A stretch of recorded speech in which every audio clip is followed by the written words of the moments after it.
Okay, let me get those off you. Yeah. Can you stand up for me? Face down.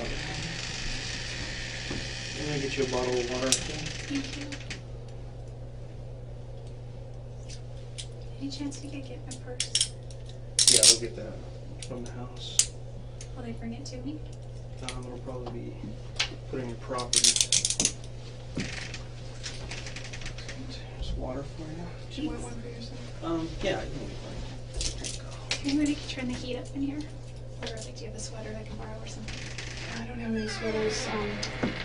I'll see if I can turn it off. It's hard to control the heat in this building. That's fine. Make sure I don't lock myself in here. Yeah. So you remember me. Of course I do. I traveled all the way up here to come talk to you. Because, you know, I've been working on Travis's case ever since it happened. Mhm. Okay, and I know exactly when it happened, when he was killed. I know a lot of details. And just recently we found quite a bit of evidence. And I'll discuss that with you. The main thing that I'm looking for, though, is answers on why certain things happened, why they went so far, and also to get your statements. Okay.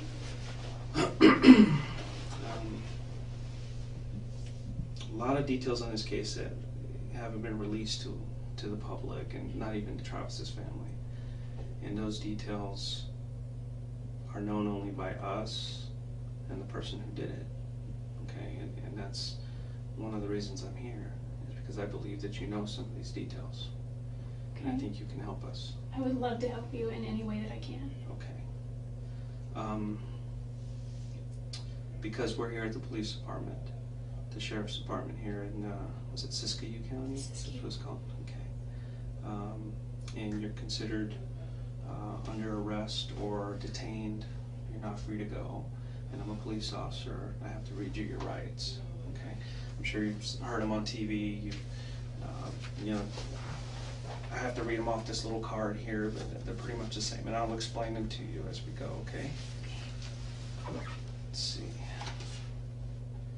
This is July 15, 2008, correct? Yes. Let me see what time it is here. It's 10:01 in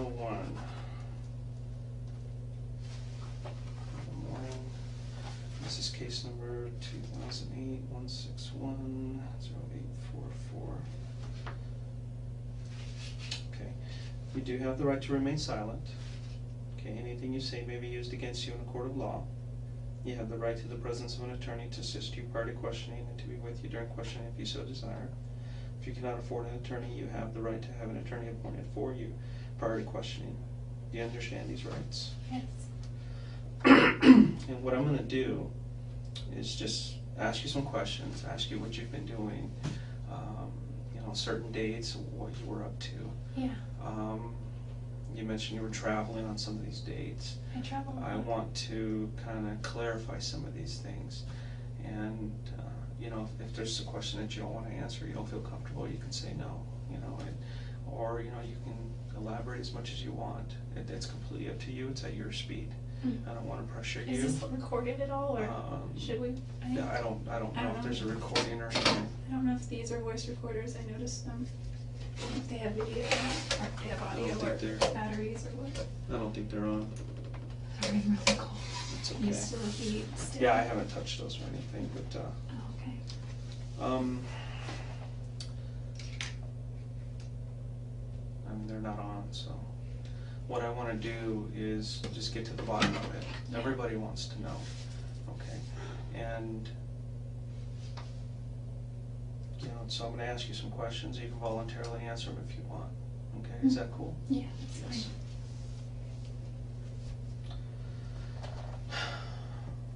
There was some question about you being, well, let's start with this. What have you been up to since Travis's death? What have you been doing? Well, I've been working. Mm-hmm. I haven't been really working in prepaid legal. There's not a whole lot here in this marketplace, which is, It's kind of small here. it's small here, and really that could be seen as an opportunity rather than a hindrance, because that just means the market is untapped in a large way. So I could have if I wanted to, but I'm kind of like a deer in the headlights when it comes to prepaid legal, and I just have the fear of just approaching people. So I've been working at a Mexican restaurant in the north end of town. I've been kind of in a daze, at least for the first few weeks. Like everybody, you know. Yeah.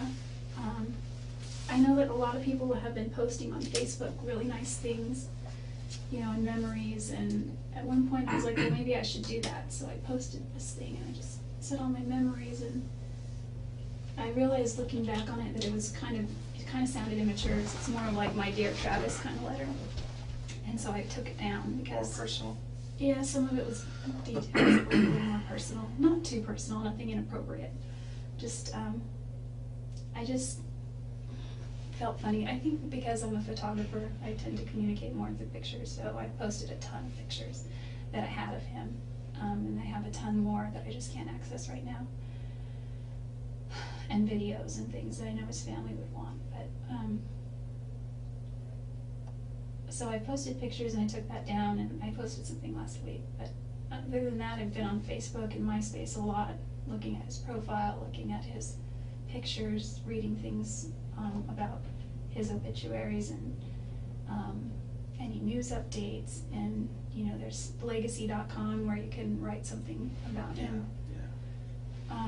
I've seen a lot of those postings. I didn't realize until I actually spoke with Ryan Burns. He told the guy that's in Utah. And we've been talking a lot, and we try not to talk about that because it's kind of like, ugh. And plus, Travis is my ex-boyfriend, but at the same time, he's my friend. So while I'm mourning my friend, how do you talk to your new potential, possible, maybe person that you might start dating about your friend, even though he was your ex-boyfriend? So it's kind of a gray area. I try not to talk about him too much, but he comes up a lot. And it was through him that I learned that he said, you know, if you come out to Utah, things are really weird because everyone thinks that you could have had a hand in And I've this. talked to a lot of people, and everybody's pointing a finger at you. I know. You know, everybody is saying, I don't understand what happened to Travis. I don't know who killed him. But you need to look at Jodi. And sometimes the simplest answers are the correct ones. And that's one of the reasons I started looking at you a little bit closer. And over the last month or so, I've gotten into Travis's life, talked to all his friends, his family.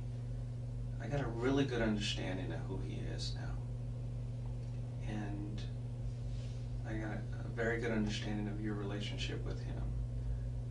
And I'm kind of just putting two and two together.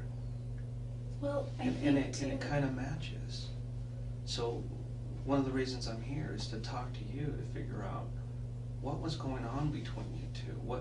I know the relationship that you guys had was of convenience sometimes. Obviously you weren't boyfriend and girlfriend anymore, but you were still having a sexual relationship, which, Does his family know about that? Just curious. no, his family doesn't know anything. Yeah.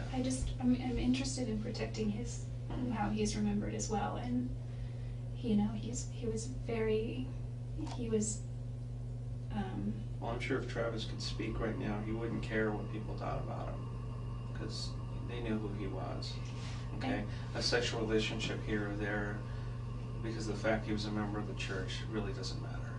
A couple times I asked him whole if we range could- of things. Yeah, I Okay. think in the broad scope of things that could be right. I just think that the reason I care about that is because he was adamant about that. A couple times we prayed about it, didn't work, or we didn't stick to our guns on it. And one time a girlfriend of mine just said, why don't you just go to your bishop and talk, and ask Travis the same. And I talked to him about it, and he got really angry. He said, I've already had problems with this in the past. I'm embarrassed by it. I don't want to go to my bishop. And so we just kind of stopped for like a few weeks, and then that must have been in, I think that was August, and then it just resumed. Well, the way Travis thought, by getting into his head and everything that he's written in his journals and everything I found out about him, he truly had feelings for you. And for some reason, he felt that the relationship between you and him was somewhat unhealthy, but he couldn't stop it. And I assume that's probably maybe the same way you felt about him, or It's probably, maybe you didn't understand why he didn't believe it was healthy. No, I didn't think it was healthy either, spiritually at least, and probably emotionally, but mostly spiritually. And I think that kind of, once you have something that's not healthy spiritually, it filters through all aspects of your life. It's one of the main, like there were three main reasons I moved back to Wairika, and one was I was in financial dire straits. I was not getting ahead, things were not working. Everything in Arizona was like, except for the wonderful friends that I made in my ward, and the opportunity. It's like the Mormon land of opportunity there, which is awesome, but except for all that, like every sign was pointing, just go, I wasn't able to hold a job, and that had never happened before. Too much of my nightlife was about him, He would text me and, hey, I'm getting sleepy, ... Just a bunch of Z's, and that was his code to like, come on over kind of thing. Coast is clear, So, and that was just, I lived 5 minutes away, 10, maybe 10, depending, and it was just too convenient and too easy, and it was fun, and we had fun when we were together, and so it wasn't healthy, and I totally agree with that. So that was one of the well, financially I wasn't doing well. I missed my family. I moved away shortly after high school, and I come back to visit, but I realized over the years I've missed out on a lot of things with my little brother and sister. I missed out on just their karate or their baseball or cheerleading or just whatever, and my dad is not doing well. He doesn't think he has very long to live, but he always says that. It's been that way for like a decade. He's still here, thank goodness. My grandparents aren't getting any younger, and I just have an awesome family. And I wanted to be able to just be here for a little bit and regroup financially. I owe my parents a lot of money, and I owe my grandparents a lot of money, and I owe friends money. I owe my the guy that I bought a house with, I owe him a lot of money. He doesn't ask me for it, but I intend to pay him back because he really footed the bill on the mortgage for a few months. And the third reason, and I like to put this third because I like to think that second to those reasons I would have been strong enough somehow, but the third reason was to put a physical distance between Travis and I, because I know that he really liked Mimi, and he said he did. I kind of felt guilty. I mean, I know they weren't dating, but I just felt guilty somehow, and I didn't know Ryan at the time. I met him in March in Oklahoma City, and it was just brief, and I remember seeing him and saying, oh, I really want to go say hi to him, but he was surrounded by people, and he was kind of unapproachable. And he says he remembers meeting me too, and it wasn't until Zion, my friend, texted me, and I think I told you that. And this is all after you broke up. Oh yeah. Broke up with Travis. Everything was all over. As far as the timeline, we broke. It was kind of a mutual thing, but I sort of more broke up with him. Yeah. It was hard to do because I really loved him, but I just realized that without trust, you can't have anything, and I had violated his trust. Is that the main reason you guys broke up? Is the trust? Trust. I think that there's not that the relationship was unhealthy because of sexual activity, promiscuity, but just that you guys couldn't trust each other. I think that, and this doesn't make it right, I think that, being a convert, I've had a couple of serious relationships before where I was intimate with a few people, and it's kind of silly, but I used to always joke that regardless of what the Bible says, and yes, I'm Christian, I just live my life by the 10 Commandments, and those are my rules. Thou shalt not this or that, but it doesn't say thou shalt not fornicate. So I just used to joke about that, and it's a bad philosophy.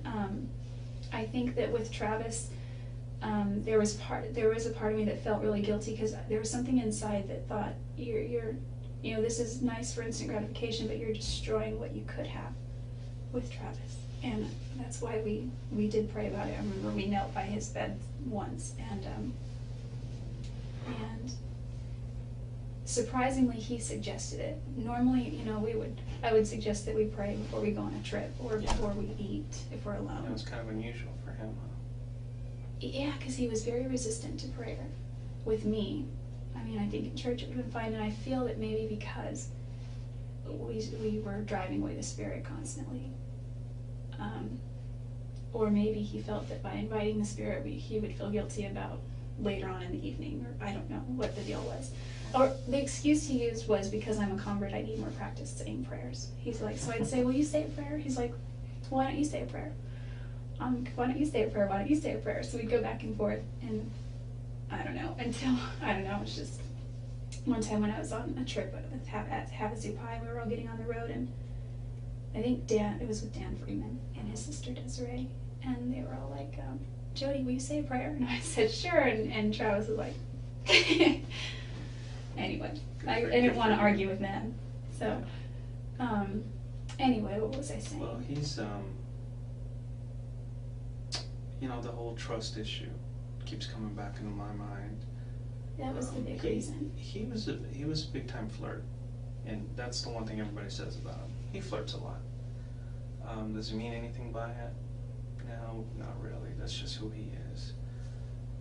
He did have, girlfriends here or there, and he was at a point in his life where he wanted to really start settling down. He felt like he needed to kind of grow up. Mm-hmm. Become a husband, become a father. That time had come, and he felt that the time had come and gone, and he was falling behind. He told me that too. He said he felt like his time was running out, and I told him that, despite the fact that he's not going to be in a singles ward very much longer, he still has a lot of options. He's still a very eligible bachelor. And he just didn't see it that way. He was like, you don't understand. He was like, that might be true, but my chances are severely reduced once I turn 31. It was like this ticking time bomb. Finding a good Mormon girl, was difficult because in that church, that most of the girls get married in their early 20s. Yeah. He said he didn't want to marry a girl in her early 20s because he said that he noticed a lot of pattern in the church with girls that married between 19 and 24, so to speak, would they'd start having babies and growing their family, and then they would look at their single girlfriends who were still having fun with no responsibilities, and they would regret getting married. And I think if you're strong in the church, it's not so much a problem, but yeah, depends on who you surround yourself with too. If you surround yourself with the right people, it's a different story. But that's where he was. And did you guys ever discuss possibly getting married or anything? When we were dating, we did. Okay. Once we broke up, he brought it up. He actually proposed to me a lot of times, but he wasn't serious. I think he was serious once, and it was when we broke up. And that was really hard because we were on the phone, and it was just like none of that stuff should be done on the phone anyway, but I was hundreds of miles away. And I told him that I loved him. We didn't say I love you during our relationship, but we said it afterward. It was weird. Okay. I said, this isn't, breaking up with him on the phone wasn't really the way I wanted to do it, but it was kind of a situation that had just come to a point where it just couldn't be ignored anymore. And Well, let's move to after the breakup. oh, okay. What kept you in Mesa at that point? I actually moved to Mesa a few weeks after we broke up. Really? Mm-hmm. Okay. I mean, as far as the timeline goes. But, I mean, if you want to call it our official breakup, shortly thereafter, it's like we were still seeing each So other. you guys were seeing each other, but it was a long distance type relationship. It was always long distance when we were officially dating. We dated from about the beginning of February to about the end of June. So Okay. February, March, April, May, June, about 5 months total. Okay. In June of 2007, you guys broke up, and then June you moved to 29th. Mesa. Yeah, I moved to Mesa sort of. Most people, when they break up, they kind of go their I own know, way. and plans were already in order for me to move there. I was already speaking with a friend who was, you know, was gonna be her roommate, and I was her roommate for a short time. She's kind of flighty. She's a great girl though. I had talked to Travis about maybe going to Southern California instead. Okay. And he's really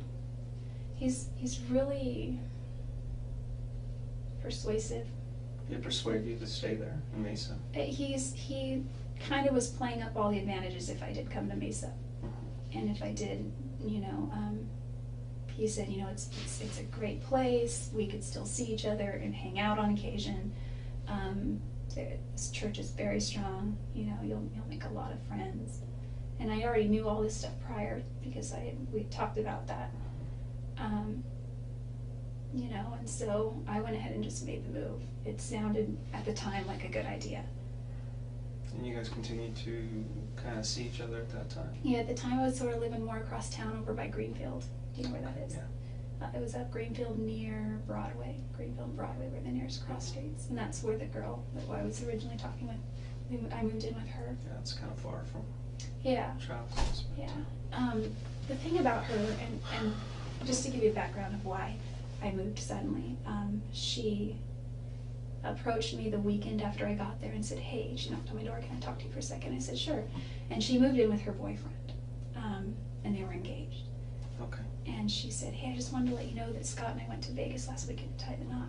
And I was like, really? She's like, yeah, we haven't told anyone, but we didn't want to live in sin, so we're gonna, and she had already been sealed in the temple once and was waiting for her cancel, or Yeah. her Her sealing to be to be canceled. So they were gonna have a civil wedding, on a beach in Oregon, and they did that the following weekend.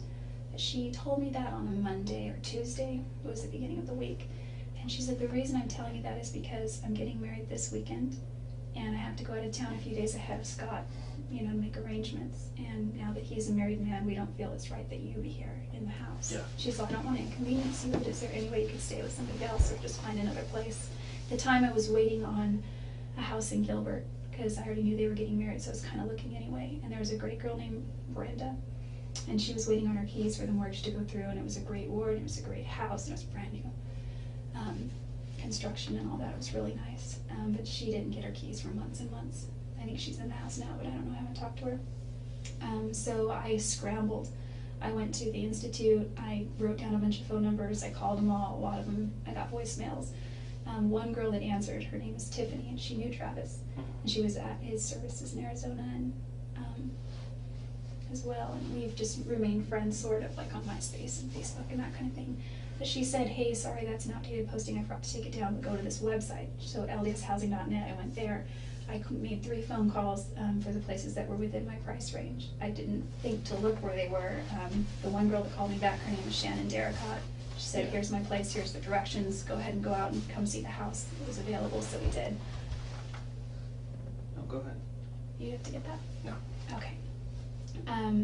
So I moved out there, and when Travis found out it was so close to him, he freaked out about it. And I made sure to check that it wasn't, that we wouldn't be in the same ward. And it was within his ward boundaries, but it was also within another singles ward boundary. So of course I'm gonna go the other one, because it would just be kind of weird. I mean, I didn't know about him and Lisa at first. So I don't know if they were even dating at that time. I don't know what their whole timeline was. But it still would have been weird, and it wouldn't have made Travis very during that comfortable. time that he was seeing Lisa, did you continue to see him as well? Yeah, and I didn't know that he was seeing her. Okay. You But know. he would call you and have you come over? Yeah.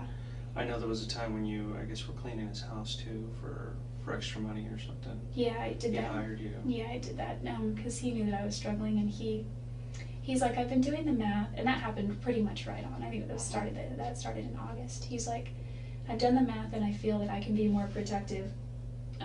My time is more valuable than X amount of dollars per hour, so why don't I pay you this per hour, and I'll work, and you can make a little bit of money. Okay. So that helps. That makes sense. It And that was a around the win-win. same time frame as that, the move and back and forth? Yeah, it was like a few weeks after the move. Okay. I was still living with Rachel Okay. over on Greenfield. Okay. before, when that started. And he sent me this picture, and he's like, "This is your uniform, have it by Friday, or Thursday, or whatever," and it was this French-made thing. I was like, no. Yeah, that's him, typical. Yeah. Like I said, he's a very flirty guy. And He is. now, obviously the Rachel relation, or not Lisa? Rachel, Lisa relationship didn't work out, and then there was a time period he really wasn't seeing anybody, and then Mimi came into the picture. What did you think about her? And that I didn't whole know a lot about relationship? her. She seems like a really nice girl. He showed me her picture on Facebook, you know. I don't think she had a lot of pictures on there. He said that he's not sure why, but he's pretty sure that she could be it. And I was happy for him. I didn't find out about Lisa. This conversation you had face to face with him? Yeah, or? yeah, it was in his room. And he had his laptop, you know, just on his bed. I didn't find out about Lisa until after we had this conversation where we decided to all just come clean. And that was quite a conversation. Because I was never unfaithful, but there, you know, when we started dating that timeline around February, the reason I remember February is because he had told me in December, you know, go date other people kind of thing. And so I did. It was January 10th that I went on a date with my friend John for lunch. We just went out and had sushi. Nothing romantic happened. Yeah. We didn't hold hands. We didn't kiss. I think we hugged. And I guess it was considered a date because he asked me and I accepted and he paid for it. And that was in Pasadena. Yeah, if he pays for it, it's a date. Yeah. That was in Pasadena, and the following evening I went out with my friend Abe, and he drinks, he just got like a Maker's Mark, I think is what is this drink, and I got cranberry juice. And we just talked forever about it. He talked about politics, which One of is... these guys in the Marine Corps or something? They're both in prepaid legal. John Dixon is not in prepaid legal anymore, he's moved on to other ventures. No, but the Marine Corps, are they in the service at all? No. Okay. Abe is kind of, he's a little bit older, he's just sort of a businessman. Okay. Has a background in, I don't remember, production or something. And this is during the time that you guys were broken up, or This still was kind of going I'm out? sorry, this was before we started dating. Okay. The reason I say this is because he told me a few times, he told me during that conversation too, that he's like, you seem to have a very convenient timeline for when we started dating. Because I used to ask him, like, when did we actually start dating? Because I figured if we ever made it to a year, we might as well celebrate. And he's like, I'm not really sure. And the reason I think it was February 2nd is because do you know of Chris and Sky Hughes? Okay. I used to spend a lot of time at their house.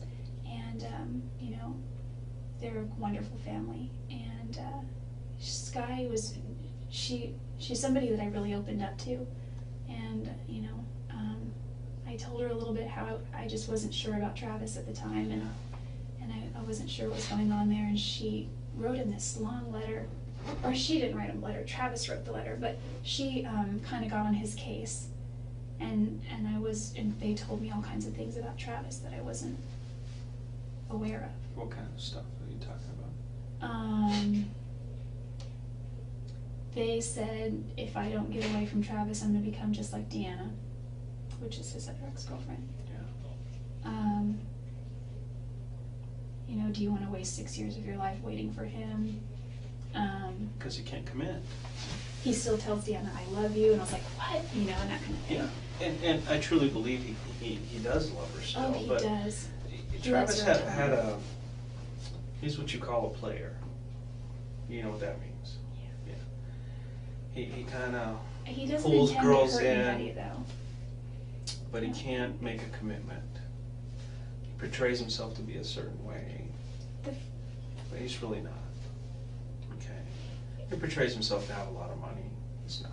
He doesn't have a lot of money. He's got a lot of things. He told me the first night that the first night that I met him, or it was the second night, it was at the MGM Grand. He invited me to this executive director banquet. And, you know, he was kind of talking about what his earnings were the last year and how he almost made his 6 figures and that kind of thing. And then he leans in and he goes, in this business you have to show off your money a little bit. And in prepaid legal it is. People want to see that you're actually being successful. So, you know, he's done a good job with that. It's about making money. Yeah. Anyway, what was I saying? Oh, so Chris and Sky were just, by the end of the conversation they started calling me Deanna. And I was just like shocked. I didn't want to, the last thing I wanted. How did you feel about that? My biggest concern was losing respect in their eyes, because I really, really looked up to them. And I thought I would have laughed it off, and I thought it was kind of funny, but I feared inside that I was losing their respect. Mm-hmm. So when I talked to him next, I was like, what do I do? What do I say? And he ended up writing this long, long, long letter to Sky, saying, I just got off the phone with a very reluctant to talk to me Jodi, And she wrote back saying something to the effect like, I wouldn't want my sister to date you. Why do you kiss Jodi in the dark and then act like you guys aren't even together in the daytime? Things like that. That's a good statement, because that kind of sums up the relationship that you had with him. It seems like he liked you, he loved you. He wanted to be with you, but he was reluctant to make a commitment first off. And truly, he didn't think that you were marriage material. And I don't know why not. I mean, I see you. You're a wonderful girl. You're struggling. You're trying to make your way through life, and I don't see why you guys couldn't have made it. I think we have very different philosophies on a lot of ways. We would argue about the dumbest things, and like he would just want me to admit that he was right, and I would happily do that. Well, that's a man thing. And I should have just known better and admitted that. I eventually learned how to argue with Travis, and it's Talk yes, to my Travis. wife. She's like, okay, fine, you're right. Yeah, eventually that's what I began to do with him. It's like the more I just agree with him, the sooner the argument gets over, and the sooner we can make up. And the makeup was always great. But there were so many times where I just couldn't wrap my mind around what he would. I could, but I would try to get him to do the same for me. Like there was a time when I broke down on the way to LA once when I was going to watch Chris Hughes do a training, and this was January, mid-January maybe of 2007, and my car got a flat tire. So I had at the time roadside assistance because my car was still under warranty, and they went to take the car in to change the tire and realized that when they sold me the car they didn't give me the wheel lock key. Oh, so yeah. For anti-theft there was wheel locks, so I had to get a hotel room, I had to get my car towed. It was a big nightmare, and I was kind of hungry. It was dinner time. It was 7:38 and it was dark because it was January.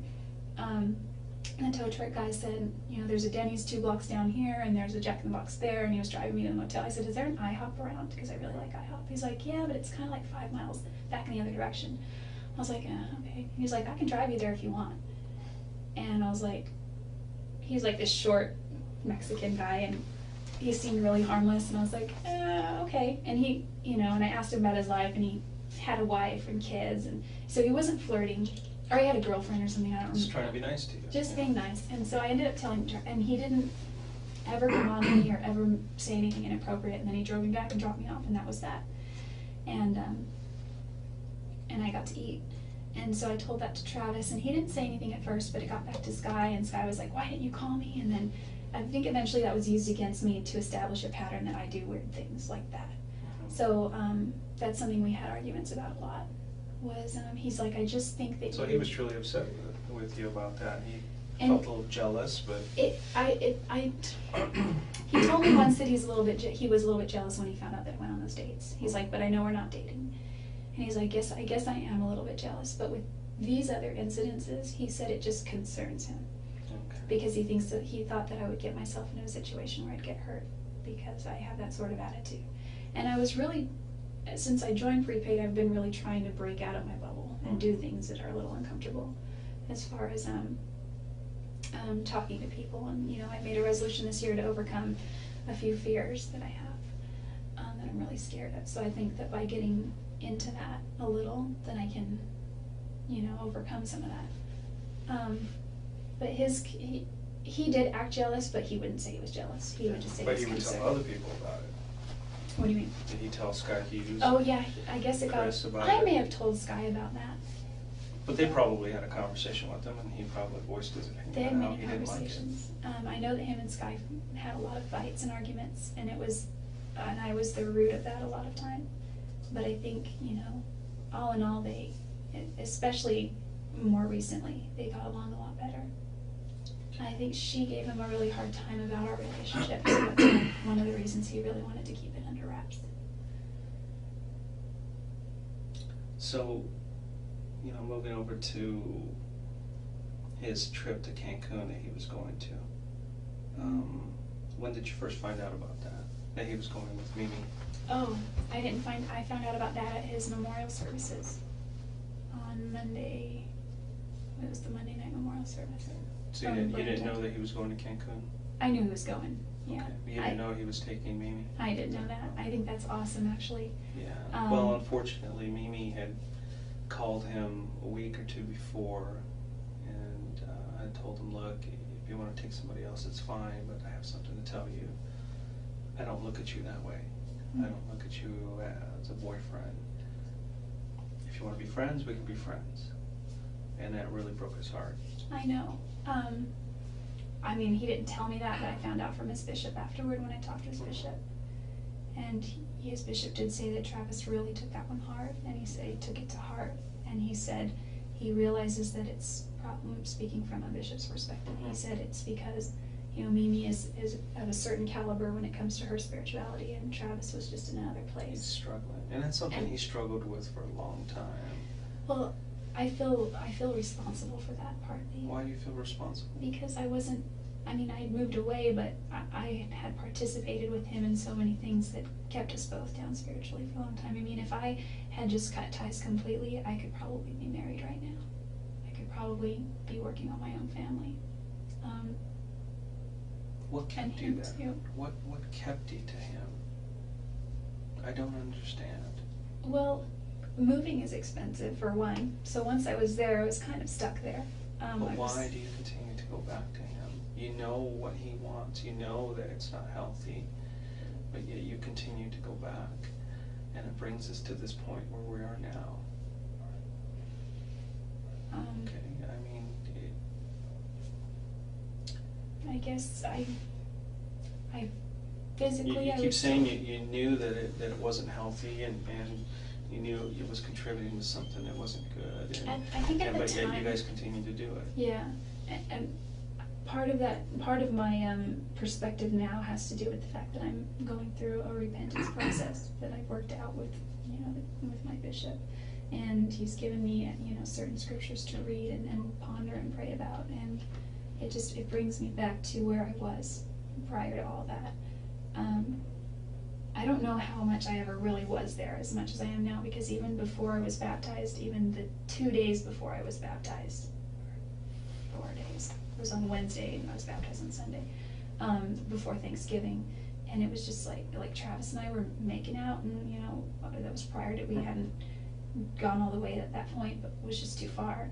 And I called him that evening and I said how it felt different. The first few times was like, hey, that was great, whatever. And then it just felt different this time, and it was right before I was about to be baptized, and I already had my interview, and so it was just different. And he said, well, yeah, he's like, I feel the same way, and I think that's the Spirit, telling us this, that, or the other. And so I think that by driving the Spirit away so much, you just get into this pattern of I don't know, it was convenient. There was a couple times where I didn't answer his text messages, and he would send me little sad faces, or eventually he would wait, and then he would call, and then he would call again, and if I didn't answer, he'd call 3 times. And obviously you guys kept this relationship hidden from everybody else, and because nobody really knew about it. Well, there were some people who I talked to and said, yeah, they continued to have a relationship even after they broke up. And there are others who are saying that you had become obsessive with him to the point to where you would go into his house when he wasn't there, or when you weren't invited, and he would talk to people saying, she just kind of showed up, and I don't want to tell her to leave, but I don't want her here. Oh, must have been early on, because there were a couple times when we established a rule early on, just don't come over unless, he said, you can come over anytime, but I need to know first. Yes. He's like, you just never know. Because you ran into somebody one time, right? Didn't you run into one of his ex-girlfriends as well, or was it Deanna that you ran into? Oh yeah, well that was okay that I was there. He asked me to stay there and be with Napoleon, because that was during general conference in October of last year. He took a road trip with some friends from his church to Utah. And unless he's going to California, he pretty much leaves Napoleon at home. And so he needed someone to be there. And it's like I got full house privileges. I could sleep in the bed, I could eat, food. And I've talked to her, and she said that was kind of an unusual kind of situation. She didn't expect you to be there. She didn't at all. And so at first I was like, did you give Deanna any flack over coming over unannounced? Because we had just set this rule. And he's like, I talked to her about it. He's like, but I'll tell you what, I was on the phone for 3 hours with her. She was freaking out that you were there. And I think the more people knew about us associating, the more stress we both got from it. And so it was just easier to try and keep it a secret. And we didn't always do a good job at that. I think his roommates may have seen or heard some things. But they were kind of kept to themselves types, so we didn't worry too much about them. Okay. There There was actually one roommate, John Hepworth, who ended up remarrying his same wife and moved back to Utah. And I was cleaning his house one day, and John told me, he's like, Travis is dating. And I said, okay. And I assumed he was, going on dates and things. He's like, no, he's really trying to date. And I said, okay. And he's like, he's desperate to get married. And I said, I know, that's true. And he's like, I just wanted to tell you that because I don't think he's being honest with you. And I was like, okay. So that night, I confronted him about it, and we had a really big fight. It was also, just a bunch of things were thrown in the mix together, and then he said, listen, I'm not dating anyone. But he was very angry at John for getting into his business. He told John in a very nice way, I think, hey, I know that you probably have good intentions, but just, mind your own business kind of thing. And from then on, I don't think John really said anything.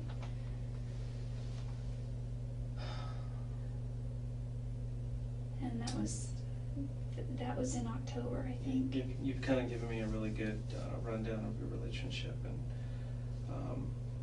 how you guys thought of each other and stuff. And I was pretty close to right on with my theory on how you guys, why you continued to see each other and what was going on during that time.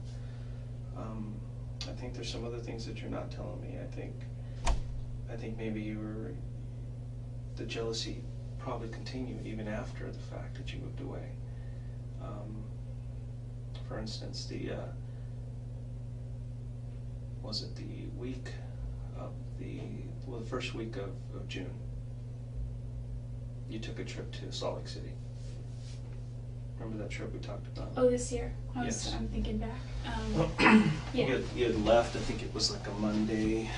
No, I left Monday, June 2nd. Monday, June 2nd, in morning or afternoon or something, I can't remember what, late morning. I think it was morning. Okay, and you'd gone down to Redding and rented a car. Mm-hmm. Where did you rent that car? The Redding Airport. Okay, do you remember what car company it was? I don't remember the rental company, but I remember the make and model. It was a Ford Focus. Yeah, I got that from people in Utah. They said you showed up in a Ford Focus. It was white, 4-door. No cruise control. I like road trips. Cruise control is really good. You don't remember what company it was? Who Maybe. rented it? I did. Was it with your credit card? Yeah. Or, okay. Yeah, I could look it up. And so Maybe. you took a trip and you decided to go to, instead of going over to Utah, you went straight out to Los Angeles area? I went to Santa Cruz first. Santa Cruz? Mm-hmm. Okay. And then I stayed the night in Monterey. And the next day I drove to Pasadena, Okay. waiting for Laura to call me back. You didn't contact her at all? She contacted me finally after I'd already left LA. It was too late. You'd already Yeah, left at that point. and we had plans to do that again this And week. which route did you take from there? I was supposed to get on the 15 and go all the way up. Mm-hmm. And I somehow got off the 15. Where did you end up? For a while I was lost, and I'm not above sleeping in the car, so I slept for a while. Okay. I'm a heavy sleeper and I sleep a lot, so. But you were on the 15 for a while, and you ended up getting off the 15 somewhere. Yeah, I looked at a map and I'm pretty sure I know where I went. Can I draw you a map? Sure. Because I eventually started seeing signs for Phoenix, and I was like, and it was several hundred miles away still. I was like, that's weird. Where am I going? So you have California, Los Angeles, and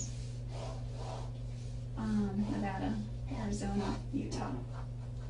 And I was supposed to go somewhere right up here. Oh, I'm a lefty. So the 15 kind of does one of these. Yeah. Goes through, let's say, Las Vegas right here. Oh yeah. I'm sorry. My No, math that's is okay. so That's wrong. okay. So we'll just put I know it cuts through Arizona in the corner. Las Vegas, St. George is somewhere here. And then the 40 runs somewhere this way, because somehow I ended up on the 40. And when I saw the 40, I'm like, the only thing I associate with the 40 is Flagstaff, and Flagstaff is somewhere north Flagstaff of is Utah. right up here. I mean northern Arizona. And so, and I was going east, and I was like, what's going on here? I wasn't going the right way, and so I've had for the last 2 years, I've had a car that has a GPS system in it. It's really good, and I think it hasn't served me as far as getting a sense of direction. When I moved to Palm Desert, Yeah, you kind of rely on it a little too much. Too much. In fact, when I moved in with the last place I lived in Arizona, I did not know how close it was to Travis. I didn't realize. I have a very bad sense of direction, and it wasn't until I used my GPS the whole time I was there, pretty much, just to find things. Anyway, so I got back. I looked at the MapQuest that I MapQuest a bunch of places. I was maybe going to go to Death Valley. I was maybe going to go. Did you actually cross over into Arizona? Is that how far you went? I crossed over twice, I think. My map was wrong because the 93 goes north, and then I hit the 15 again, and then I got here, and then I hit Arizona, and then went here. Somehow I got north on the 93. Okay. And then I hit the 15. So, I mean, I don't know where Phoenix is in Mesa. It's got to be over here. Yeah. I didn't go anywhere near there. So you took this trip and you left on, was it Monday the 2nd? Right? And you didn't get to Utah until Thursday, you told me. Yeah, I got to Utah on Thursday. So Thursday, and that's the 5th? Yeah, I think so. Monday, that's Tuesday, Wednesday, Thursday, yeah, 5th. Okay, so we have, it's like 48 hours there that, well, obviously 3 days, but there's 48 hours. So this trip took you a little over 48 hours there. I have a problem with this trip. Well, I Okay. went first too. Yeah, I know. Okay. I know you went down here. Okay. I mean, obviously, Wairika, right there. Beautiful little place here, except it's kind of smoky. And Yeah, I can't right see now. the views. I was hoping to see some mountains, but You really should Yes, see yeah. Mount Shasta if you get a chance. okay. I've gone over this trip over and over in my mind and on paper. And even if there's still 20 some odd hours, even if you pulled over to sleep a couple of times. Oh, did I tell you that I got stranded? Yeah. Okay. You mentioned that. If you slept for 10 hours I only slept for about here 8 and and a half. here, it would still leave 18 some odd hours for something else. Okay. This is what people are focusing on, is this trip that you took. Because they're saying she left, she didn't get to till Thursday. Wednesday?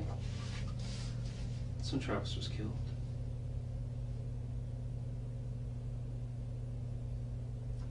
I did not go near his house. Aren't there? I pulled your cell records.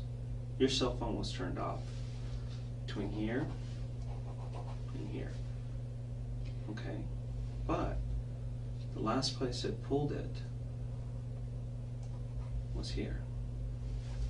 The next place it turned on was here. What does that show me? Oh, well, oh, no. Is there plenty of time for you to do that? Yes. And do I believe that you had come to visit Travis? Yes. I truly believe it. Did you have the opportunity? Yes. You were traveling alone. There's no other witnesses. Your phone just happened to turn off from here to here. Well, I didn't turn it off physically, but it died. And then it magically, you found your charger here? It was packed under the seat of the passenger side. And it was when I was... When you were lost, you couldn't have maybe pulled over and found it? Or? Well, I did finally start looking when I was stranded. I wouldn't have pulled over when I was lost. Okay, I've been focusing on this and going over and over in my mind why this happened. Why your phone turns off here outside of Los Angeles. What city is that? Because I Going got towards, as far as There's no cities, there's towers. Oh, okay. Well, And I got... there's towers dotted all over this place. Yeah. One tower hit here, the other tower here on the 93.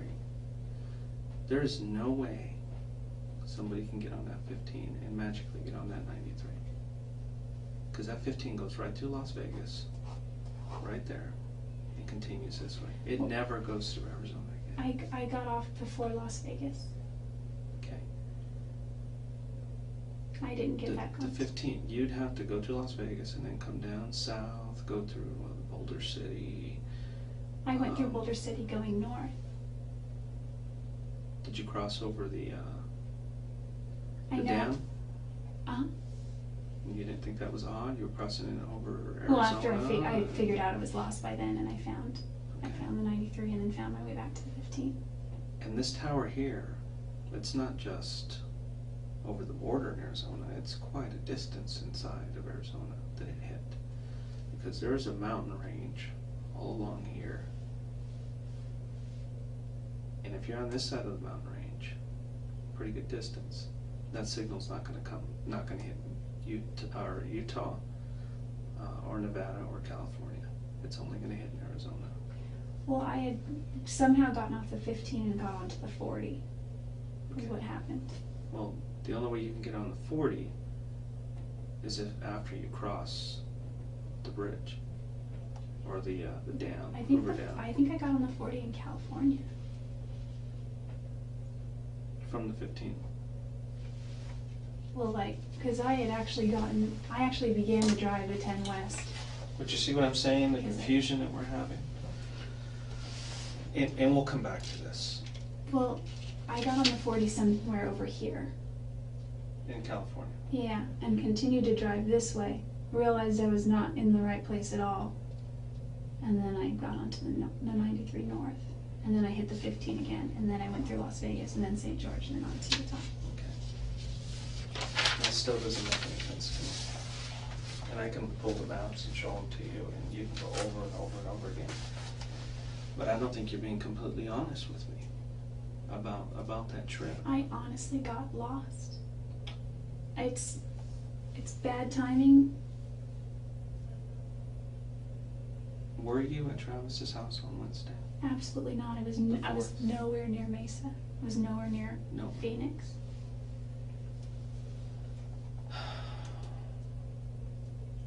I wasn't even close to him. What if I could show you proof you were there? Would that change your mind? I wasn't there. You can be honest with me, Jodi. I was not at Travis's house. I was not. You were at Travis's house. You guys had a sexual encounter, which there's pictures. And I know you know there's pictures because I have them. I will show them to you. Okay? So, what I'm asking you is for you to be honest with me. I know you were there. Are you sure those pictures aren't from another time? Positive. Absolutely positive. The last time I had any kind of sexual contact with Travis was in April.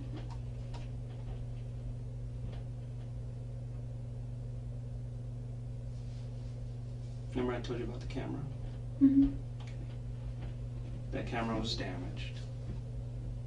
Someone put it in a washing machine, ran it through a wash cycle with some clothes of Travis's, but the card's intact. Remember I told you that card was destroyed? I didn't want to tell you the truth because I wanted to make sure those photos were accurate. And we can pull deleted photos. I don't care if you delete them 6 months ago. We can pull every photo that was ever on there. Pull the little pixels together. Get the timestamps on them. Not all of them, but most of them have timestamps on them. And we can verify those timestamps. Mm-hmm. And I have pictures of you in Travis's bedroom with Travis. Pictures of him. And it's obvious you guys are having sex.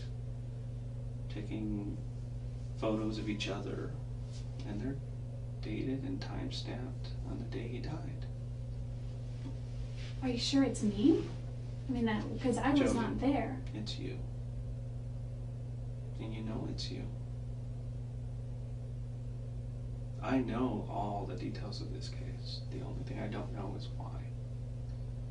Why did you choose to go visit Travis that day? And why did you do what you did? I never Why, hurt Jodi? Travis. You did. You hurt him. That's why we're here. That's why I flew up here. Because I needed to talk to you about this. I can just arrest you and throw you in jail, but I want to know why. Why did you do this to him? I wouldn't hurt Travis. He's done so much for me. There's so much evidence in that house. So much, and it all points to you. I lived there. I was there for months and months and months. Mm-hmm.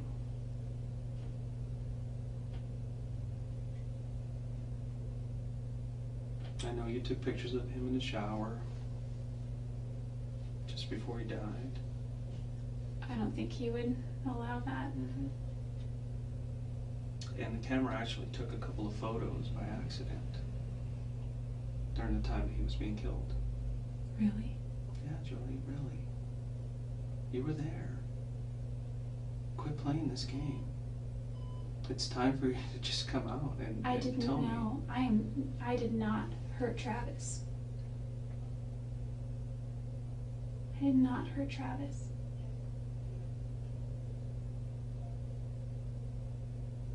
I wouldn't do that to him. We have the pictures.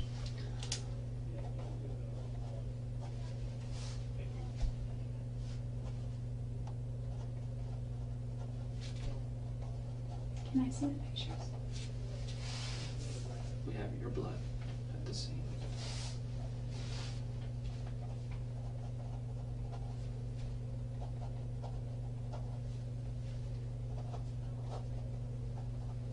Your hair with blood at the scene.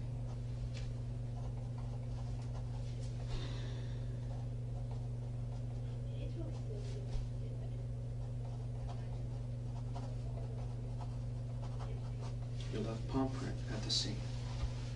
In blood. What's going on there?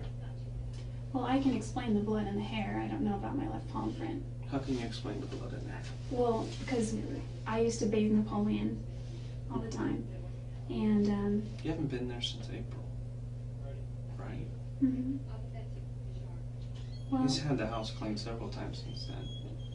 And this hair was not just a hair, you know, from the shower or something. This hair was stuck with blood and obviously had blood on it. At the time it got stuck where it ended up. my there's hair would no have been way. all over. There's no other hair. Can in you that take place. a hair sample? And We like, have your DNA. no, but I mean, like, you know how they can do drug tests and find out when things were done? No, Can you? We can't do that. Can't you measure the time? We maybe? have DNA matching that hair to you. Okay, I know, but my... And that hair had a follicle on it, and that means that that hair wasn't there very long. The follicle will usually dissipate and go away after a certain time. It'll fall off, the hair itself.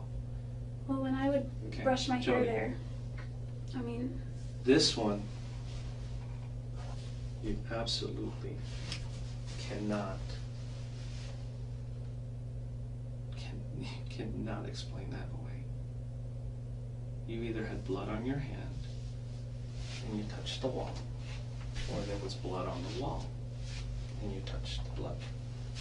Could my palm print have already been there and then blood touched it? Jodi, this is over. This is absolutely over. You need to tell me the truth. Listen, the truth is I did not hurt Travis. Okay, so we're Jodi, saying... you can continue to do this, okay? A records check shows you that you has reported a gun stolen.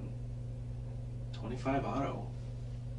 Just happens to be the same caliber as the weapon used to kill him. A 25 auto was used to kill Travis. Mm-hmm. Yeah, along with multiple stab wounds. Jodi, if you want, I can show you some pictures of him. Do you want to see pictures of him? Part of me does and part of me doesn't. Why? Because you don't want to remember? No, I just... Jodi. There's a morbid curiosity. Jodi, I wanted to know how he died. we can keep playing these games over and over again. I'm not going to believe you. All When right. you start telling me the Listen. truth, then I can believe you. But I can't deny this evidence. I can't. The trip you took doesn't make sense. The opportunity was there. Your pictures on that date with him. Your blood is in the house, mixed with his. Mixed. Not alongside, but mixed. Your hair is there with blood. And your palm print is there in blood. Was it, It's over. could it have been my blood from Your before? image is not important right now. Saving the rest of your life is. Listen, if I'm found guilty, I don't have a life. I'm not guilty. I didn't hurt Travis. If I hurt Travis, if I killed Travis, I would beg for the death penalty. Was there anybody else with you? I was traveling alone the whole time. Was there anybody else with you at Travis's house on Wednesday the 4th? I was not at Travis's house on Wednesday. You were?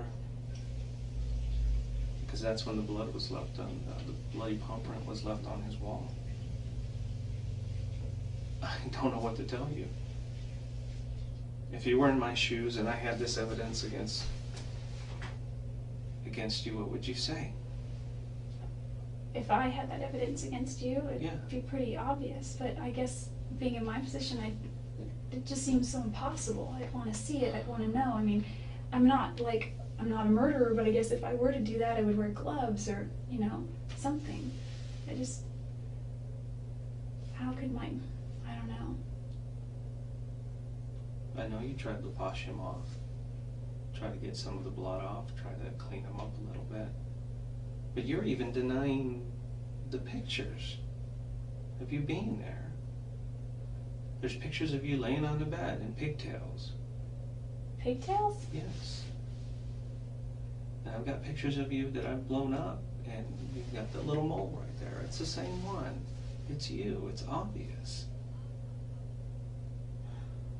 I can show you some of these pictures. Do you want to see the pictures? Will that change your mind? I mean, I am curious. Okay. Let me take a break and let me go find them. And I'll bring them and show you. I wasn't there. But you need to think about what you're saying. This continuing to lie is not going to help you. Admitting when to I- something I didn't do won't help me either. okay, let's say for a second that I did. And I say, I did it. I mean, The motive is there, the jealousy issue. but I wouldn't even say it was jealous. I mean, there may have been some jealousy there, but Then what is I think it? if What anyone- caused this? I think if anyone, maybe Travis was jealous, but That's not what everybody else says. Well, they know he was jealous, but they think that you are absolutely obsessed.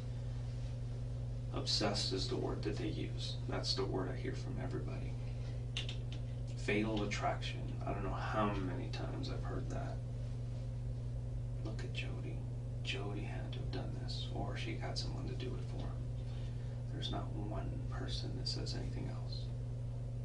Why is that? That's the perception they have of you. And there's a reason for that perception. Maybe because it's true. maybe because we kept hanging out, but not because it's true. Cause this. I can prove you were there. I can prove it. But what I don't have is I don't have answers on why it happened. Or, maybe something just got out of hand. Maybe things got out of hand. Did you find the gun? Maybe that would. Jodi, we're just playing games here. That gun was in your possession. When did you report it stolen? I didn't even know that there were guns until my grandparents reported it stolen the day that their house was broken into. When was that? I don't remember. It was a few months ago, maybe. What did you do with the gun? I don't have a gun. They're going through your house right now, so are they going to find anything there that will lead you back to this? I don't think they would. I mean, there's nothing that could link me there. I mean, that's pretty compelling, I have to admit. If you found my palm print there, I don't know. That's... Do you have a pair of sweatpants that's got stripes around the backside with zippers? Somebody's seen you wearing those before. I've got so many clothes. Yeah, I think I do. Wait. I have zippered one that zips in the back. It's got like stripes, like big stripe on it on the side. Well, it's kind of got the towards the black back. stripe all the way down and they're white. It's got the black. I have those. They're at the house. Okay.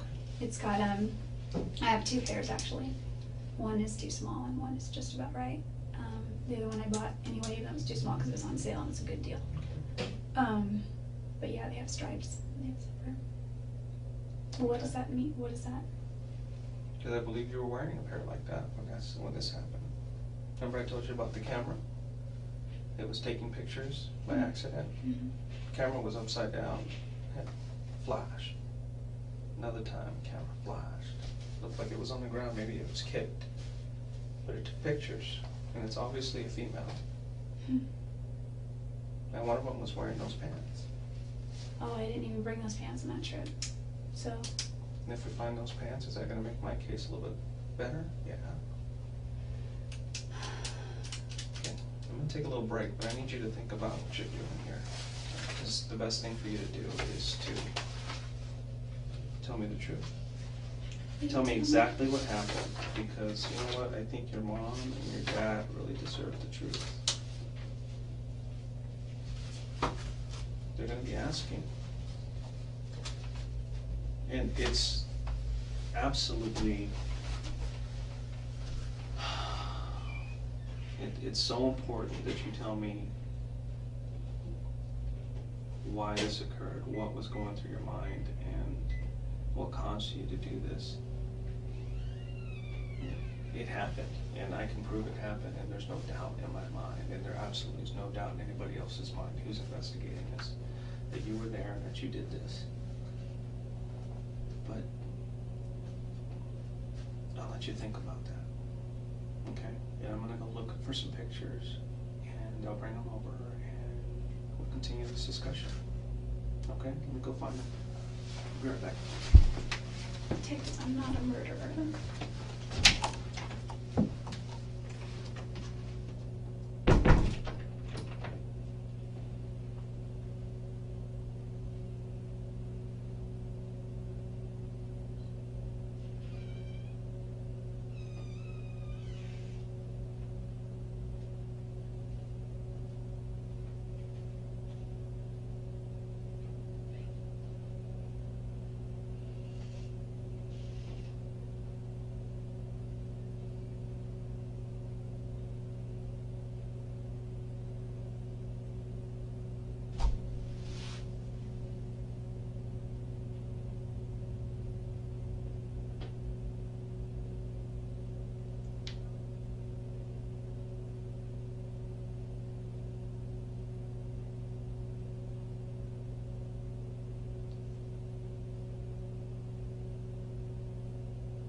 It's a Glock.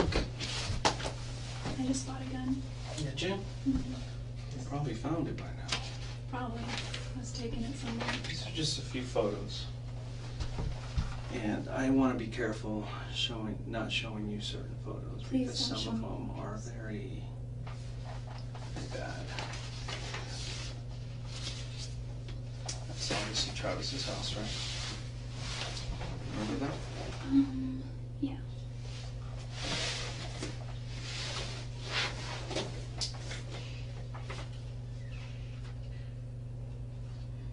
If Travis were here today, he would tell you that it wasn't me. No. My job is to speak for Travis right now, and everything Travis is telling me is that Jodi did this to me. Have you ever shot that 25 auto? Mm-hmm. Have you ever touched it? The one that was stolen? I've never seen it.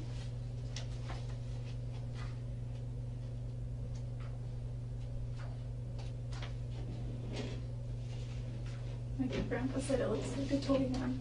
Mm-hmm. I don't know what a 25 looks like. I know what a 22 looks like. And I know It's what, just like a 22, actually. well, the 22s that I saw kind of looked like the ones in the westerns where they had the barrel and the long, you know.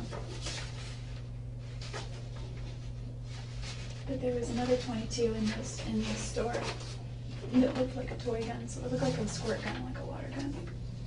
I don't know.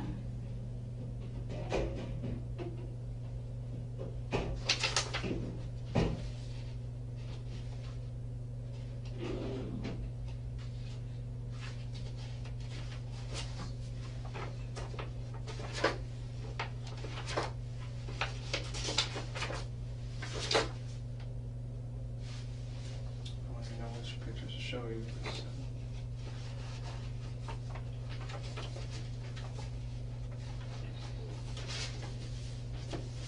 Where's that one?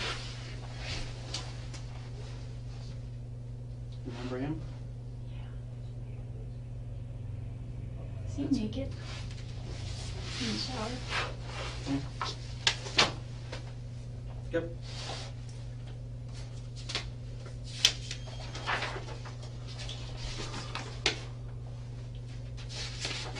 Let's see is this is Travis would never go for that. soon after you and him had sex on his bed.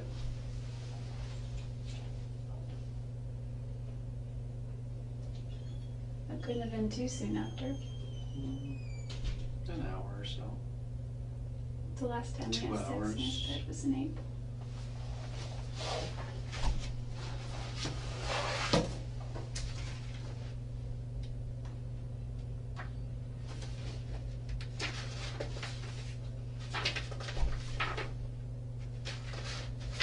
This should come out very good. So, copies of actual photos.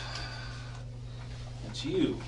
I wanted to cover you up because Oh, that's you. All of you. that looks like me. That is you. Normal right there you have on your face.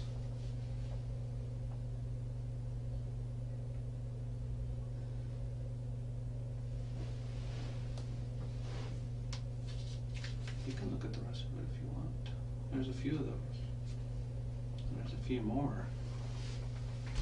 Which I try not to show people because I don't want to put you out there like that to people.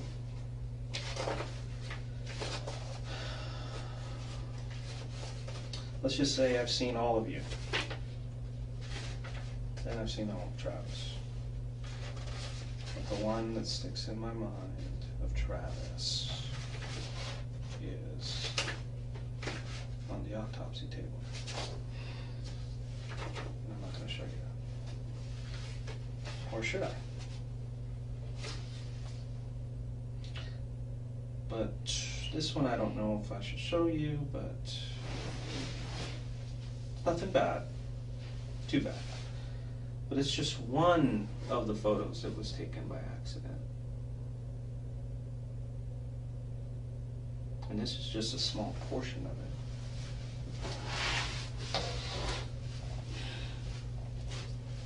It's your foot, Jodi. Those are your pants. No, it's off color because we had to enhance it and the color kind of changes a little bit. Let's try this. This is his bathroom. That is not my foot. These are your pants. It's a different color, like I said, because we had to enhance it and the color changes. The zipper back. I have both of those pants at home. If these are the same one. I don't have a zipper there though. Not on mine. And this is a black stripe and this is white and the black goes around the bottom too.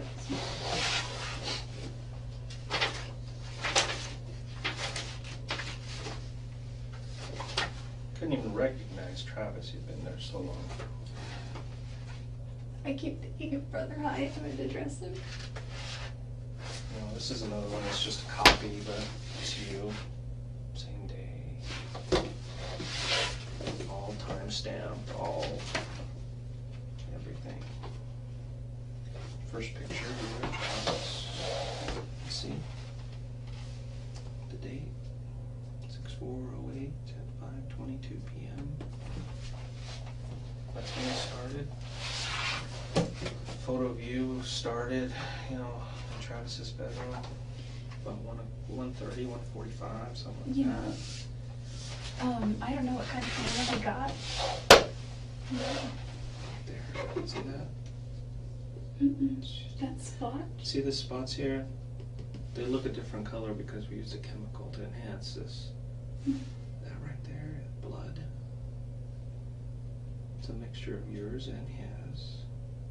And that's your palm print of your left palm. I don't have any cuts on my left palm.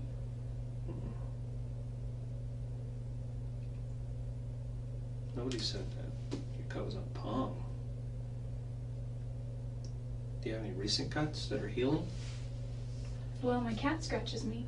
Little things. These are all her work. You can see. This is her. That's her. I've got scars. Okay. She's a feral cat. All these little things are her. Well, enough about your cat, but why is your palm print in blood? How can that be my palm print? Because you were there.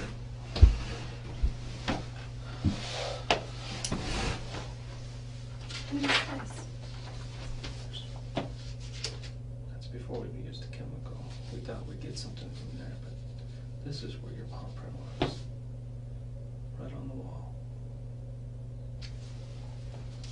I can go over and over and over again.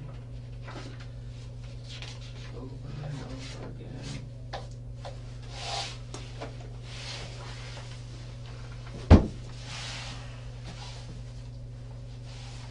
There's no doubt in my mind that you were there. There's no doubt in my mind that you did this. None. So you can go until you're blue in the face and tell me you weren't there and you had nothing to do with it. I won't believe you. I will not believe it. Because Travis is telling me that you did this to him. That's my job. My job is to speak for him. And this is what he's telling me. And I want to know why. It's killing me inside. I That's don't know the why. thing. Like, there's no reason for it. There's no reason why. There's no reason I would ever want to hurt him. There's no way anybody else. He could've- never raped me.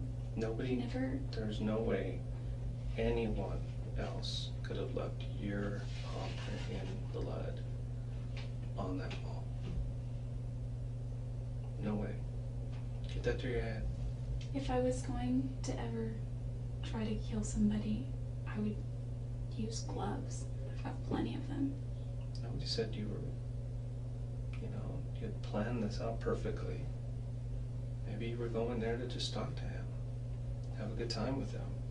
Something got out of hand. Even if I were there, and even if I were going there to just have a good time with him, What if I tell you somebody saw you there? neighbor? Do you remember some of the neighbors? Just Who know Dave. you? The next door neighbor? Mhm. And his wife? Mhm. I don't know his wife.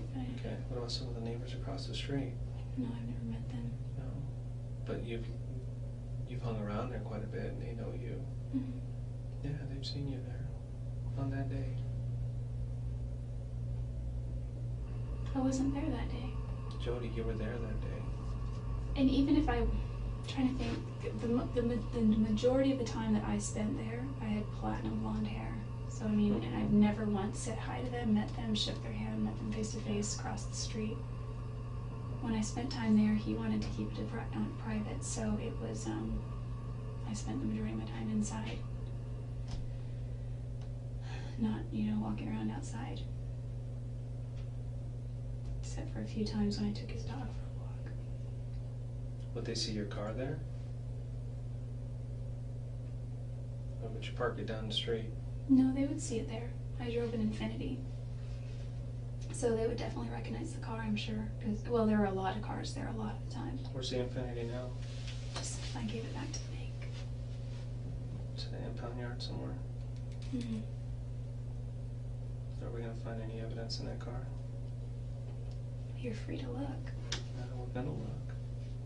You can also look in the rental car. What company did you rent it from? I don't remember, but I can check my debit card record. Okay.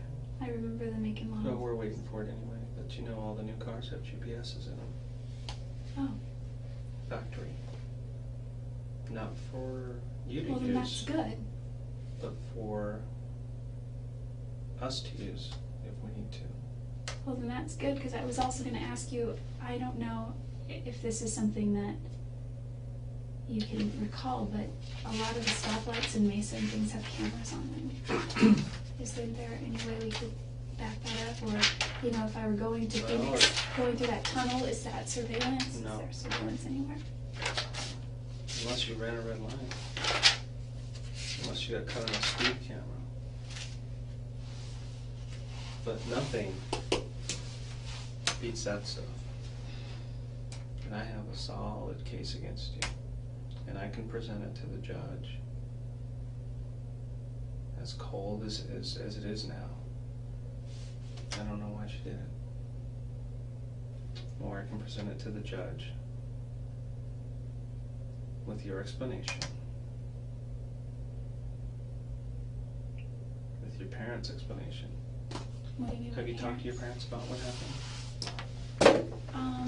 I told them I was worried about stuff. About what stuff? I said that, well, they knew I was upset about Travis, and I feel really bad by the way I was acting, because there wasn't, especially toward my grandparents, there were a lot of times Why are they not surprised that you're sitting here talking to me about this? What do you mean? They're not surprised. They're Probably because- concerned. They're Have you talked to them? hurt. I haven't, but my other detectives have. And they're very concerned with you. But they kind of suspected that you had something to do with Travis's death as well. Whose No. parents think No. that? That's because I told them that a lot of people were dropping my name, and I said, I'm not worried about it because I didn't do it. I said, but it's hurting my reputation right now, and it's casting me in a bad light. I wouldn't be worrying about your reputation right now. I'd be worrying about the rest of your life. That means nothing. Absolutely nothing. Well, my reputation will affect the rest of my life. So I am worried about my reputation. You're going to continue with the story then that you weren't in Mesa on the 4th, you weren't in Travis's house, you didn't have sex with him that day, and you had nothing to do with his murder. Those pictures are, I don't know, to me pictures are very compelling. I know that they can be modified, I know they can be altered, and date and time stamps, I don't know, but I think they can be I tampered didn't with. modify anything. I don't think you would. We take absolutely special care of what we do. I know.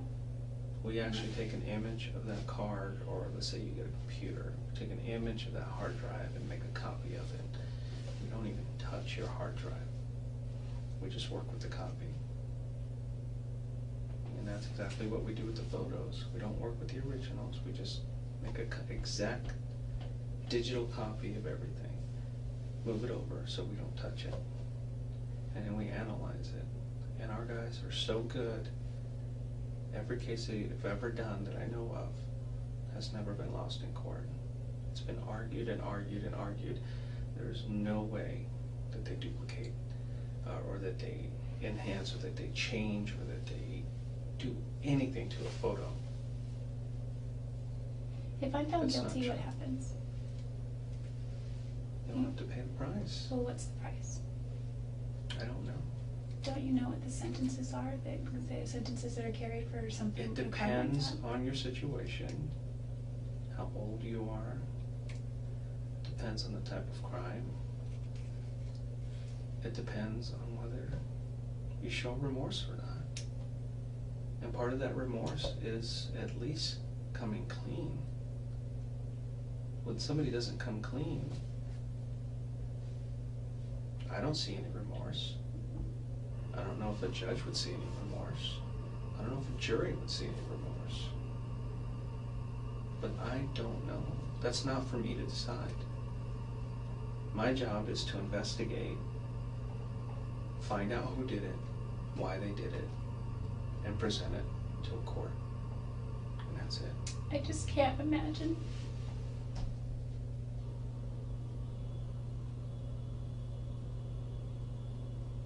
You have something to tell me, but you're just so resistant.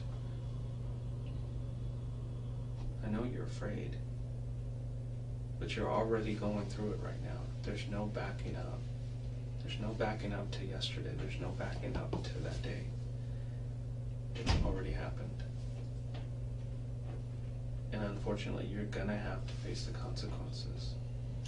You know, if I did that, I'd be fully ready to face the consequences. I'm not really for things like, you know, I'm all for the 10 Commandments, thou shalt not kill. Mm-hmm. Okay, but There's no evidence to show anybody else did that. None. well, I'm just. You think we'd find somebody else's fingerprint if they did that? Possibly. There's something that happens. You keep saying gloves. There's things that happen when people wear gloves. Then we can actually see that, well, somebody wore gloves in this case. Nobody wore gloves in this case. Nobody. There's no evidence I'm of just it. saying that if I were to carry out something like that, I would have worn gloves. I bought a whole box of them. Nobody else did this. There's no evidence to show that anybody else did this but you. You were the only one. That is it. And I'm not seeing any remorse. I'm not seeing anything from you to make me believe anything otherwise. You can continue to say, I didn't do it. Well, But you're the kid that got caught on videotape stealing the candy. And you continue to say, it wasn't me. I have the proof. I have the pictures. It wasn't me. I don't think you would admit to it if your own mother saw you do this and she told me, yeah, I saw her do this. You would say, no, it wasn't me. Why won't you admit to it? I just can't. I didn't kill Travis. I just didn't. I did not take his life. Did you have anything to do with the death of Travis? I don't think I had anything directly to do with it, but I feel responsible somewhat for it. Then what can you tell me about his death? You know a lot more about it than I do. When I say I feel responsible, it's because I wasn't planning to go there at all, and he really wanted me to go. And I told him no, and I would have if it weren't for Ryan. And there's nothing really with Ryan and I. In fact, he has been very hesitant to move anything forward because he's not sure about me. He said a lot of people are talking. I'll just tell you that right now. I really wish this would get solved so that we can just put it behind us. Maybe that's a good thing because he's not an active church member anyway. But the reason I feel is because if it weren't for Ryan, I would have folded and I would have just scrapped all my plans and spent all of my days there. But I didn't, and I stood strong, and he got mad and got sad, and he guilted me. He didn't get really mad, he just kind of guilted me. And finally he was like, whatever, fine, and we hung up.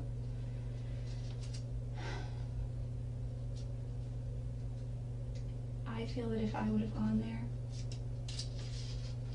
that I could have done something. I could have. But you were there, Jodi. You were there on Wednesday before. Can I ask you, I don't know if you know this. Oh, I have a camera in my storage unit that I don't use anymore, but that Travis and I used to use frequently. And we took pictures with it. This is, I don't know. This is kind of. Do you remember taking these pictures? There were many pictures. Vaguely. We took tons and tons of pictures. Some I saved, most we deleted. Some he sent me through his phone. He usually deleted all pictures like this. Yeah, well, before he got there. Any pictures like this that I found anywhere on his computer, camera, anything, they were deleted. Well, prior to him getting his camera, all those pictures were on my camera. So all these same pictures? I don't know. We took a bunch the week before I left. We took a bunch over the last 6 or 7 months. We took over last year even when we were still dating, but we would delete them mostly. There were some that he sent me that I didn't delete.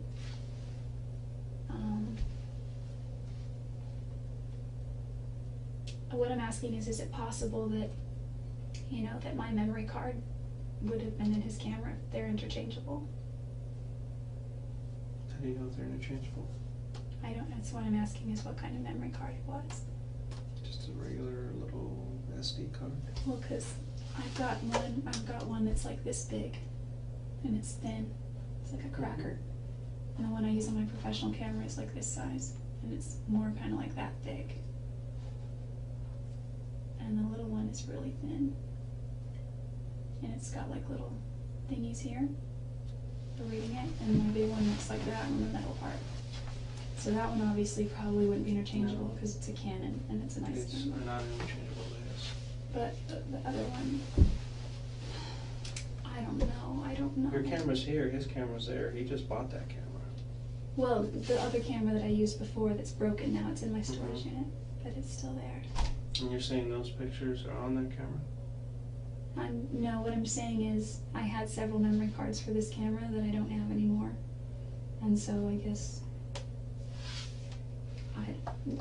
it's so far-fetched, but I guess it's possible that my card. You're saying somebody took your pictures or your card and is framing you and put that into his camera? I'm just saying that if my memory cards were left at his house, he would have used those for his camera.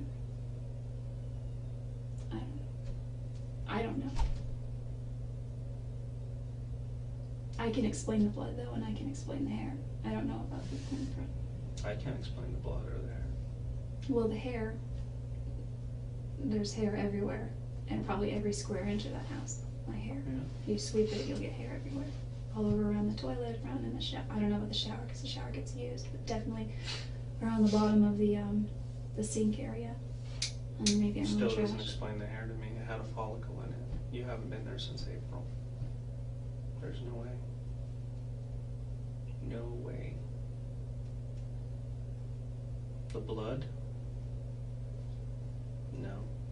Well, The blood is mixed with his, and that's the blood that he bled that day when he was killed. well, Print?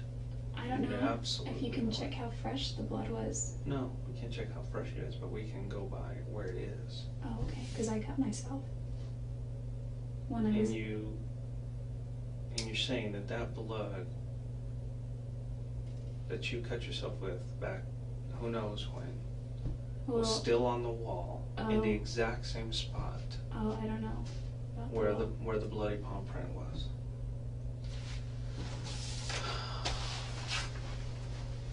It was a glass that Travis had that I was using to wash Napoleon with.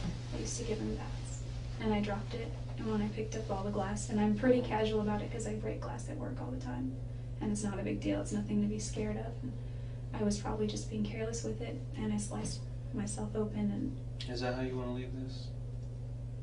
Just these far-fetched excuses on why your blood is there, why your hair is there, why your palm print is there, what pictures are there. I don't know about the pictures. That's how you want to leave this? I wouldn't want to. I seriously would not want to. You need to come out and tell me why this happened. I will not accept any other excuses. I will just move on with my investigation, with my final report, submitting all the conclusions and all the evidence. And we can just let a judge and a jury decide. You yourself said that if you were in my shoes, you would think that I was guilty. We can leave it in the hands of a What about a lie jury. detector test? We can do that, that's fine. Would that help me at all? I mean, you can't use them in court, but Well, then there's no point in taking it. I thought those things can be used. in certain cases. In this case, If you could want, it? I can check. Absolutely. If I passed a lie detector test, would that help me at all? Could help you. They're so weird anyway.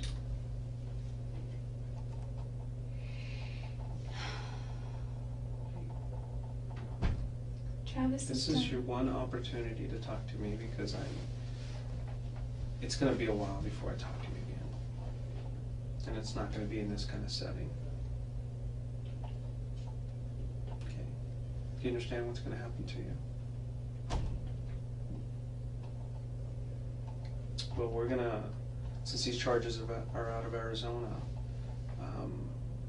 we're going to send you through the court system here. And then we're going to ask to extradite you to Arizona from California. That just means permission for you to bring you over because you're out of state limits. And the next time we talk could be in a whole different setting. Could be in a jail somewhere. I think this setting is a little bit better. But it's up to you. Jodi, I know you were there. I know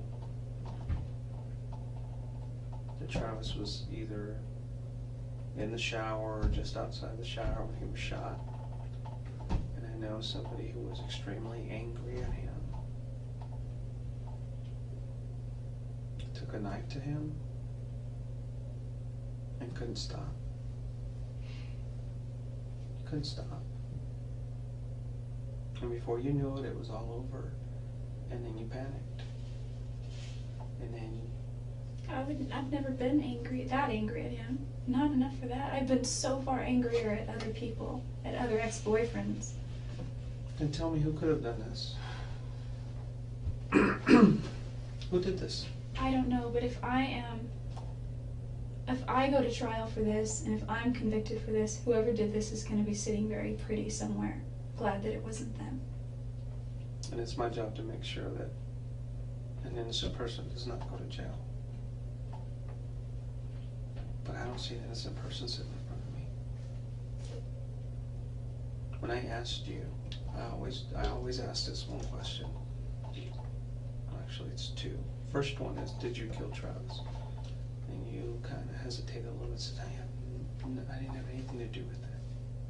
Then I asked you a similar question. Did you have anything to do with Travis's death? You hesitated again.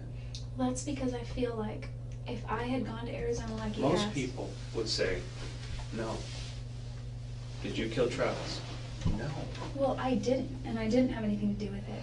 Now, do I feel responsible? I've been carrying around guilt since I heard about it. Why do you feel responsible? If you felt responsible, it means you know something else. No, because It means your actions led to his death. Because he always has guilted me. He's always guilted me. And the last So you time feel we somebody talked- else. You feel somebody else killed him. Well, yeah. For what reason? I don't know. I don't know Then that. how do you feel guilty if you Because don't know the reason? here's why I feel guilty. One of the last times we spoke, he was guilting me about not coming to see him, and part of my heart still wanted to go see him, and another part just wants to move on and pursue this new avenue, which was in Utah. And there is a tinge of guilt, you know, when he would text me and he would say, "Hey, you want to come over and make out, or want to da da da." I didn't respond one night, and I just stayed strong, and I didn't respond. And then he called and called and called, and then the next day he was like, "You don't care about me. You don't love me. You don't care. I was there all alone, and you didn't want to come and hang out. Or you didn't want to come and keep me company." And he says it not like that, but in that tone, but it's in the sweetest, sweetest way. And it's guilt. I still don't get the guilt. I really don't. You keep explaining it, but it has nothing to do with whether he Because he guilted was me. killed or not. He How is you being there going to prevent him from being killed? Well, I kind of feel that if I had gone, that we could have been out watching a movie, or we could have, two people could have done something more than just him. I just feel like if there was some way that I could have prevented it, there's some way that I could have done something to stop it. And I told that to a few people, and they're like, "Well, you might have been killed too." Maybe, but maybe Travis would still be alive.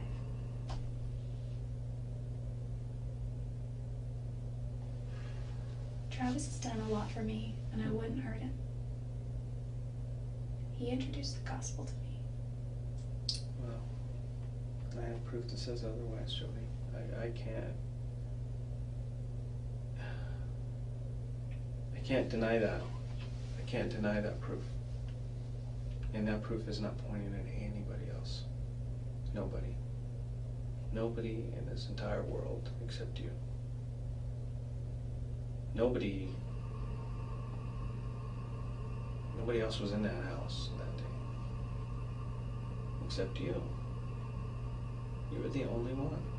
You and him, alone. I didn't even go to Mesa. Can you check the GPS in the car? Yes, we will check that. If it's, you know, and if that comes back and I've looked at the map, and the way that you're saying you travel, there is no way. When the last road trip Travis and I went on, we drove to Utah.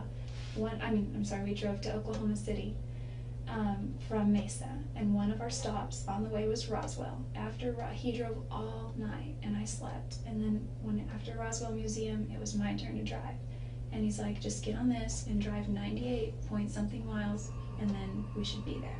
So I got on the road and I drove 98.6 or 2 or whatever miles it was.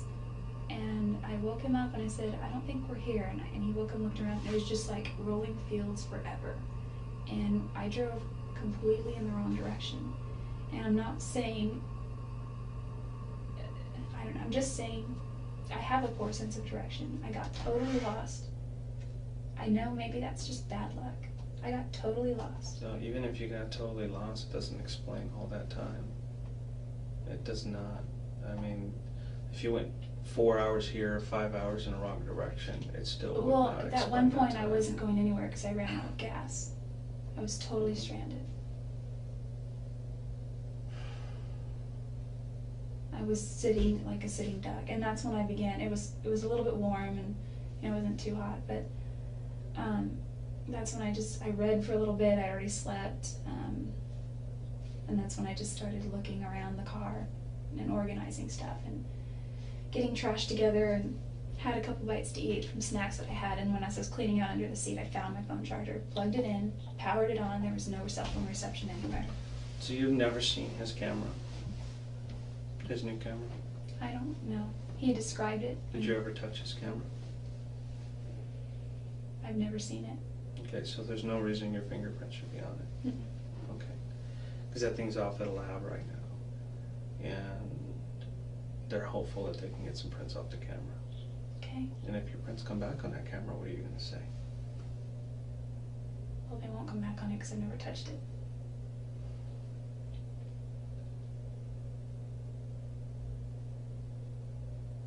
that you still can't explain the rest of this stuff. I honestly can't explain the pictures. The other stuff, or the palm print, the other stuff I can explain. No, you can't explain the blood either. Because that blood is in blood.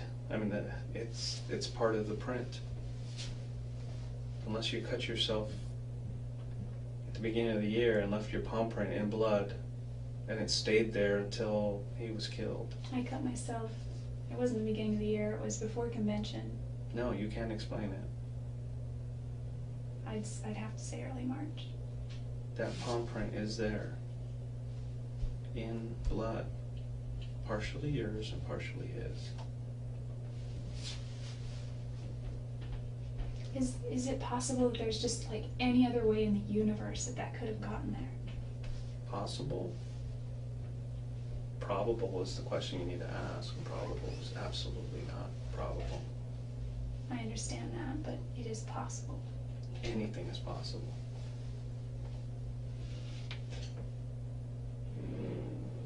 That is very compelling. That's why I'm here. That's why I traveled here.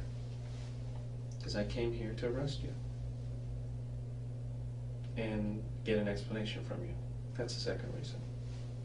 And since you're not giving me an explanation, I guess we'll just continue with the I just have first no reason. reason to hurt Travis. You do have a reason to hurt Travis. What would my reason possibly be? There's a whole history of you two. But And everybody knows it. I have a whole history with other guys that go Why back years. is everybody saying that you had something to do with his death? Why is everybody saying that you were capable of hurting him? Everybody says it. I don't know why anyone So would don't think I'm tell me that capable. you're not capable. I don't even hurt spiders. Have you ever had any anger issues before? Never in your past? I've had arguments. Travis. Well, everybody has arguments. I'm talking about anger. Just absolute anger. Where you lose it sometimes. No, I had a nervous breakdown once. You taking any medication or anything? Mm-hmm. Nothing. Well, I had a nervous breakdown when a boyfriend and I were arguing once, and he began to argue with me in a way that was totally different from how we had ever argued before. And he was just like, every time I'd say something, he was like, blah, blah, you know. Mm-hmm. It was kind of weird. Like every time I tried to formulate a thought, and I was just sad and I was crying. Every time I tried to formulate a thought, he would interject and twist it, and it was like the weirdest psychological thing that had ever happened. And the way I reacted was I went into my room. He was the guy I bought a house with. I went into my room and shut the door. We had separate bedrooms. And I was in his room and went down the hall into my room and shut the door, and I just remember hyperventilating. And that's all. And I was crying. And then I went to get something out of my car. And when he saw that, he maybe thought I was going to leave, so he asked me for the key to his truck and pulled behind my car because he thought that because I was upset I shouldn't drive anywhere. But I mean, that's, other than arguments, no anger issues.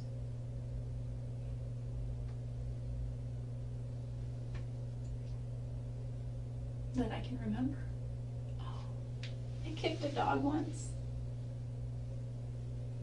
I was a freshman in high school, and I love, love, love animals. And we had this dog, his name was Doggy Boy, and my parents, until this dog that they have now, have never been able to, and I don't mean just them, we as a family have never been able to care for a dog properly as far as give it attention and take it for walks and be consistent. So this dog stayed in the backyard a lot, and he stayed tied up on, in the shade with plenty of, leeway. At one point though, he was untied, and I took the trash out, and this is when my little brother and sister were still in diapers, and he tore this, it was a diaper trash, and he tore diapers all over the yard. And of course I had to clean it up, and when diapers get wet, and they're like this jelly, spongy, weird stuff, and I got mad, and I just kicked him with my right foot, and he just moved a few feet, and he didn't yelp or anything, but he ran away, and I never saw him again after that. And I mean, that's probably an anger issue, I guess. But Well, one time kicking a dog is not an anger issue. it changed my world as far as animal treatment goes, because I've never seen him since. And I need to apologize for that to him. I know it sounds weird, my relationship with animals, it's kind of like they're like people too, they have souls. What you need to do is you need to apologize to Travis. But you just refuse. Listen, I can't help you anymore if you're not gonna help yourself.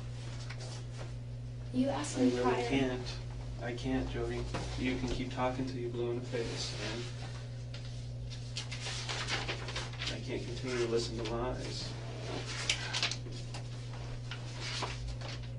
Do you have anything else that you need to tell me? Yeah, you had asked me what have I been up to in the weeks since I got back. Mm-hmm. What did you mean by that? Just what have you been up to? Because I know this thing has to be weighing pretty heavy on you. I've been trying to put his death behind me. If I did anything that had anything to do with his death in any way, It's not if to me. I wouldn't. It's not if. It's not if at all. Well, to me it is. I would be more than remorseful. Is it maybe something you're blocking out of your head? I don't think so. I mean, I tend to write everything down. I just finished the book, The Road Less Traveled, Mm-hmm. and he said, the true definition of sanity is dedication to reality at all costs. Mm-hmm. So I think at times, I may have, prayed or meditated upon a certain way, like me being wealthy or something like that, but Well, this is definitely reality. We are sitting here inside of an office, the sheriff's department, and you are facing first-degree murder charges. what is the And you difference? are going to be booked into jail, and eventually you will be brought back to Arizona, and you will stand trial. That's the reality. And once you realize that, I think you'll be better for it. And if you really wanted to embrace reality, you would sit here and explain to me why this happened. But you refuse. You refuse to embrace reality. I don't know why he was killed. I don't know why. I had issues with Travis. If anything, he had more issues with me. I've had worse issues with other people. They're all still alive. I'm still friends with my ex-boyfriends. They're all still alive. I've been doing this a long time. And there's one thing that I can never get out of my head. Ever since the first day I talked to you. There's an old saying that, someone's just not acting right. Look into it. You have not acted right from day one. From day one when I talked to you on that phone, I just sensed that you weren't acting like somebody who used to love this guy, or who still loved him, even as a close friend. And even now, when I told you that I have all this evidence against you, and that you're facing first-degree murder charges, you're just not acting right, Jodi. You're acting like somebody who's guilty. How so?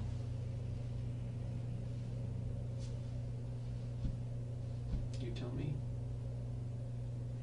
I know because I've been doing it a long time. It's taken not me that a I long don't- time to figure it out. But within the first 30 seconds to a minute of a conversation, I know when somebody's acting right. There's a certain way people act. How did I act Okay, that would it's make not you like- think? It's not like TV, it's not anything like that. It's not what you see in the movies. I see reality. When I accuse somebody of committing a heinous crime or something very serious, reality hits in, and they definitely act a certain way, and that's not you. You act just like everybody else who I accuse of doing a crime, who did it. And there's no other way to tell you. Is it because I'm not crying? No. It's not because of that. What is it? I mean, I'm not going to change how I act. No, so obviously just you can't make- change the way you're No, acting. I mean, I am who I am. Okay. Okay, you're sincere in the way you're acting, but Well, how is you're just not telling the truth. How is it different? Well, it's not really something you need to focus on anymore. I think you need to focus on the truth, but it's something that you refuse. So if you don't want to continue, then we'll just move on to the next step. Listen, it's not that I didn't love Travis, and it's not that I don't still love him, but I really needed to move on. And the last... What prevented you from moving on? Nobody was preventing you from moving on. Well, the only person preventing me really from moving on was myself. And until I made that step and I moved back, I moved away, and we communicated gradually less and less and less, and I was fine with that. I haven't found the guy, the man that I want to marry, the person I want to spend my life with. But in my mind, Travis did, and I was happy for him, and I thought there was also a part of me that felt, if I stay, I'm going to jeopardize that for him as well. We both deserve to be happy. We both deserve to have, be married in the temple. And that's where he wanted to go. So, I didn't know that Mimi didn't feel that way. I had never spoken to her except at church when I came down to Arizona. It was really brief. And it was the bishop who told me that, she had essentially turned him down. And the last few, now that I think about it, he was really just in his attitude and stuff. And I just thought maybe that's just because we're just beginning to more distance ourselves. And he still had his trip planned to come up here.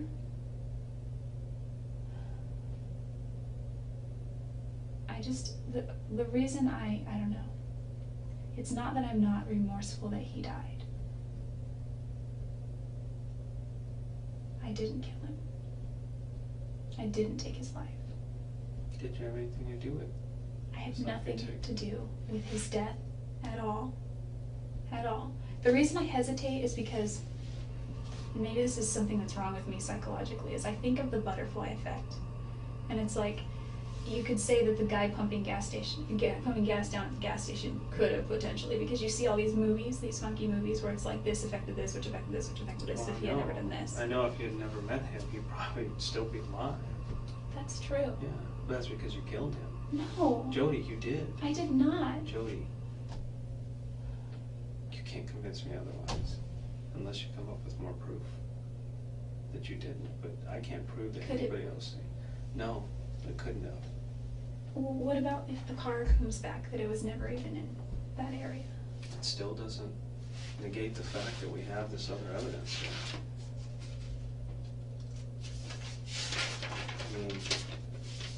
This is absolutely some of the best evidence I've ever had in a case. And I've convicted a few people on less than this. Well, so I'm as good as done, right? With that evidence. Yeah. I just can't admit to something that I didn't do. If it would help my case and give me an easier sentence, I know that people plead guilty for those things. No, and I don't want you to do that. That is the absolute last thing I want. Well, I know what I want to do is I want to sit here with you, and I want to go over why you visited him that day, what you guys talked about, what caused you to get so angry, and the details on how it happened. And it's something that you probably don't want to remember, but it's something that I need, because for me to finish a case completely, I need to know not just the details, but what was going through your mind. Because I need to present that as a full picture. Because if I don't feel that I've completed my job. Then my job is to speak for him, not anybody else. My job isn't to speak for you. My job isn't to speak for his family. It's to speak for Travis. And I know something horrible happened that day. Absolutely horrible. Something that could have been avoided. Whether something was planned, I don't know. Whether you planned it or whether it accidentally happened or something got out of hand, I don't know. All I can do is speculate.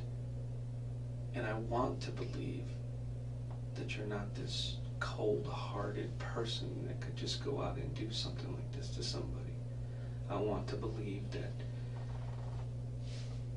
like a lot of people, things got out of control, and before you knew it, it was too late. That's what I want to believe. And that's truly from my heart.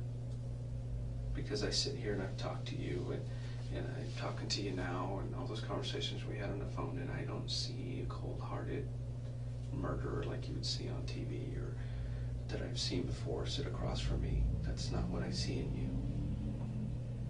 And I'm gonna call it begging. I'm begging you to at least come clean and tell me why. Because I don't want to leave here today not knowing. Because it's gonna follow me forever. I wish that I had answers. I'm sorry.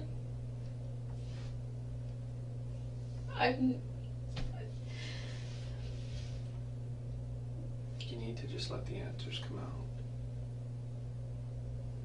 There's just no reason.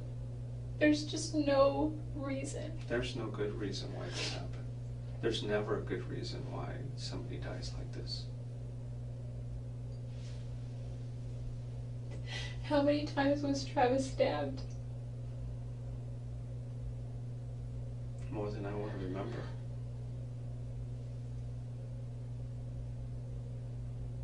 And I'm not going to sit here and show you pictures of him after the fact. I don't do that. That's not how I work.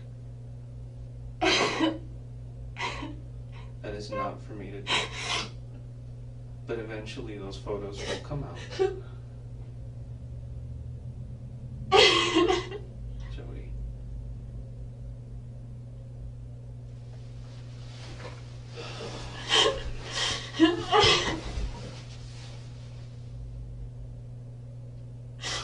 Jodi, we're here now. We're right here.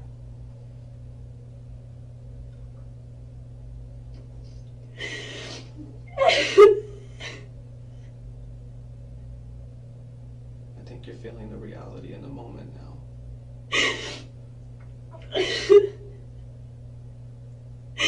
No, I'm just feeling all of the things that I'm going to potentially miss out on with my family, and I think of all the things that Travis's family is gonna miss out on with Travis.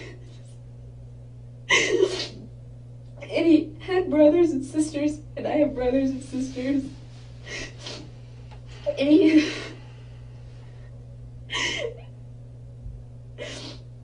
it's not fair.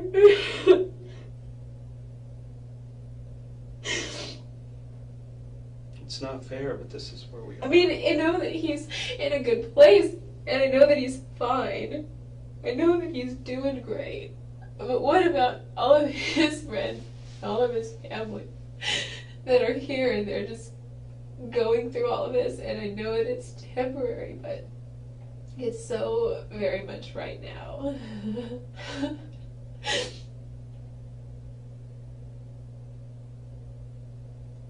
There's just no reason I would ever want to hurt him.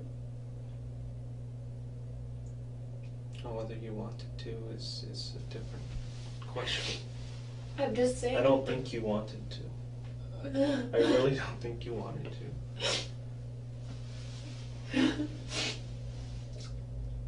But this speaks for itself. It speaks for itself, Jodi.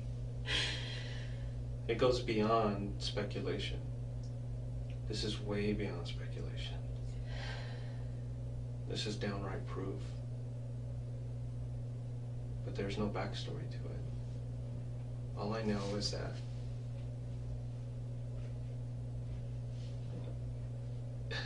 I need a story, or else it's just cold. It's so cold.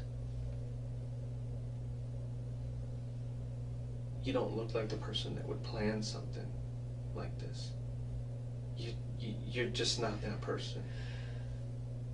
I can believe other things, but not that. But without the truth, I can't paint another picture.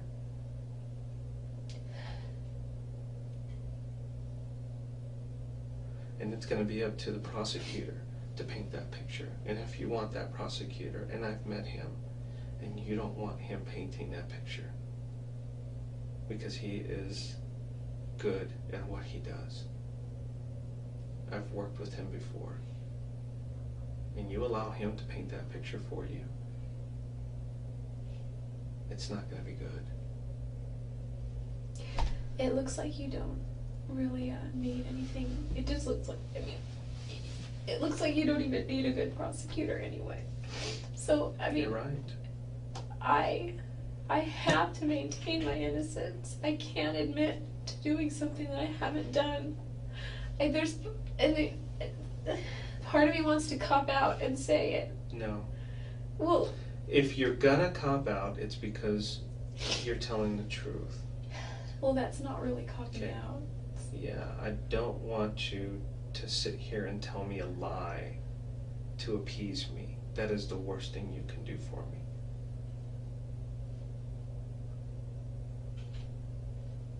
But back there in that mind of yours is somebody screaming to get out and tell me what happened, but you just cannot.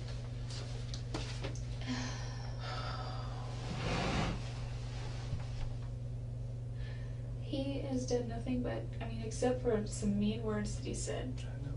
People have said worse to me or just as bad. Except for that, he's helped me, he's given me money, he was selling me his car on the Then why? easiest, Then why, lamest Jodi, terms why? ever. There's no reason why. It just happens.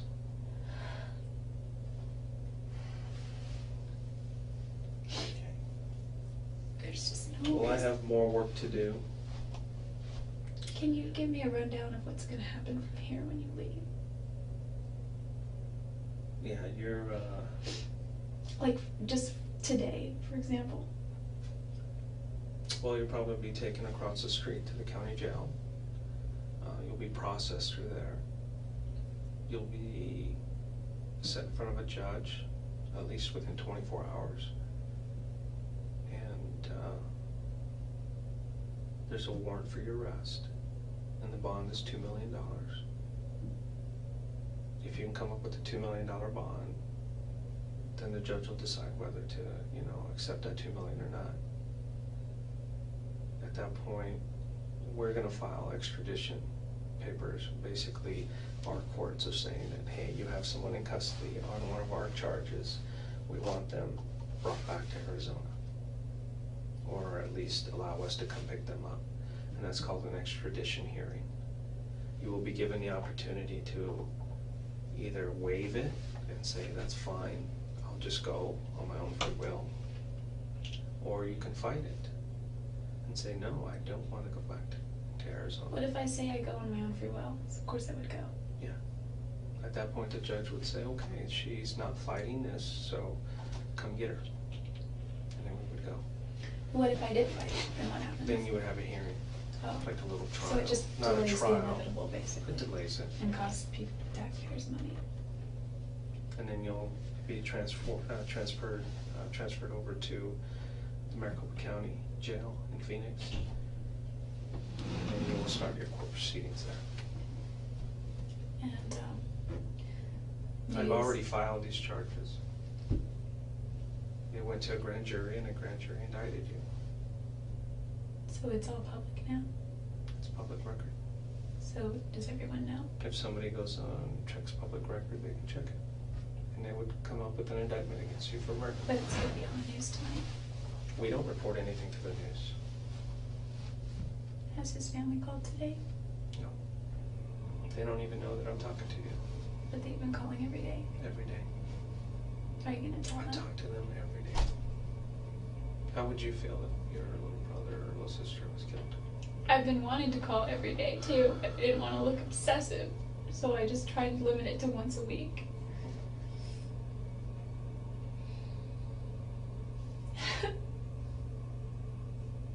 Will I be able to see my family before it comes? I don't know. Can I don't talk know to my mom? what their procedures are here at this jail in this county. Can I talk to somebody about my affairs that need to be taken care of? You'll have to do it over the phone, or they'll have to come visit you. I don't know. I'd have to be over the phone because the person that would take care of my stuff lives far away.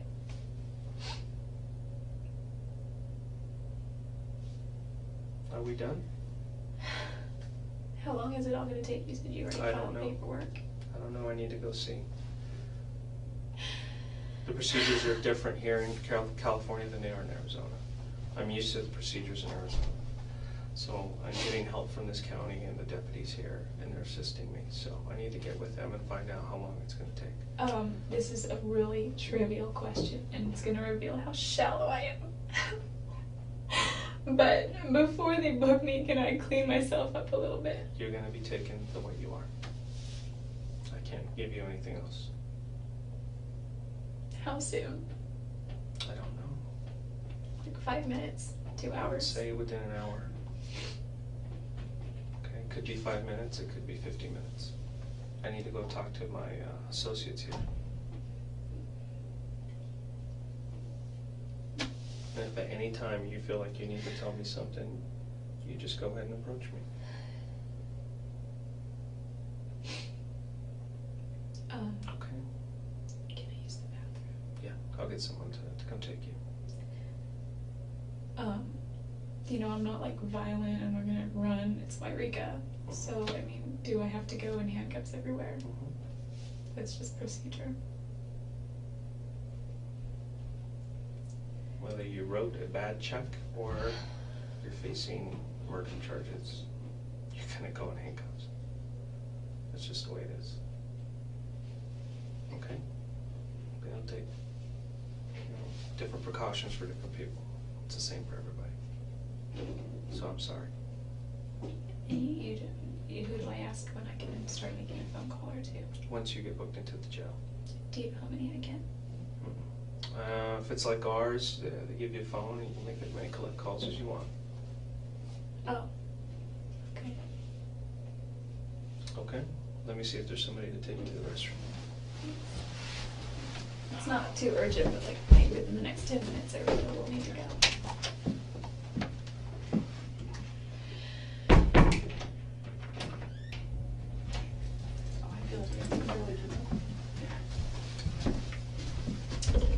Alright. If you want to go ahead and stand up for me. As I take these cuffs off, just go ahead and put your hands down at the waist, okay?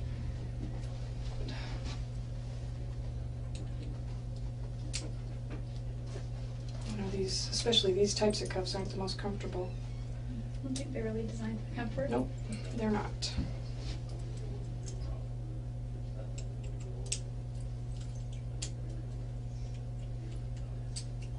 Okay. You're not going to give us any problems being out of the cuffs. No. You really don't look like the type that would. I don't think it would really be to my benefit anymore. Okay, here's your water. Thanks.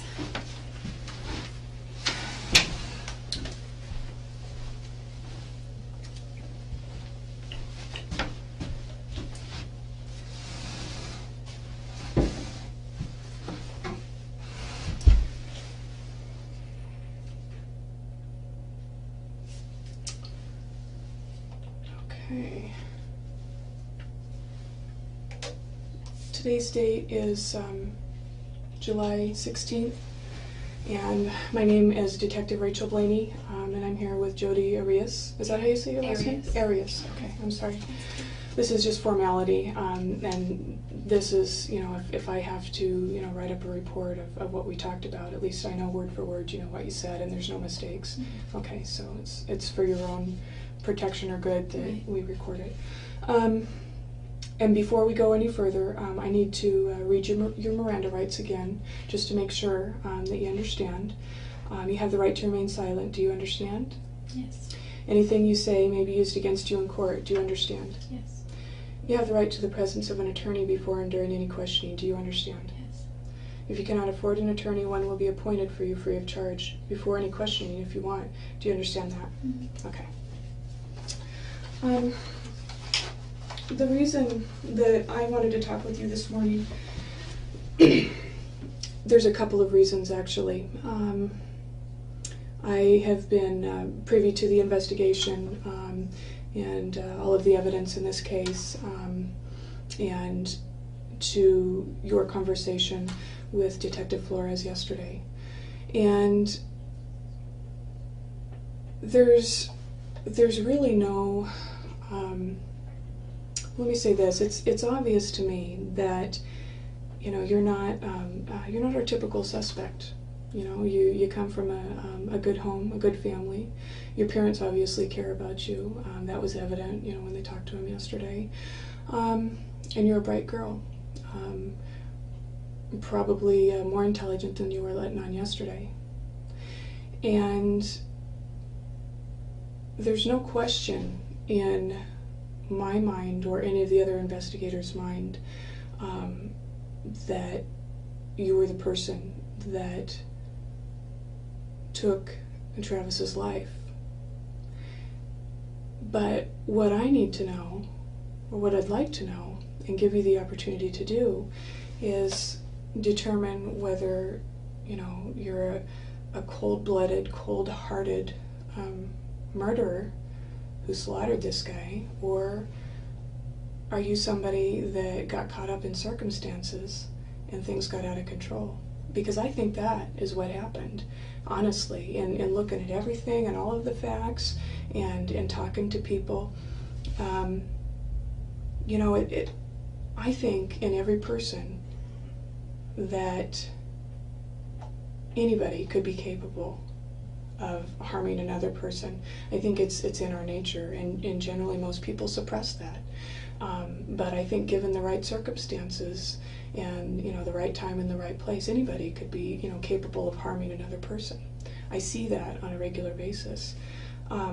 What I generally see are the cold-hearted, ruthless types. What I don't see very often, Jodi, are people like yourself that are intelligent and spiritual and caring, and so I tend to believe that it was an incident of circumstance, if you will. It looks as if, you know, this guy, Travis, you know, befriended you, you got into this relationship, and it certainly looks to me like he took advantage of your generosity and your kindness. You know, one of the other detectives had described him to you as a player. And I don't think that that's very far off from everything that I've seen. And I don't think there's a woman out there that hasn't been treated badly or taken advantage of by a man like that. And I'm hoping, because you come from a good family and because you have a decent background, I'm hoping that you'll be smart about things and make some choices for yourself to help better your situation.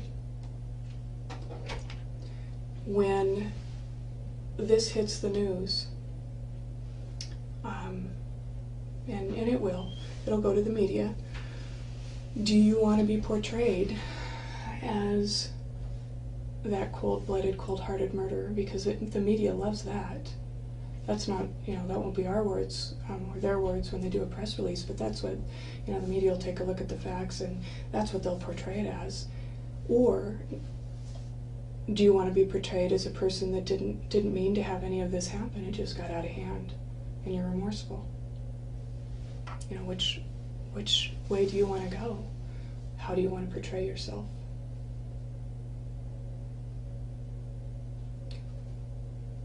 You're a businesswoman, is that correct? Okay. And you have a couple of different businesses going, right? So you're a smart girl, Jodi, smart woman. You got to have a lot on the ball to be, your own businesswoman and balancing everything the way you do, because it sounds like you got a lot going on and a lot of juggling and balancing. You're obviously very organized, well-read. I would say well-read, but not organized. Not organized? Why so? I procrastinate, so papers pile up and things don't get filed on time, and I lose stuff, and then I find it later when I don't need it anymore. You know, when I do need it, I can't find it. So Okay. just general stuff like that. Well, maybe you're not as organized as I had thought. It's certainly I human. try. I mean, I go through these periods where it's like today is devoted to organization, and then I'll get organized, and it'll be that way for a little while, and I'll kind of let it slide, and then I'll have to go back and clean up again. All right. So I think that, you know, the reason you're here is I think that you should have just at least one more shot at, you know, the opportunity to do the right thing. You know, you say that you're spiritual, or those are my words, not yours, but that's certainly what I got out of, you know, reading everything and looking at everything, that, you know, you have some sort of relationship with God, or, you know, some sort of deep spirituality, and so did Travis. And it sounds like, you know, you cared about what Travis's family thought of him, maybe what they thought of you. I don't know whether you ever met them. I met his grandmother Okay. a few times. Were they good people? Yeah, wonderful. And I didn't meet his family at his services, but I saw some of his sisters, and he talked about them a lot. And he talked about how proud he was of all of his brothers and sisters, because they come from a rough background, but they've all done really well. I would imagine that keeping all of this in, I can only imagine, because I've never been there myself, but I can only imagine that keeping all of this in is just tearing you apart inside. It's not hard to tell that. You know, you have portrayed yourself as being very strong, but you can see it in your eyes, Jodi. It's not like, you know, it's not that I'm in my dad said that Detective Flores told him that I was just cold yesterday. And it's not that I'm cold, I'm just resolute. And it's not that I haven't cried, it's all I've done for the last month. You know, and I've got to go to work part-time, and at my job I need to be a happy, cheery person. So I've got to suppress all of that and put on an act while I'm on the clock. And if I'm going to get any more clients for my business, I've got to be an attractive person in my personality. So it's not like I haven't been grieving him since I heard about him. Well, you know, you have an image. I understand that. You have an image to uphold, and you have to portray, you know, that you're a together, savvy woman. You know, not somebody who's fallen apart. So that's understandable. I fall apart when you aren't looking, and when it's at night and I go to sleep. Travis always used to call me, not always, but very frequently. So that's the hardest part, is when I go to sleep at night, and if he wasn't calling, then I'd just call him, and sometimes I would just call anyway to just hear his voicemail.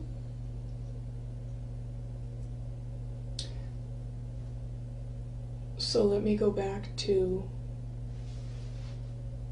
you know, the choices that you have, because again, there's no doubt in anybody's mind what happened that day. There's no doubt that you were involved that day that Travis died. Listen, I know that I wasn't involved in Travis's death. Okay. But what you need to decide is, do you want to be portrayed as that cold-blooded killer? Oh, that's what I was getting at. Or do you want to be portrayed as somebody that was taken advantage of, and you know, things just, one thing led to another. You thought your relationship was headed in one direction and it wasn't, or, you know, I don't know exactly the circumstances because I wasn't there, but I would certainly think that it's to your benefit to appear as this is something that just happened. You didn't plan it. It was, you know, it was a heated moment, and you didn't mean to hurt him. Because you didn't mean to hurt him, did you? I've hurt him very much emotionally, and I never meant to hurt him. Okay. He said that I hurt him more than the death of his father. And I believe that. you know, how are you going to come clean with yourself, you know, between you and God, if you can't even, you know, look his family in the face and show remorse?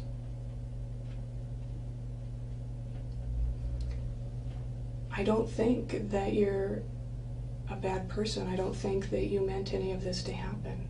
I think that things got out of control and you didn't know what to do and you panicked. And I would certainly like your parents to see that, your friends to see that, instead of the cold-hearted killer that the evidence is screaming to show. And this is, you know, at a certain point, you gotta do what's right. You know, you gotta make things right for yourself. Because otherwise it's going to eat inside of you. You're going to be sitting in that cell with all of this churning inside of you, and it's going to eat you up. And just because I'm a cop doesn't mean that I don't care, you know, about humanity and people. You know, I'm not sitting here judging you. I'm trying to help you out. I'm trying to give you a chance to make things right. You know, show the families that you do have some remorse. You know, I'll apologize for the things that you've done if that's what makes you feel better, you know, whatever it is. But when you continue to deny when it's obvious that that's not the case, you appear to be the cold-blooded killer. You know, and the media is going to feed off of that. You know, when this goes to trial, the media is there. It's not kept secret. You know, do you want to be out there and like the O.J. Simpsons? Because nobody felt sorry for him. You know, nobody respected him afterwards, even though he maintained his innocence. How do you want to be portrayed? Do you want to be portrayed as the person that you are, you know, a decent person who's had some tough times and you know, just didn't make the right choices at the time? Or do you want to be portrayed as a person that doesn't care about anybody or anything?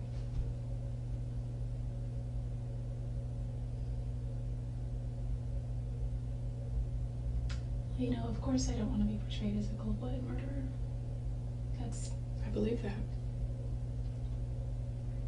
I believe that everybody wants to tell the truth, because to keep that lie in tears you up emotionally, physically, mentally. I see that over and over and over again with people. And I believe that you don't want to be portrayed in the negative light that I've already... And I'm not making that stuff up. I mean, that's just reality, Jodi.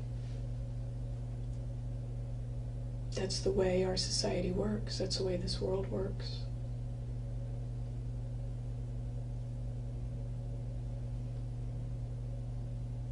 And things are going to start moving real fast here for you. This is kind of a pause, you know, before things, you know, start getting heavy. This is your opportunity to help yourself out. When the jury looks at it, those are the things that they're going to be mulling around in their mind when they decide what type of sentence to hand out, or when they make a recommendation to the judge. Those are the sorts of things that turn a jury.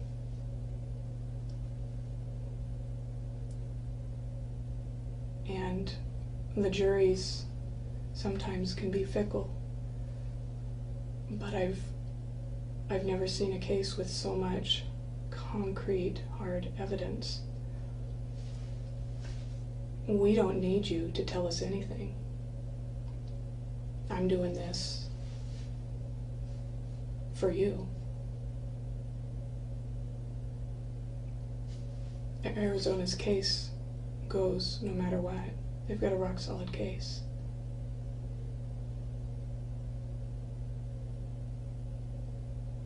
So what you say is basically irrelevant to their case. Not irrelevant, but it's not going to make it any better for them. But it certainly can help you out. How can it help me? I mean, how can what I tell you today affect the media?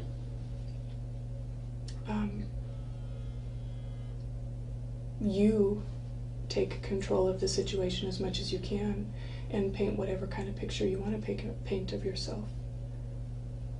Nobody's going to believe that you didn't do it after they see the evidence. It's just, it is what it is.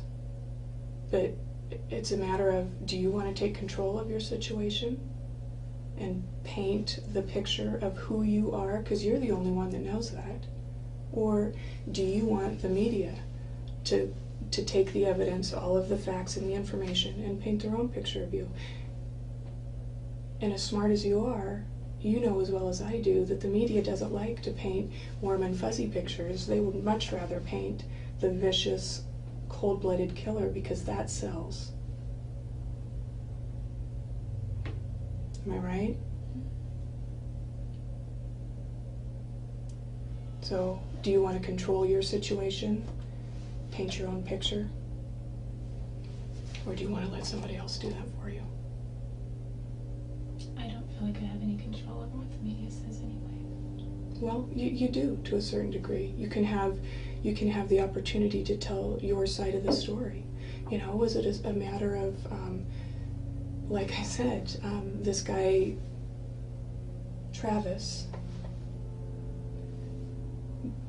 building some sort of, what you thought was some sort of relationship? You know, were you hoping for marriage? Because I've heard a lot of talk about, you know, possibilities of marriage, and I know that is, you know, a cornerstone of your faith is marriage and family. Is this something that you were hoping for? Was he leading you down that path? You know, did he take advantage of you? Were there promises made that were broken? Did he betray your trust in some way? I don't know. Only you know that. But certainly if that was the situation, they would look at you in a better light than if you just went in there and just killed the guy just because you're a cold-hearted person. You know, the reasons why are what's going to give you a better portrayal, a better light that you're portrayed in.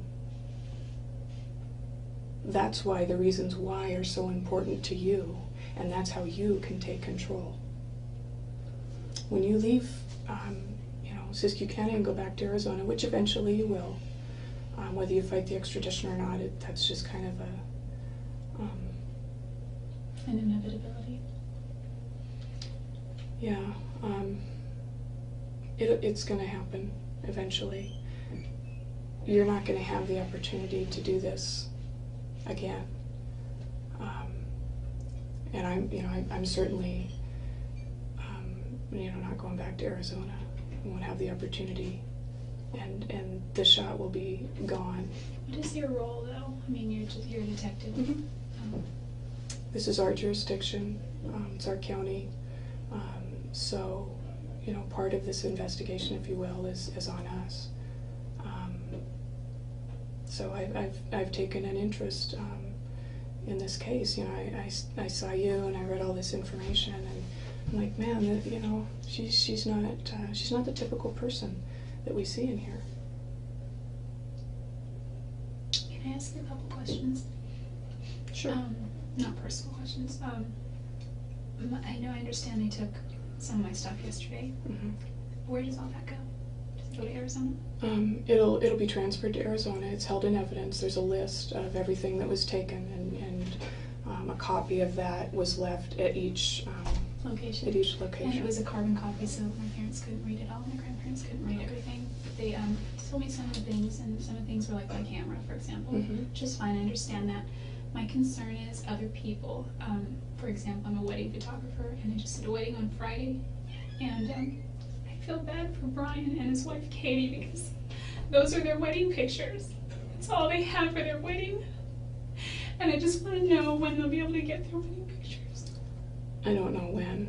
I don't know how, this could go on for That's quite a the while. only thing they have to remember the day. They're not going to destroy the wedding pictures. They're not going to get rid of them or anything like that. And I just take pride in my work, and I guess, I'm not going to have a chance to edit them and make them really beautiful. Like, they already turned out really good, but, with Photoshop, I just do all kinds of neat effects, and they turn out like magic. And so, that won't be the case this time, but at least the hard files are there for them. And, if they're not going to get them forever and ever, it's going to suck for them, but as long as they get them eventually. They'll get them eventually. And also I think that, go ahead. My sister, I don't know what her problem is. I mean, she's far less messed up than I am, I guess, but she's in a program right now in Klamath Falls for till the end of August, rehabilitating from something. And my mom, we write her, we only get to talk to her once a week, and my mom was going to send pictures, because I have on my external drive, I have a bunch of pictures of her and I that we just were doing this with, just taking pictures of each other on her prom night, because I helped her do her hair, and I helped her, just take pictures, and then I dropped her off, and she just wanted some of those to have. She's all done up glamorous, and she's like, I can't remember what I look like without makeup. And I did a photo shoot with my little brother last week, and they turned out really good, and she wanted those pictures too. She doesn't have access to any of them now. And those are all family treasures. And I did that, of course, because it's for them, and it's, but I would have made her a CD, but my CD-ROM just wasn't working right, and I just didn't get around to making it because I didn't have the proper tools to do it. And she just wants those to mail to Angela. Well, see, these are the sorts of things that, paint the picture of a good, decent person where things just went a little wrong. You showing so much concern and care. Do you know what happened to my journals too? I wasn't there when I know they said they took one. I don't know if they took my other ones. Where were your other ones at? In my fireproof safe. Okay. I'm not sure. They have a hard copy, an actual copy, an original copy.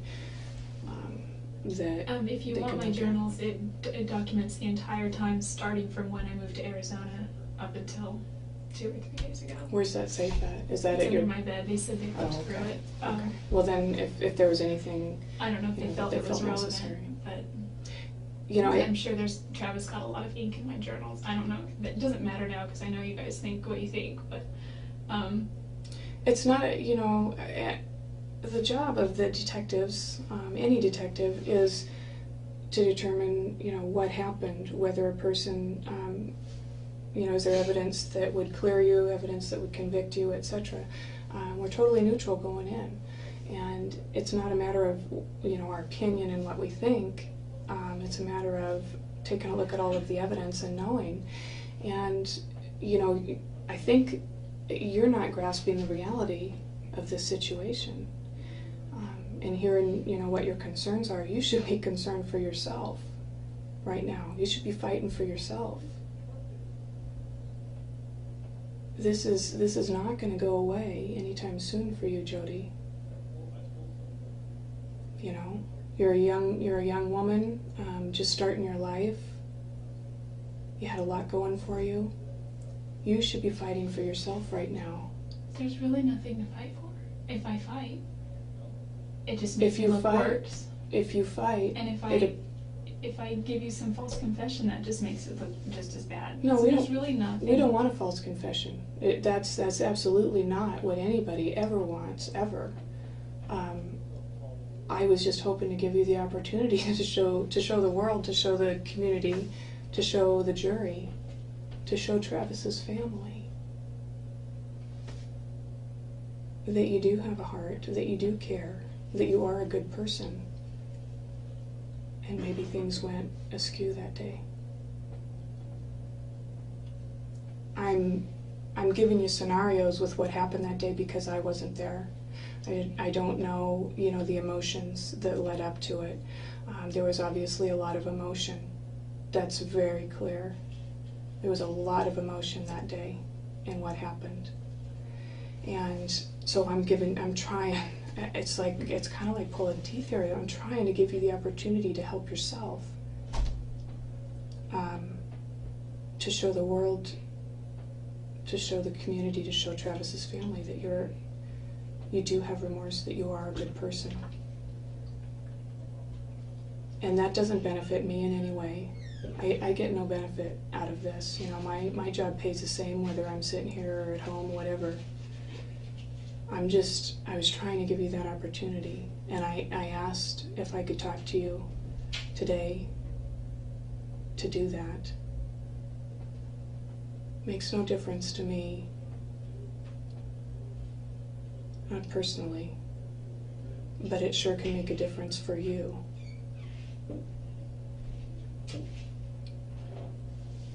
And you let this eat at you, and it's going to destroy you or change you in a way that you wouldn't want. And it comes a time in somebody's life, there's always a pinnacle in somebody's life where you have the opportunity to define who you are. Do you want the murder of Travis to define who you are? Or do you want to take control of that and do it yourself? Everybody makes mistakes, some bigger than others. And I think this is the time in your life. I'm trying to tell you, this is the time, Jodi. This is the time to take control more than you've ever done before. And at least show the people that you love and care about that you have remorse and that you have a heart.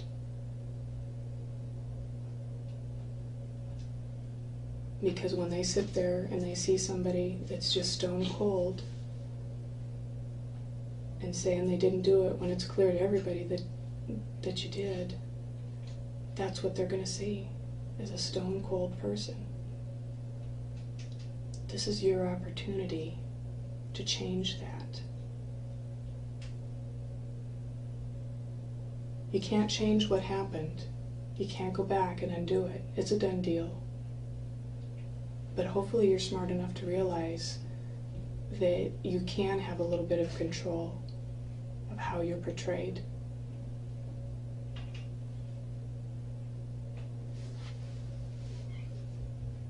I don't think that you're a bad person. I don't think that you meant to hurt him. I think that you really cared about him and that you loved him. And that's why there was so much emotion in that day. I'm not sure of the circumstances, the conversations that led up to it. I can only see the result. I think that things got a little heated. You were angry or upset or disappointed, or betrayed, whatever the emotion was, and things got out of control. We both have betrayed each other, but it was so long ago, you know? The last time we even talked about marriage on a serious level was when we were still dating over a year ago. Mm-hmm. And the last time he proposed to me once, he proposed to me a lot of times, but he wasn't always serious. He just kind of said, marry me, as a joke. And how did that make you feel when he said marry me as a joke? I mean, did you want it? Not after we had broken up. It was kind of like laughs. Like, that's really kind that he would joke like that. We would laugh, and I took it as a compliment because it's when I did something that maybe in his eyes he saw me as a good person. Mm-hmm. And so he'd be like, wow, this is a good girl, marry me. But it was more of a compliment. It wasn't a serious proposal. So marriage, as much as I love Travis, I just have always, there's something inside that says he's not the guy you're going to marry. So then what was it? What was it that led up to all of this? I mean, there's got to be something. So I honestly don't believe that, that you're cold-hearted and you would just go and just, kill somebody on a whim. That doesn't fit your profile. So what was it that led up to that? You tell me. You tell them. You tell, Travis's family. What was it that, pushed you to your limit? I'm just trying to fill in the holes there, you know, and just kind of guessing about the emotions. You know, what was it that would make you, you know, so angry or upset? And if you're smart, you'll realize that, you know, you're not going to get a whole lot of other chances to do this, probably none. Once the wheels start turning, they move real fast. And you will be out of control then. You won't have control over your destiny, so to speak.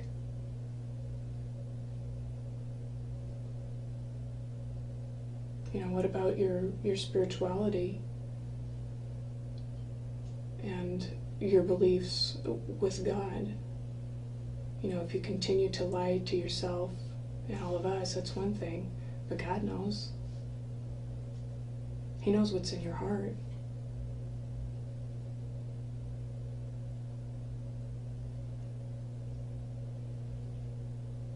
Doesn't the Mormon religion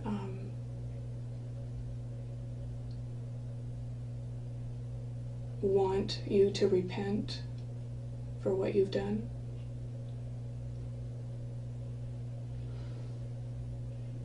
You know, I'm a spiritual person myself, and I don't think that I would want that, you know, inside of me. I wouldn't want all of the ugliness of the lies inside of me.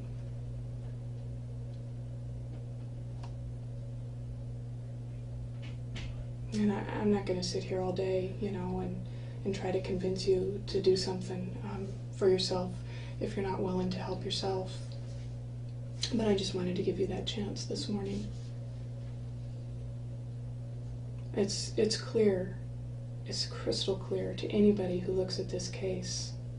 There is no doubt in my mind, there's no doubt in any of the investigators' mind that you are the person responsible for Travis's death. It's just a matter of how do you want to portray yourself now, Jodi? Are you the cold-blooded killer, or are you a victim of circumstance? Was it in the heat of passion, or was it calculated and planned out and executed? Which one is it going to be? That's how you can control things for yourself right now.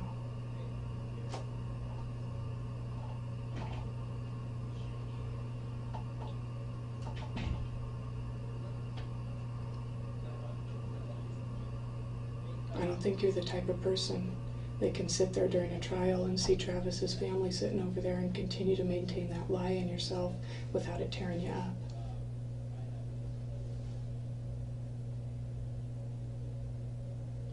I don't think I could either.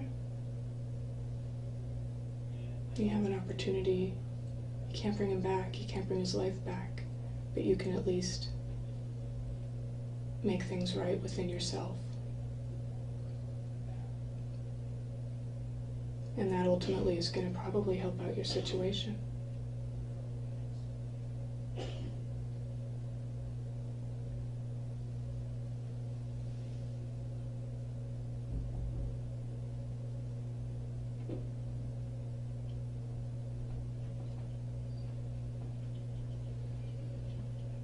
Nobody wants to believe, even, you know, your friends, I'm sure. I haven't talked to any of your friends, but I know that your family doesn't want to believe that you're that person.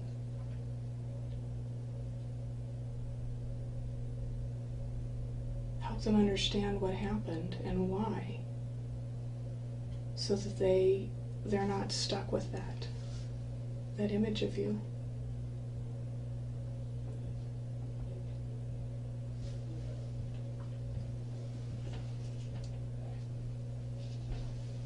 The only image they're going to be stuck with is Jodi in a big orange suit.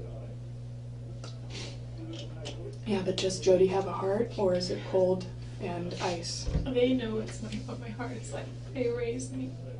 They've lived around me forever. How about the rest of the people that just know you as far as an image, that doesn't know you personally? Do you care about that? I care. How about Travis's family? I care very much about Travis's family, and I can't alter the way they think. They hate me regardless. It's true that their feelings are probably always going to be negative about you. You know, you took their son's life. They can never get over I that. want to take Travis's life. It's clear to everybody what happened. But I was hoping that you were smart enough to realize the situation, the reality of the situation, and wanted to help yourself out. Whether you want to maintain the charade, which isn't going to get you anywhere, or whether you want to do the right thing.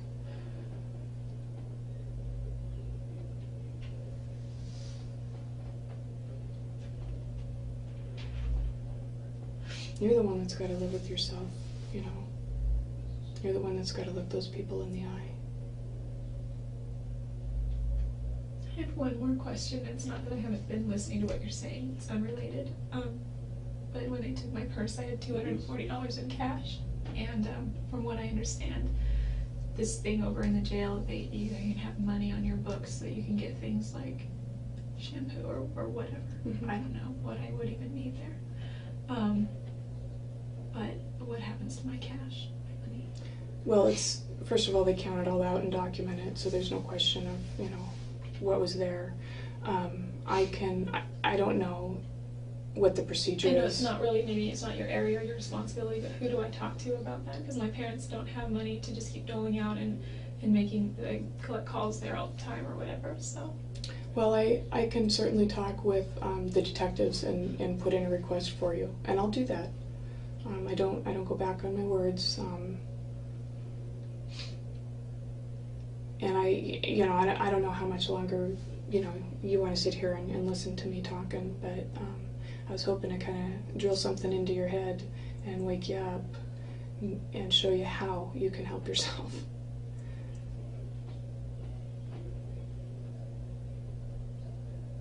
Maybe you're giving me more credit than I deserve for being smart.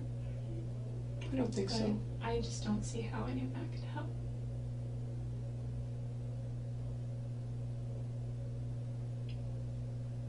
What if it could? Wouldn't you want to do everything you could to help yourself? I don't. I think that my situation is hopeless, and I don't think that I can help myself.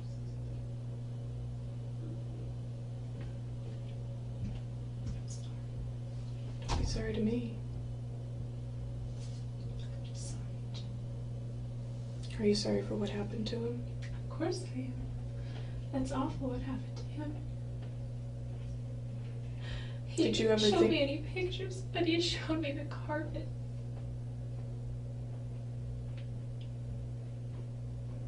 It was pretty horrific. You know, Travis was very strong. I watched him work out a couple of times. It's super intense. My dad has worked out all my life. He's been a bodybuilder, sort of, not professional. He's just always been really big. And I've seen him work out, but I've never seen anyone work out like Travis. And he's just, you know, a couple times he was really into UFC. A couple times he would show me some wrestling moves, and I was just powerless. Like there's no way out of it. Well, I tell you what, I'm going to take a break for a couple of minutes. I see you still got some water. I was going to give you some more water. Yeah, if you could bring one more, that'd be nice. Take a minute just to think about what I said, and I'll leave you alone while I do that.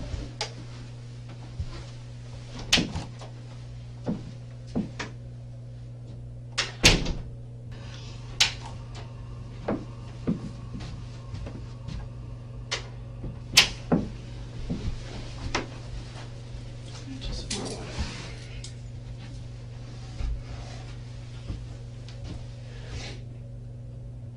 Jodi, I'm really confused. Maybe I did have a wrong picture of you. You know, all of this time that you and I have been talking, and I got information from your other interview, you are talking about insignificant things at this point. You're talking about money, you're talking about material things, you're talking about everything but I'm just talking You're about talking things about that just affect as- the people I care about. You're talking about everything but how bad you feel about Travis. You only respond to my questions. If I murdered Specifically Travis, I about would be Travis. very remorseful. I think that I've gotten the wrong picture of you. I think that, maybe I was wrong. Maybe you are that cold-blooded person that they're trying to portray. And, I'm just really confused. At this point, maybe you're right. Maybe there isn't anything that you can do to help yourself. Maybe I was wrong.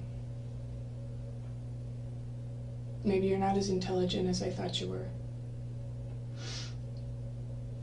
Maybe I was wrong. What do you think should happen to the person that murdered Travis?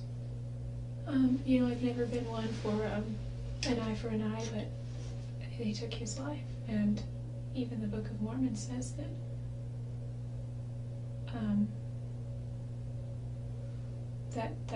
that calls for the life of the person that took his life. Do you think that's the path that you're going down right now, and it's inevitable, so why fight it?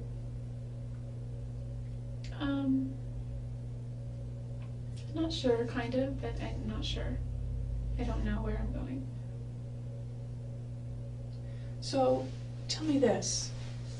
After looking at all the evidence, and what I think is crystal clear, if you didn't kill Travis, then who did?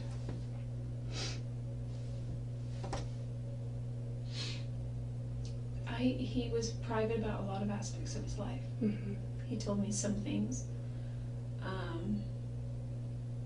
I got from some of his, Facebook account, email account, or MySpace or whatever, because I have the passwords to those. But I don't know, occasionally he would get solicitations, but he would always respond, not to answer the solicitation, but to kind of call the person out.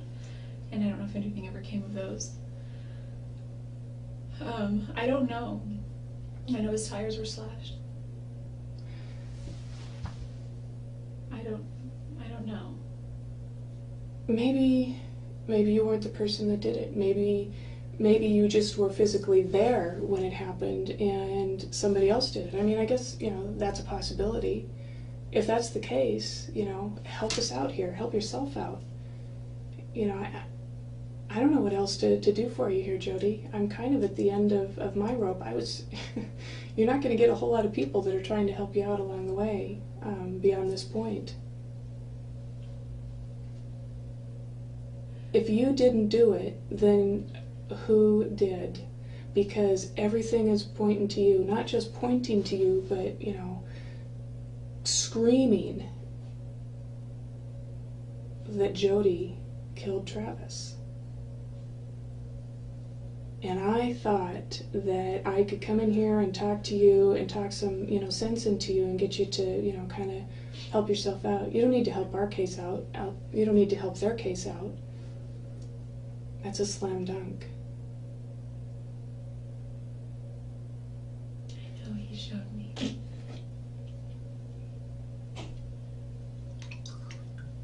And what I'm hearing is somebody who doesn't give a rip about what happened. I'm hearing somebody that's worried about money, your appearance, everything about you. I don't hear anything about Travis unless you're specifically asked. How do you think that looks? Listen, I don't care so much No, about... you listen. You are not grasping the reality here, Jodi. You're worried about wedding pictures and, all this other stuff that is really insignificant. Well, listen, my life is over. Travis's life is over. I'm sorry about Travis. I didn't take his life.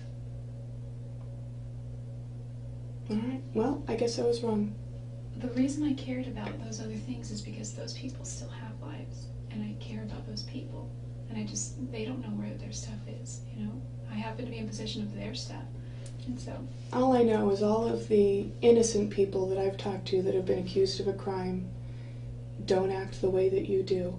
And you are acting like the person that I portrayed, the ugly, cold-blooded murderer, one of the options that I portrayed. That is how you're acting.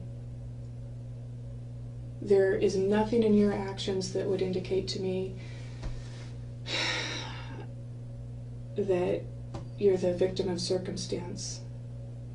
And you're going to be sorry, you know, when you get down the road, and I agree. you'll probably be sorry that you didn't do the right thing. You have an opportunity to do something right here. I don't know what to tell you.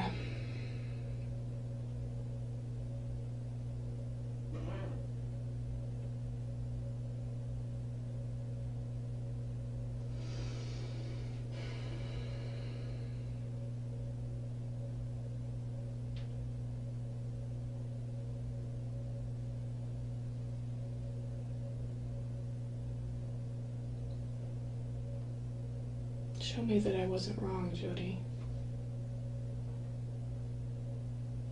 Show me what's inside your heart and not what's on the exterior.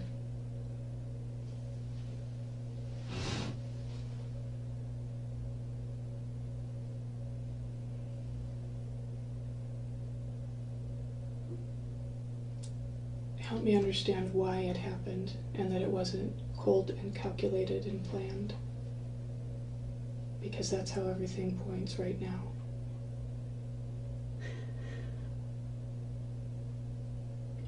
You owe that at least to Travis's family. Give them some closure. Because I know, just from working with all these families that have lost loved ones, that they're not struggling with who did it, they're struggling with why. That's what I've been struggling with. Do you not understand why you did it yourself, maybe? Is it something that, you know, is it a part of you that came forth that you've never seen before? I don't know. I know Travis's family is struggling with why, and that would be the one thing that would give them closure. They may never like you, but I think that they would be appreciative of why their son's life was taken.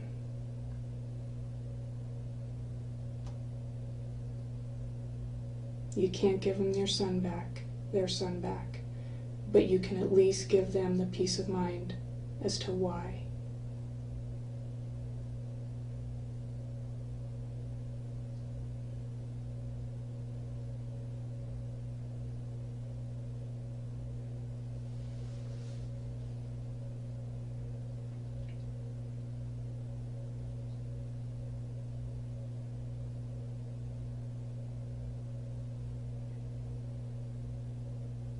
I know if it was my child, that's what I would want.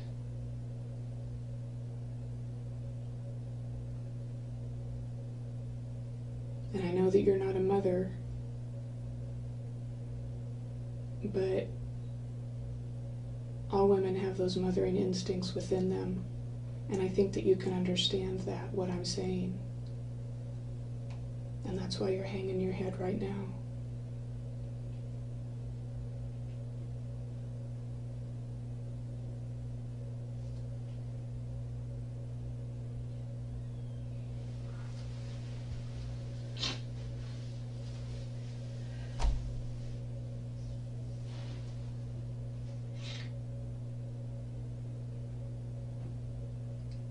Was I off base, Jodi?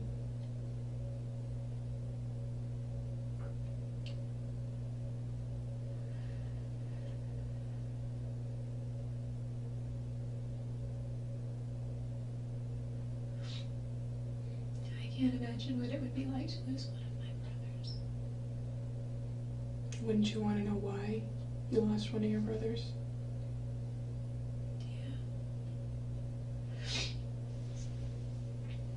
I've never met them, I can't speak for them, but I would bet,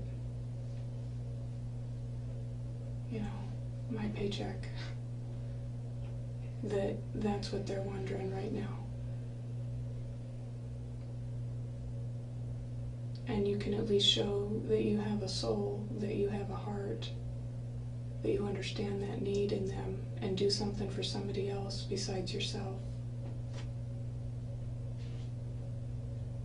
That's the least that you can do for them right now, is give them an answer. Tell them why. That's how you can control something that's happening in your life right now. Because you have all the power there. It's a gift that you can give that family.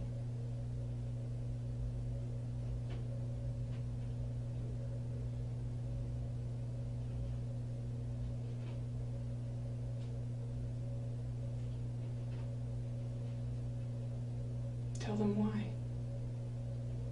Use me as the voice to tell them why.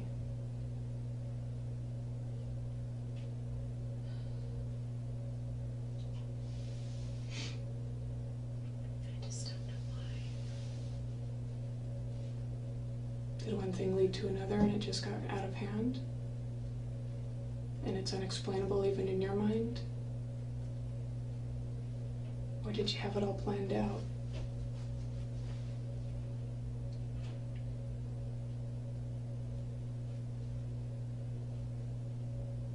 You know, was he roughing you up and you just couldn't take it anymore? You know, was he being violent on his part? He was only that way a couple times. It was before I moved.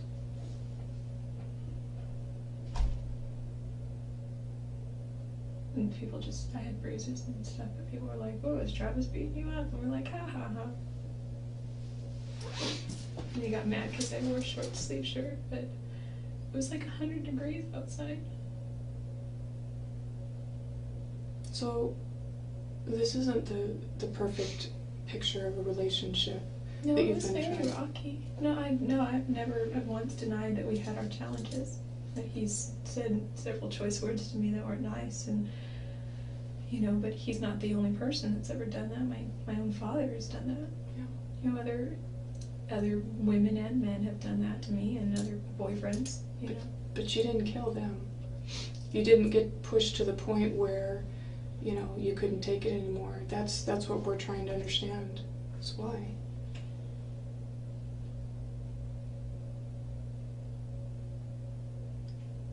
Either way, those detectives in Arizona have their case made.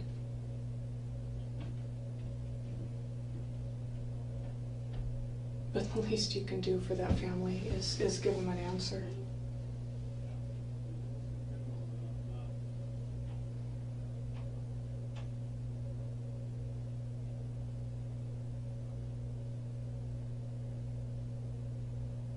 I'm not saying portray Travis as this ugly, horrible person, because, you know,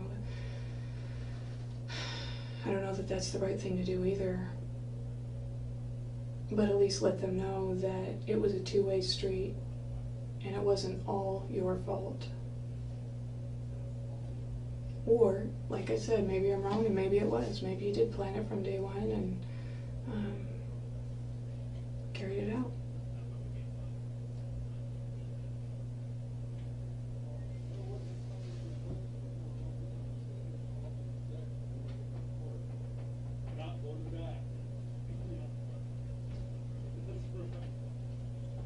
Thanks, Al.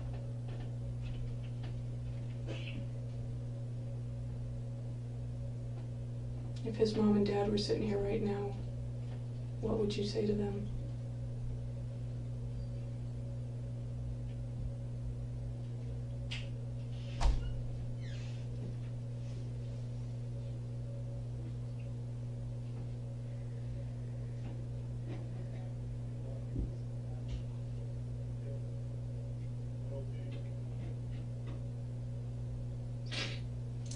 I would tell them I'm very sorry.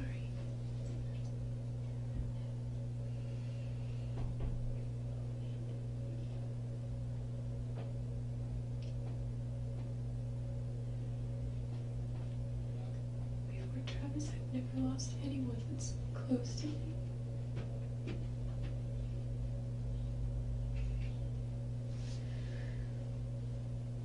If they asked you why it happened, what would you say to them? I don't have an answer for why. I don't know why he was killed. I don't know why.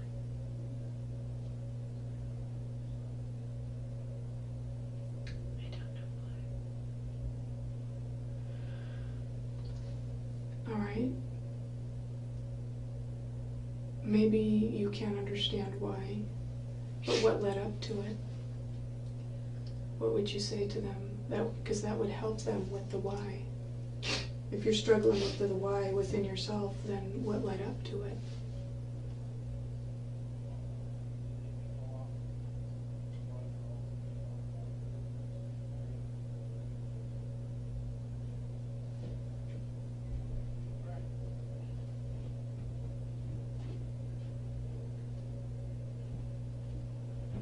How could you explain to his mom and dad what led up to it that would help them understand?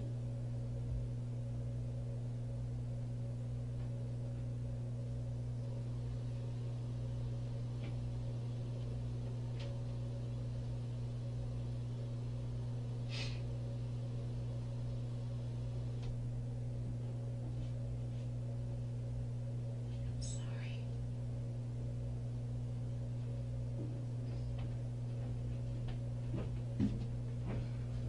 Are you saying that to me, or are you saying that to his family?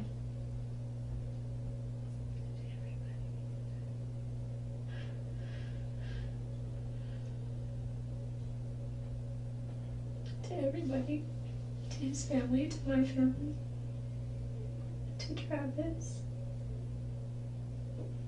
To God.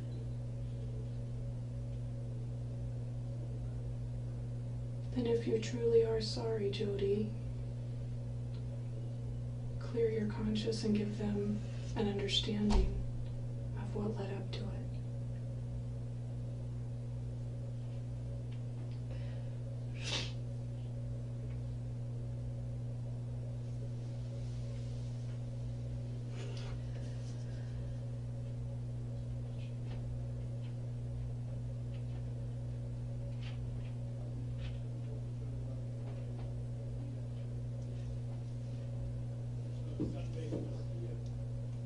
Don't paint yourself as the cold-blooded person that they'll be left with unless you give them an understanding.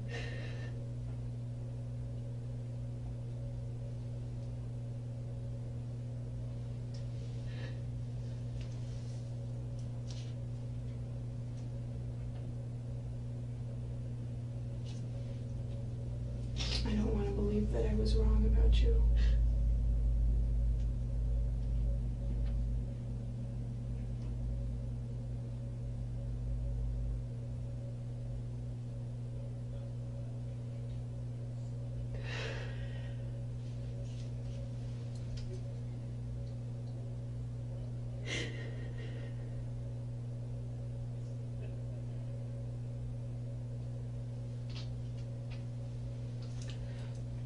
Could you have any cleaners that I could use?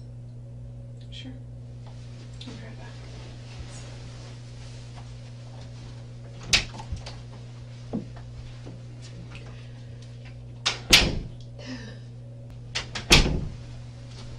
That's all we have is toilet paper.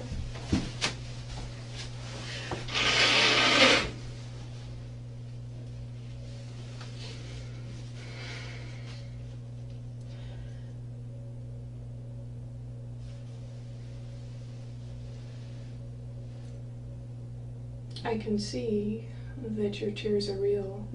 That obviously is nothing that you can fake. You know, Travis told me that my tears mean nothing. I said that one time when we were fighting. How'd that make you feel? Well, I knew they were real, so that's all that mattered. It just made me,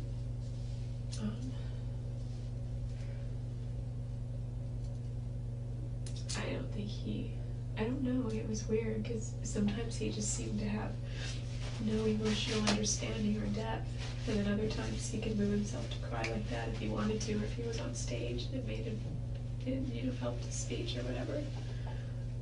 But those were things that he felt deeply about, So we're all different. we all express our emotions differently, and I realized that. Did he know how to push your buttons? We knew how to push each other's buttons. I could make him mad in 5 seconds. It's not my favorite pastime or anything, but I just knew how to do that, and he knew how to make me cry in 5 seconds. So I think his emotional expression was anger, and mine was just sadness, I guess. Is that what happened? Did he push your buttons or you push his buttons? Is that what triggered this whole thing? No. Because looking at the pictures, it looked like that, you guys were engaged in some sort of intimate moment between the two of you. It didn't look like it was all going bad. It looked like, something happened real quick.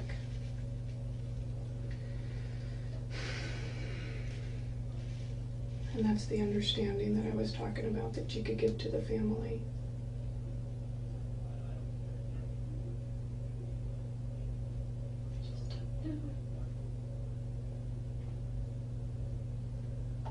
Well, maybe you don't know why, and I understand, that's a pretty deep philosophical thing that you'll be, struggling with within yourself. I'm guessing. But the factual things that led up to it.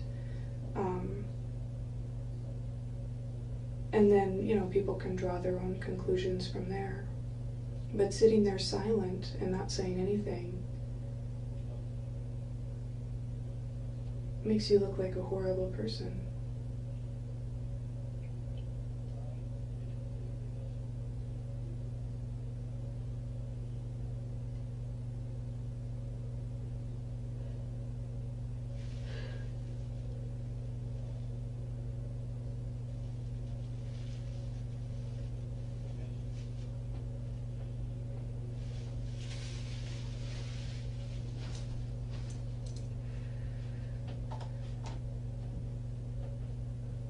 I mean, obviously, you've had other relationships with, ups and downs that never drove you to that point.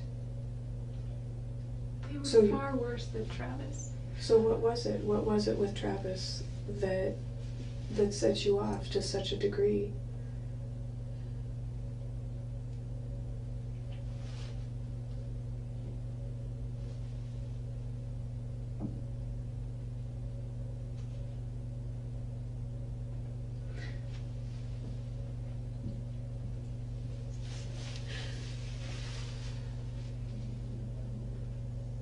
I understand that you're a very private person. Everybody has said that, and that's glaringly apparent. But all your business is going to be out in the open right now, so there's really nothing to hide from anymore. You know what I mean? How is it as private as Travis? Are you worried about his reputation? Is that what you're trying to protect here? Yeah, I mean, I'm concerned to an extent. I don't want him to, I would rather everyone didn't know that he was, that we were both violating certain chastity laws continually. It's a very big deal in the church. Yeah. I mean, I know that his bishop knows. He keeps everything private. And, I don't know if you're familiar with our faith, but Travis has another bishop now, in the next life. He's working through those things. So he's got his own path. I don't want his family to, I don't think all of his family share his faith, or if they do, they're not as involved deeply as he was. So I don't know how they would feel. I'm sure they don't care. They just want to know why. Can't imagine what they're going through. So, I mean, at least on some level you can understand what's going on in their head. The why. The why is what we've been talking about. Was this a situation where you guys were involved in an intimate exchange and things got too rough? Is that why the secrecy and the privacy with me today?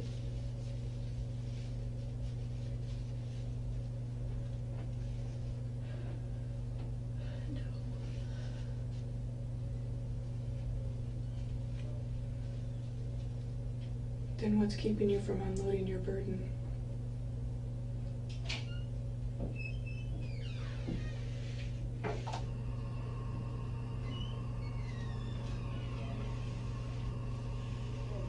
Is it your own pride?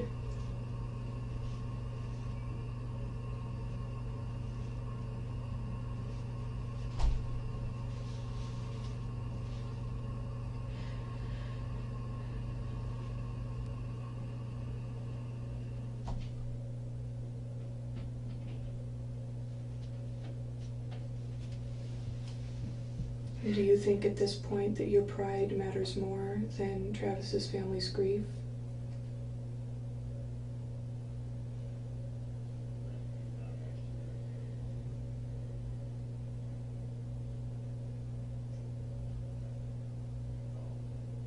You know, what if they don't have a faith base like Travis did? And what if they don't have a spirituality to fall back on to help them through this process? You know, some people can deal with it better when they have their own spiritual roots that they can dig down and hold on to. What if they don't have that? You know, what if they're in more turmoil than somebody who did have a faith base? Wouldn't you want to help them out? I mean, you tell me that you're sorry. If I could, I would help them in a heartbeat. Well, you know that you can't bring him back.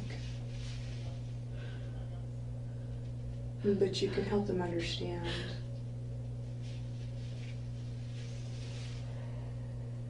And no matter what you say, it's not gonna change their love for their son. It's not gonna make them dislike their son, no matter what happened.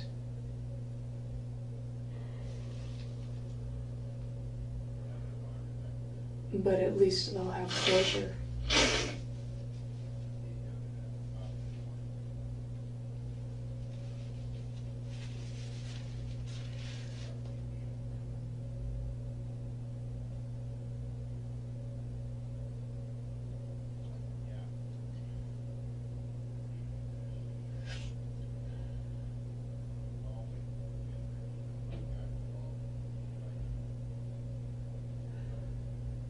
At least they'll have closure.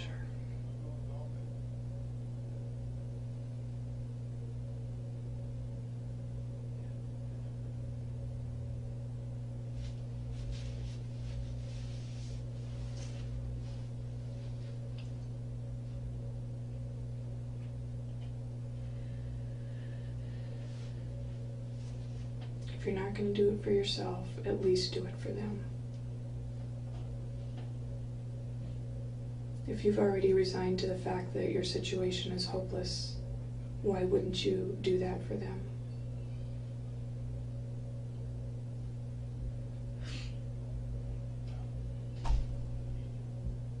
That's a good question. I think I will.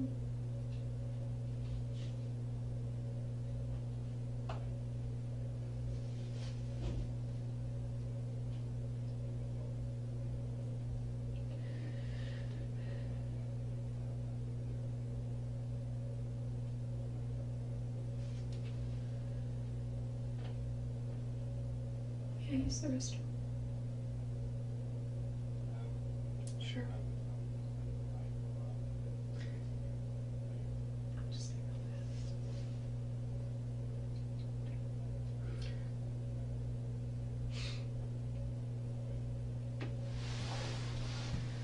You understand that I have to go in there with you? that. It's fine. Okay.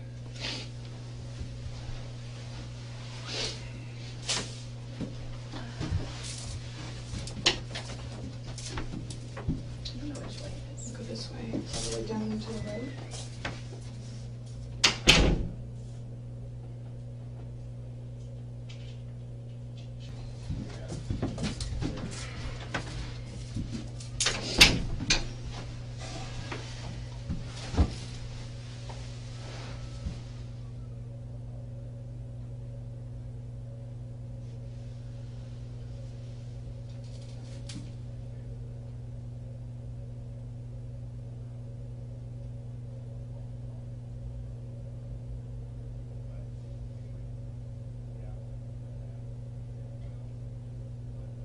So before we took a break, I posed the question to you that you felt was a good question.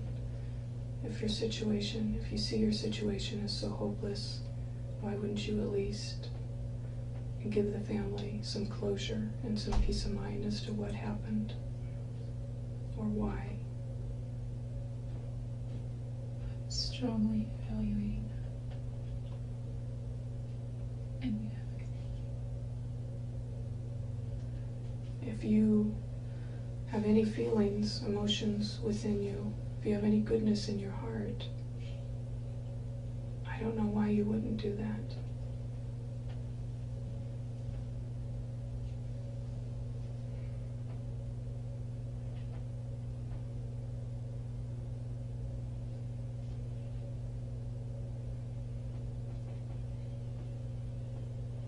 And because if you don't, and you don't give them the information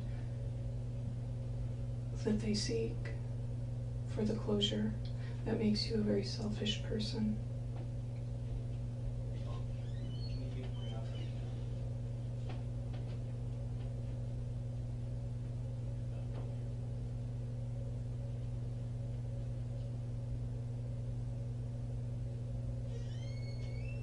I think I've been pretty selfish.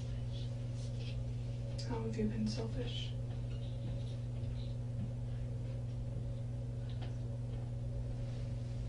Just a lot of ways. Travis was always so selfless. He gave me everything that I needed. I needed money and he had it, it was mine. I needed food. I needed to borrow his car.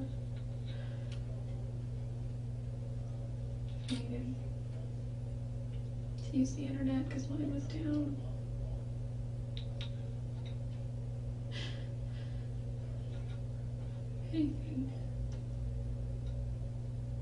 Anything. I wanted to borrow any books. He had a cool library. Or audiobooks.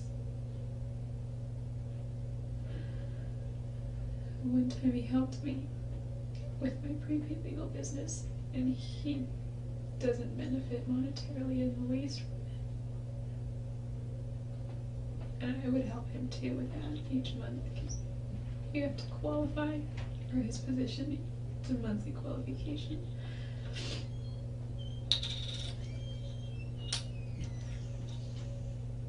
Sometimes I would just help him with computer stuff. But I think I'm selfish.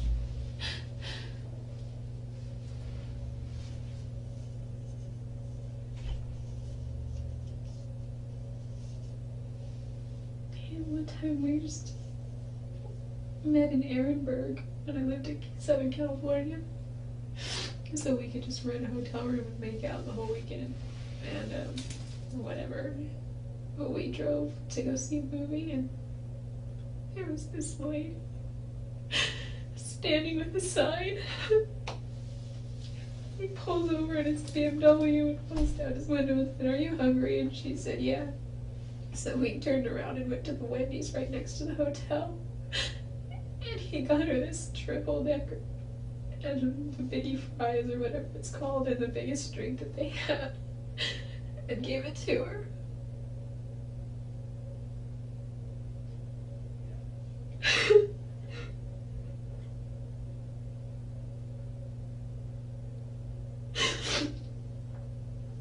He always did stuff like that.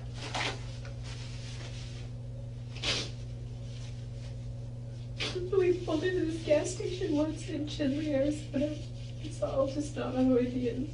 And nothing against that tribe. They've got a very rich culture, but most Navajos that you meet today are really overweight. But they have their animals are starving. Everywhere you go, they got ribs sticking out. It used to make us both so mad. So Travis bought, we ended up splitting it, but Travis bought 7 cheeseburgers for 300 hungry dogs. And one was a mother puppies, and they just wolfed them down. We felt better, but we just felt like we couldn't do enough.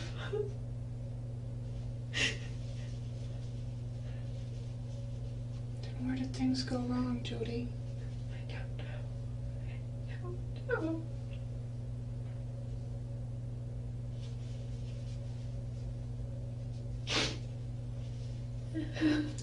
This is your chance to make at least something right. Even if it's on a small scale, it's a big deal to his folks.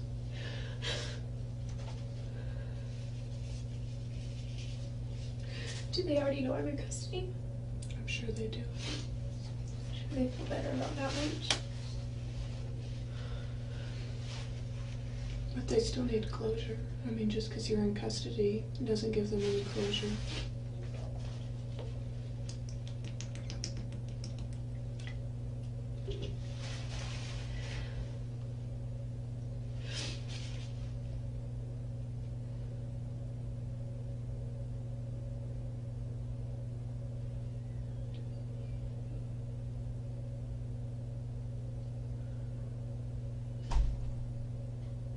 Is this something that you planned from day one?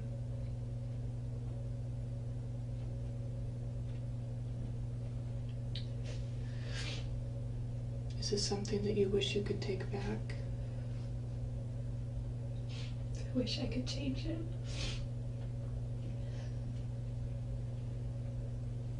I wish I could rewind the clock.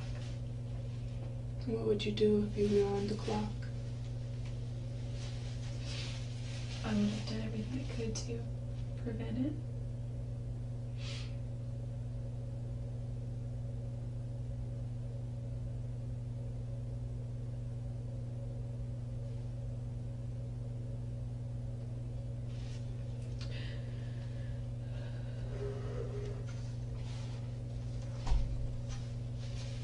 If your fate is inevitable in your mind, why wouldn't you give the family closure?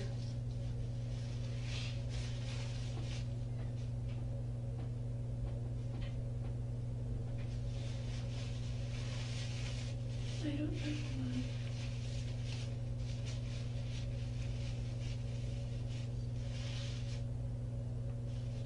I don't know if I can give them what they want. I don't know. Wouldn't you at least want to try and let them make that decision?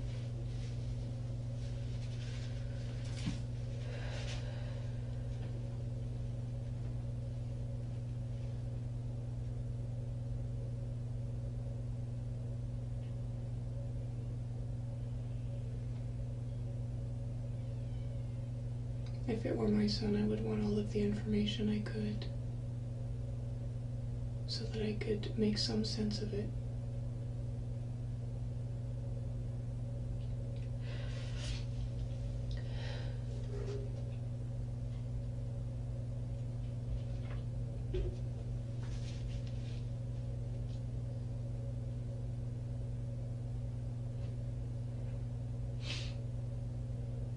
Is this something that is so horrific in your mind that you don't even want to think that you could be capable of such a thing?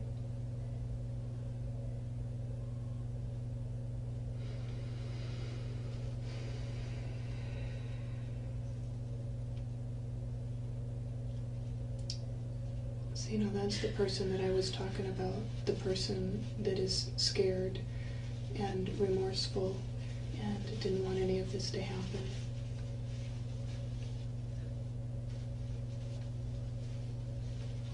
So I don't think I was wrong, Jodi.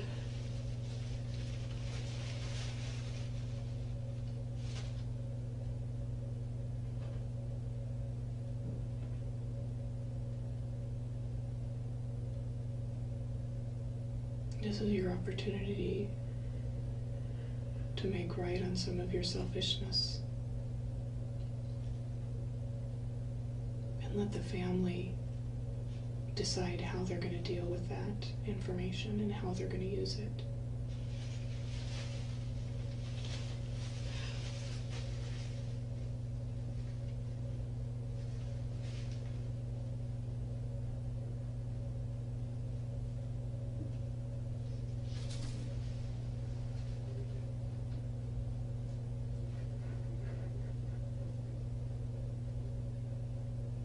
And why should they have any more suffering than they've already had?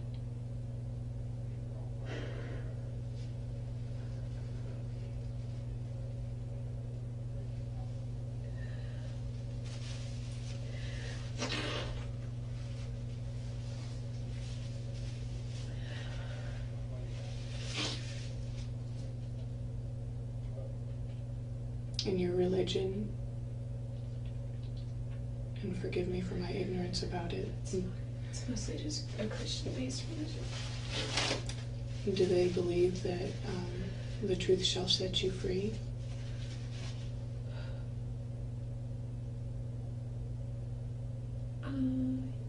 I think, yeah, because it has to do with repentance. Mm-hmm.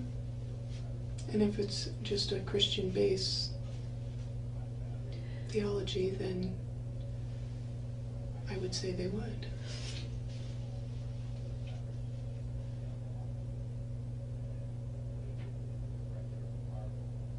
I think it even says that in the Doctrine and Covenants, which is another part of our scriptures. Mm-hmm. Trying to remember if I just read that the other day. Have you been giving much thought to that?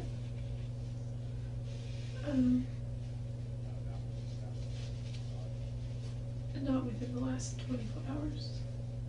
I haven't really been thinking about a lot, except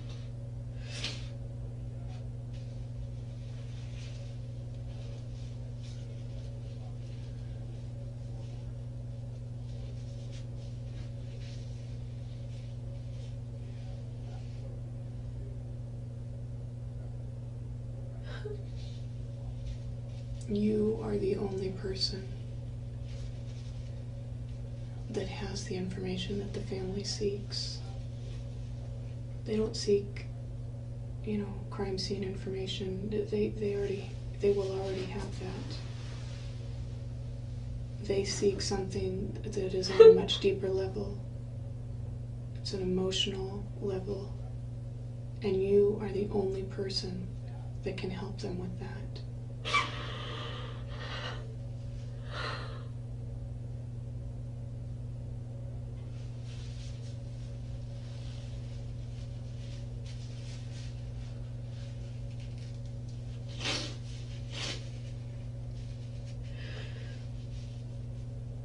I wasn't angry at Travis. Everyone keeps saying whoever did this was so angry. Then what were you?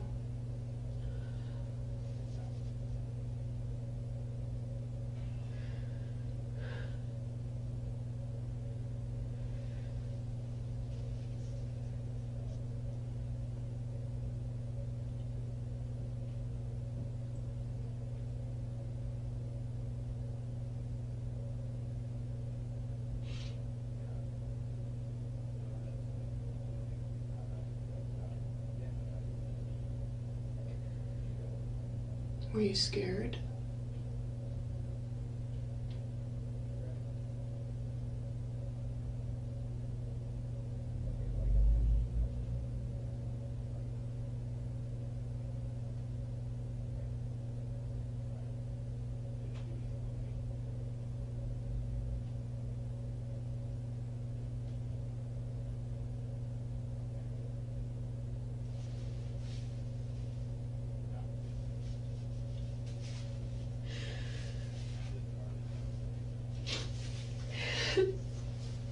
Were you jealous? I remember feeling jealous when we were together, because just one time, especially when he was letting this drunk girl hang all over him, and he wasn't doing anything to stop it. He was just supporting her and holding her, and like right in front of me, like, what are you doing? But I didn't want to make a scene, all our friends were there, so I just left. I felt more sad, but there were, of course, more feelings of insecurity, because it made me wonder, what are your deeper philosophies if you think that's okay and we're in a relationship together? And to him it was harmless, and I realized that he didn't mean anything by it. No, he talked about it. So I remember feeling jealous about that. That was almost a year and a half ago. So if it's not jealousy and it's not anger, then what was it?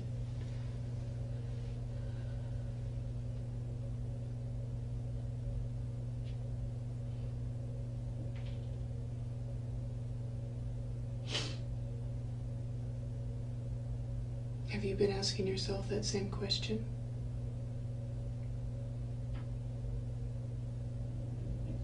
Is it that you're having a hard time figuring it out within yourself?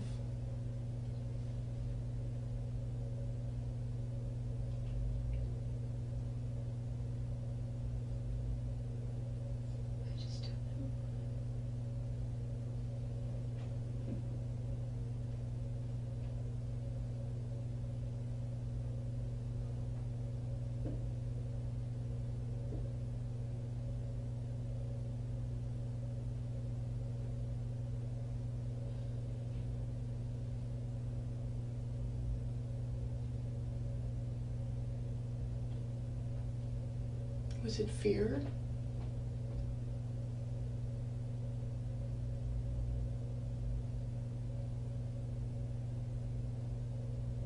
So if it was fear, then what is it that you're afraid of, or were afraid of?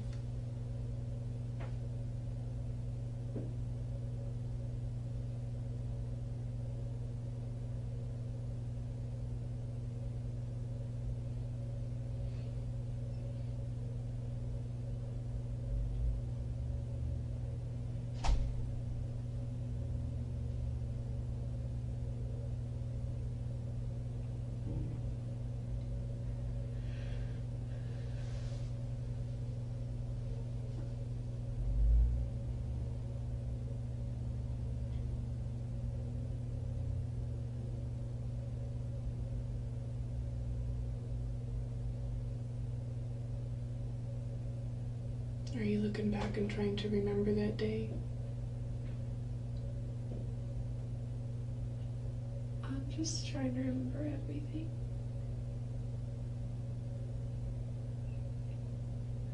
Like things that happened or conversations. Like I don't know. What do you remember about that day that would help the family understand?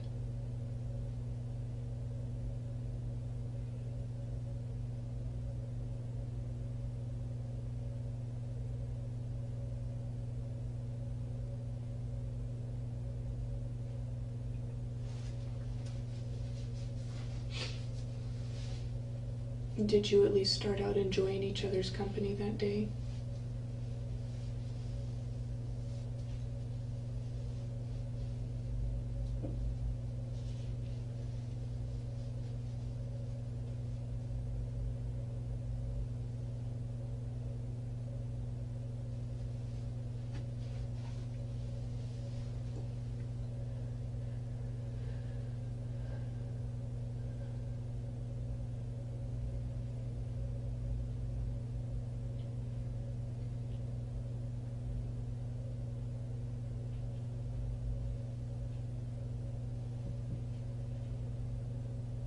Did you go there with the intention to kill him?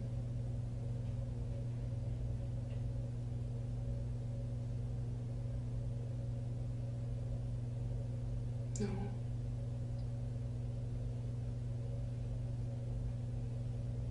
What was your intention?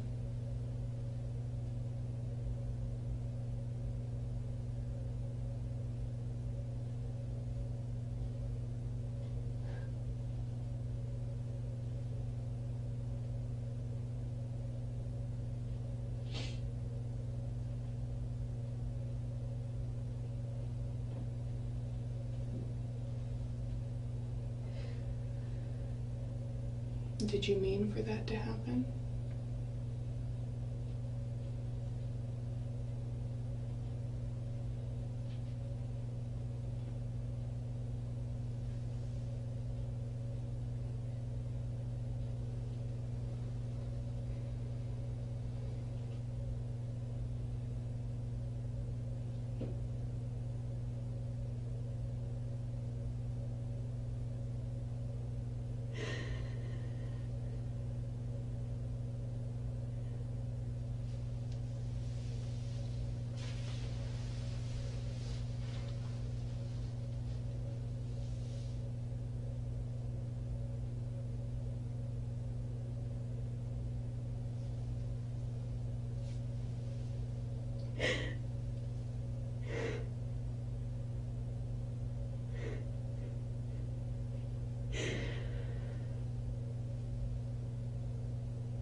Really good at expressing myself. I think I'm just gonna write his family a letter. Would you like to write him a letter now?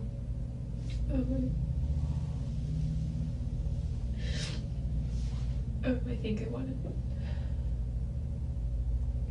I mean, I could start, but it would just be like a rough draft. It wouldn't be something that I'm ready to submit. I wouldn't want to think about it and make sure that that's what I really want to say. And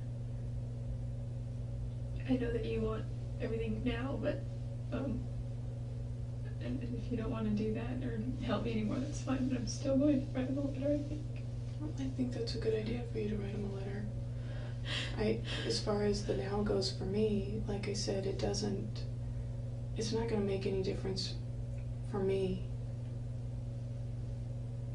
but it would make a difference for you, and it would make a difference for Travis's family. Because I think I'm very safe in my assumption that they're seeking closure. And the more information that they have to understand why will give them the closure that they seek.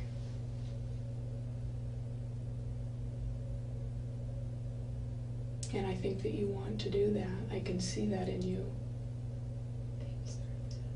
They do deserve that. If you have a hard time expressing yourself, that's okay and understandable in this situation. This isn't an everyday, average, normal situation. I can usually see things better in writing it.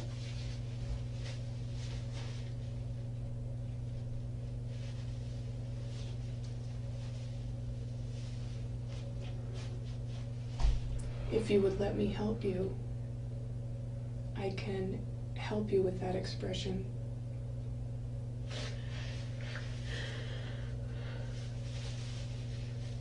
But you have to be willing.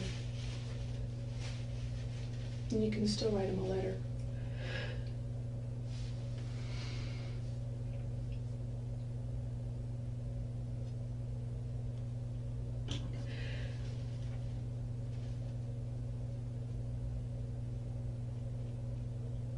And the least you can do is give the family something. I don't know how many times I can say that enough. You say that you didn't mean for that to happen that day. You nodded your head no when I asked you that. And I believe that. But in order for it to be believable, there has to be some understanding as what led up to it.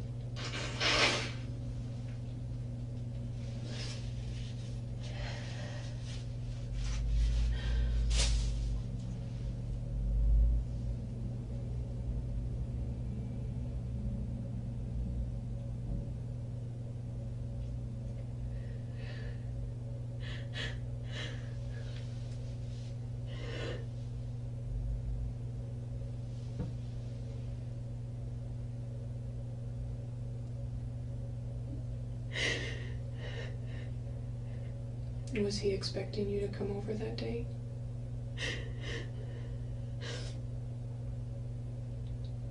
He wanted me to.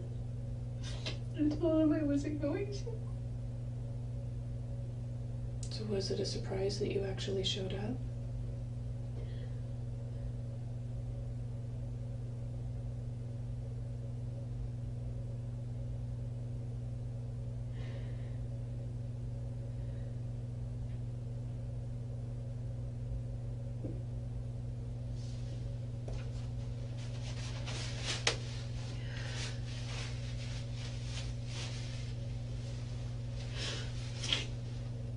Is it a matter of you not understanding how things got so carried away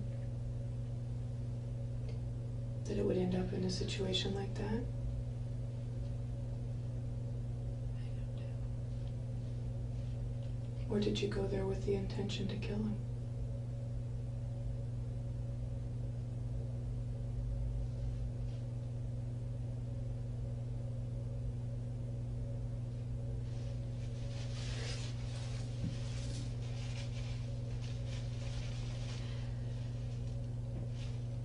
Do you want to leave here today with those questions unanswered for Travis's mom and dad?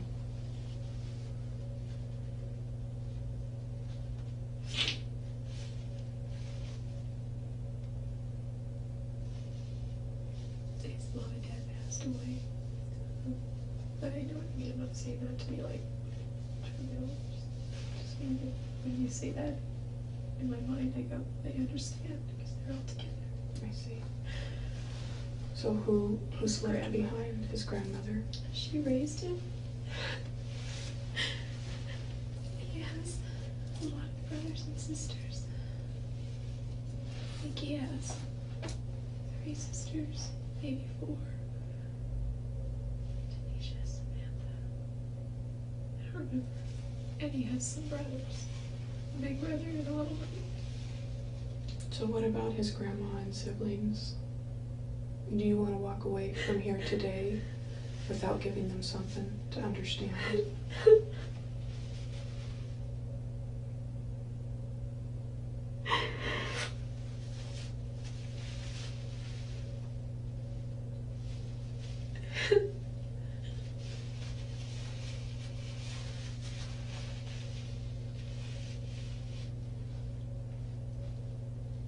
If your fate is sealed in your mind, why wouldn't you give them that?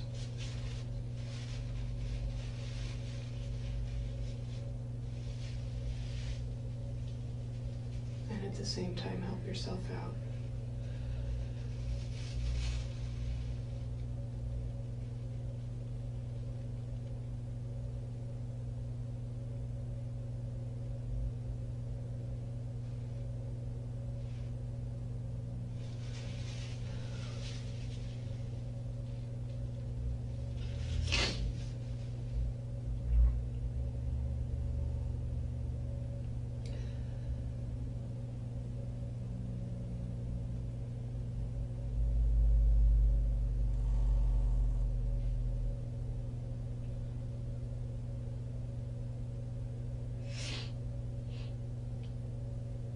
Are you the cold-hearted person that everybody thinks you are?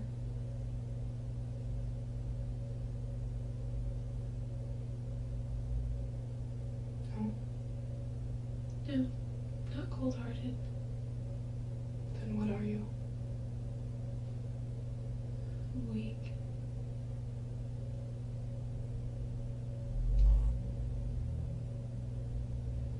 What is your weakness?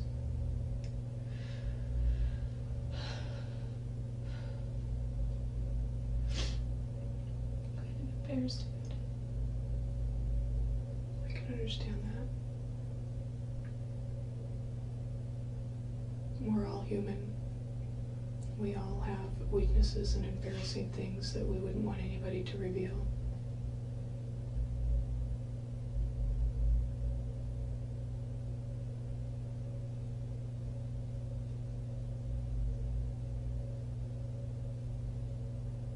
What's your weakness?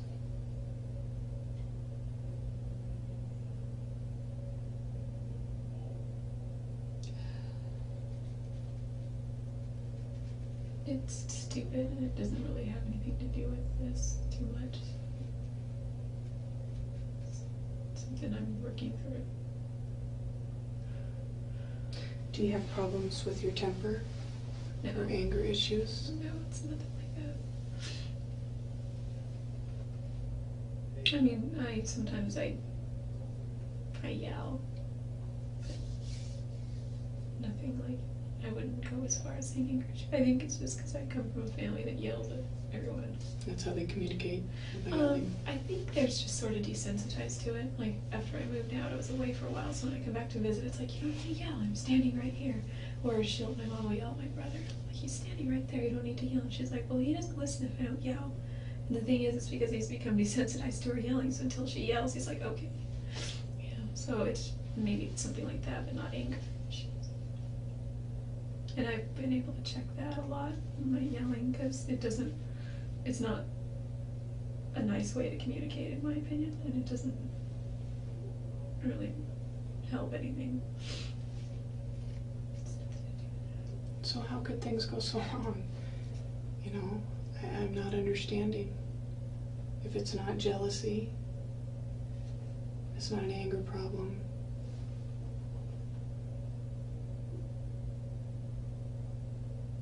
You said you were afraid, or you nodded at least that you were afraid. but I'm not sure what you were afraid of.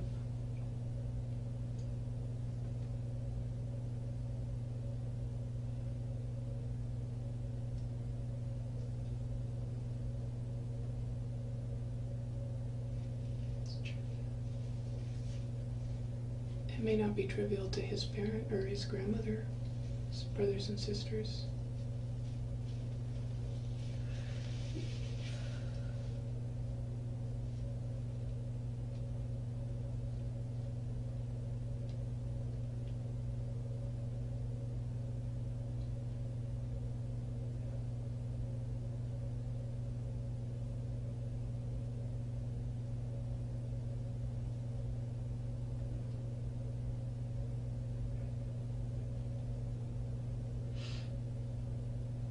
And I think any information that they could have to help understand, who you are and what transpired that day is going to help them.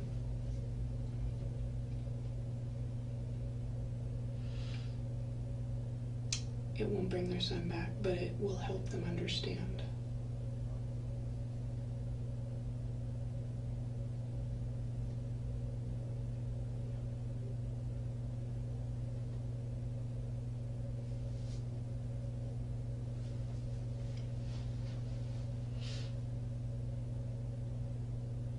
And I don't understand why you wouldn't do that for them. Because you obviously care.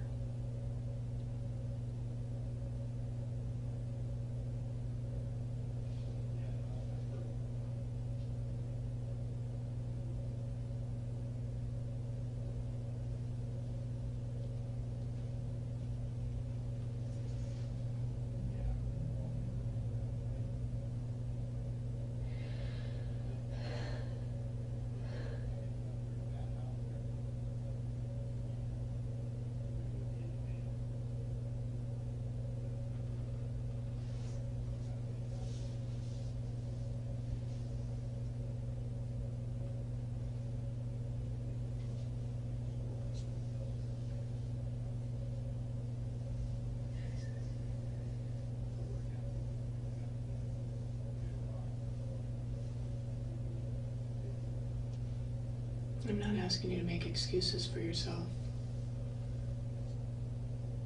because I don't think that you're the type of person that would do that. But I'm asking you to do something for somebody else.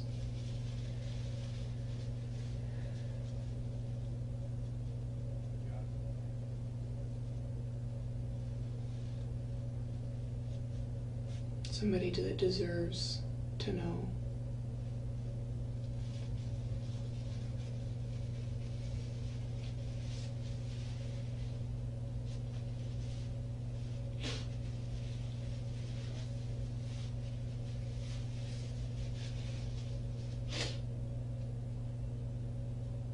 What was it about your relationship with him that went so wrong, that would end up like that?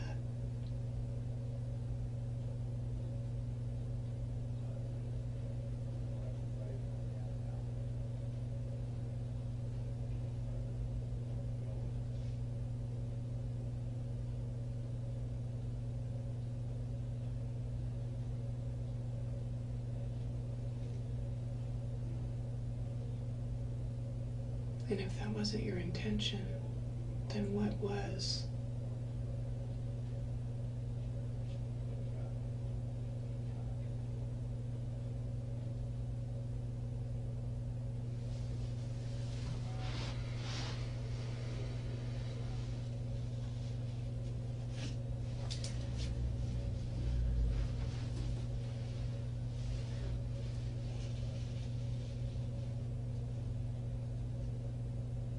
You say that, you said at one point when I posed the question to you about why you wouldn't do that for the family, and you said that was a good question and you think you will.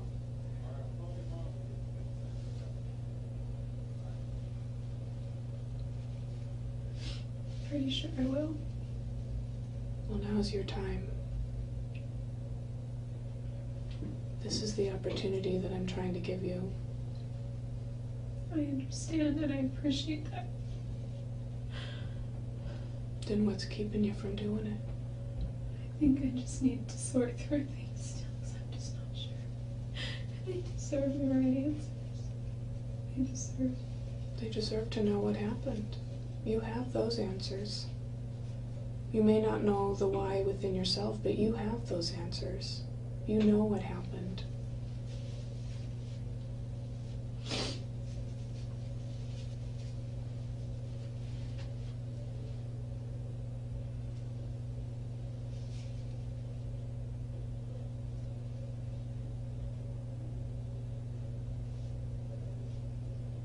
You can still write them a letter when you figure out within yourself, some of the questions that you're struggling with. But in the meantime, you can let them know what happened. The facts of what happened. I don't have all the details. What details do you have?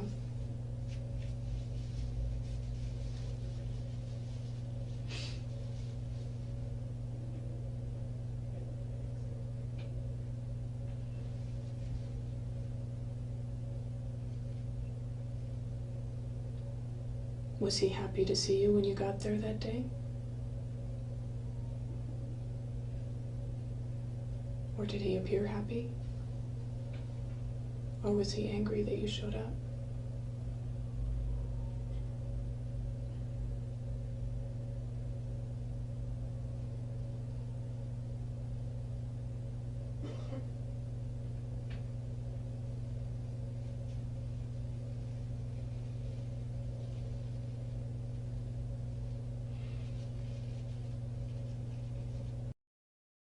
That we wouldn't want anybody to reveal.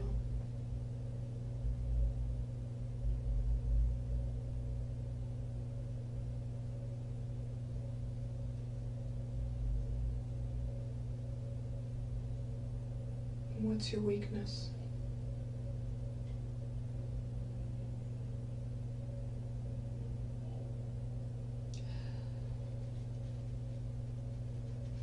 It's stupid and it doesn't really have anything to do with this too much. It's something I'm working through. Do you have problems with your temper? No. Or anger issues? No, it's nothing like that. I mean, sometimes I yell, but nothing like, I wouldn't go as far as saying angry. I think it's just because I come from a family that yells at everyone.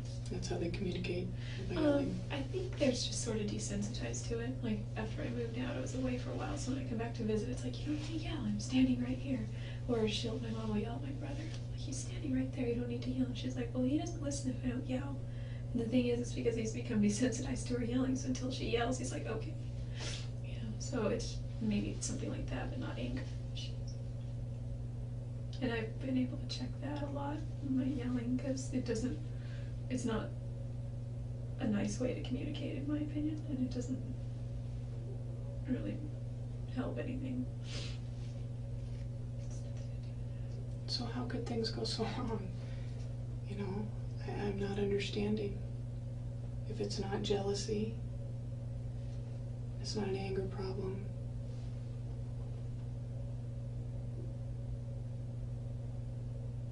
You said you were afraid, or you nodded at least that you were afraid. But I'm not sure what you were afraid of.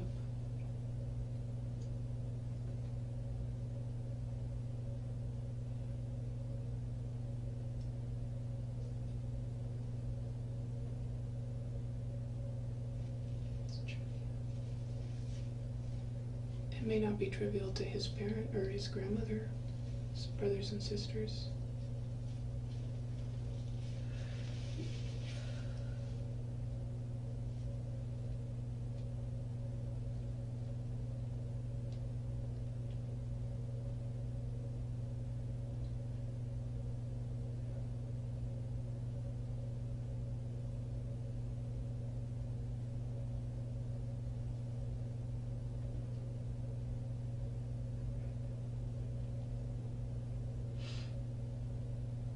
And I think any information that they could have to help understand, who you are and what transpired that day is going to help them.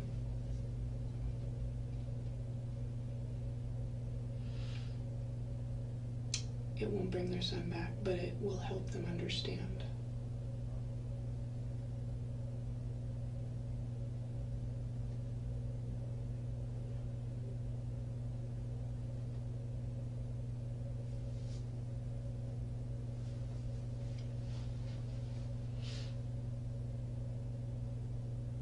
And I don't understand why you wouldn't do that for them.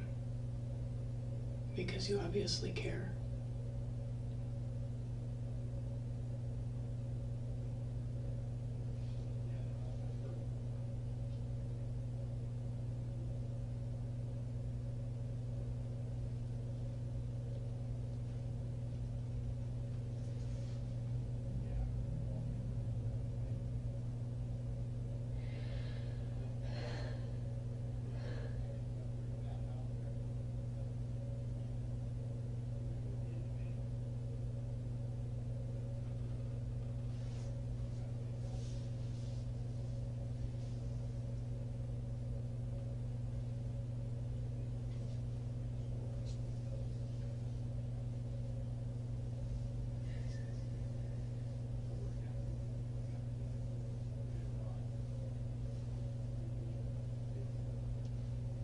I'm not asking you to make excuses for yourself, because I don't think that you're the type of person that would do that. But I'm asking you to do something for somebody else.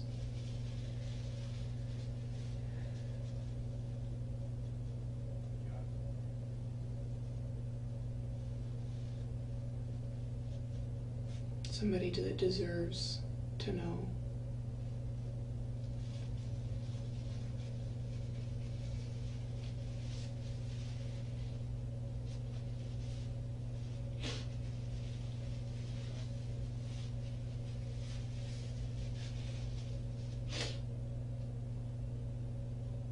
What was it about your relationship with him that went so wrong, that would end up like that?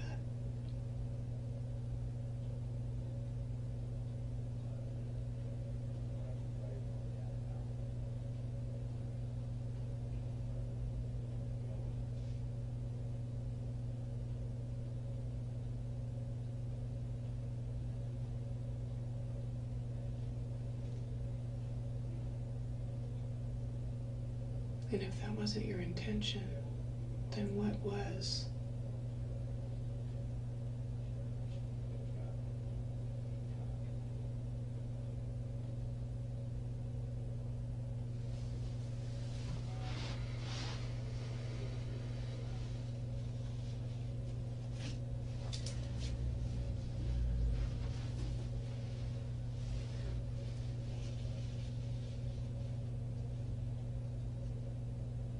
You say that, you said at one point when I posed the question to you about why you wouldn't do that for the family, and you said that was a good question and you think you will.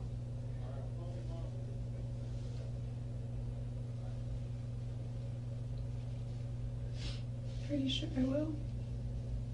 Well, now's your time. This is the opportunity that I'm trying to give you. I understand and I appreciate that. Then what's keeping you from doing it? I think I just need to sort through things still, because I'm just not sure. They deserve the right answers. They deserve to know what happened. You have those answers. You may not know the why within yourself, but you have those answers. You know what happened.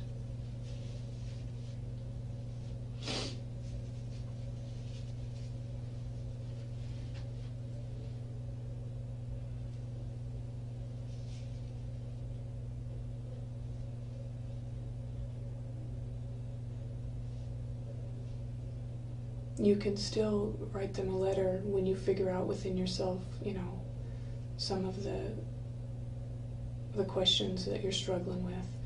But in the meantime, you can let them know what happened. The facts of what happened. I don't have all the details. What details do you have?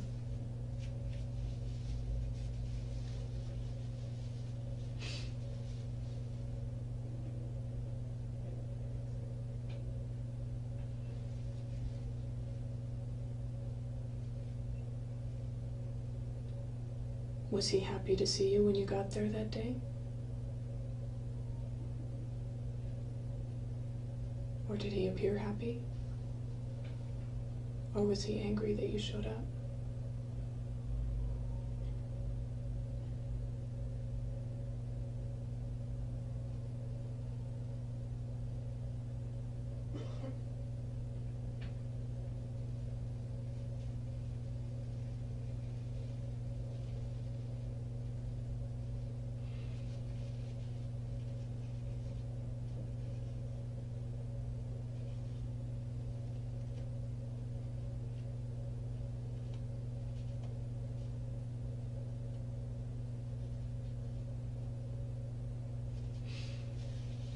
That whole week seems like I'm sure it does.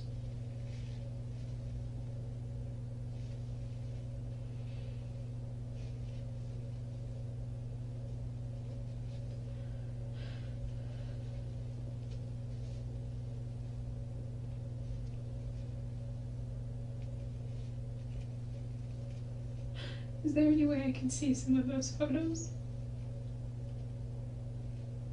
What would you do with him if you could see him? Just look at them. And do you think it would help you? I don't know if it would help me or I don't know, maybe it would.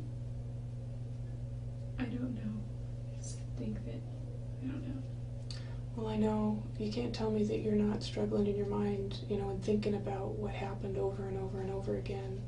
At least what you can remember.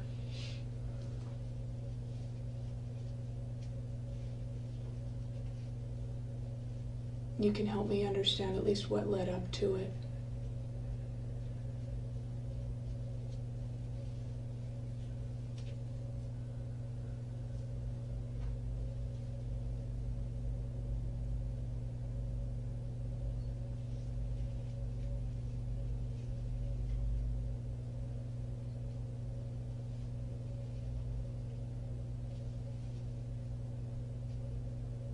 I don't think that you're a bad person.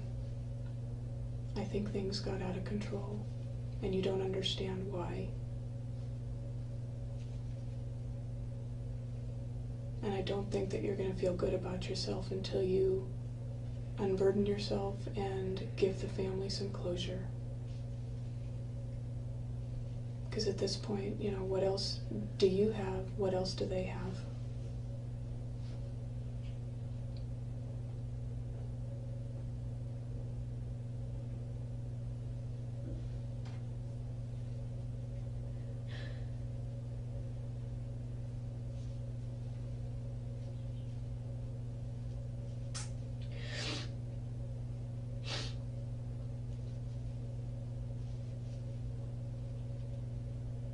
What have you got to lose?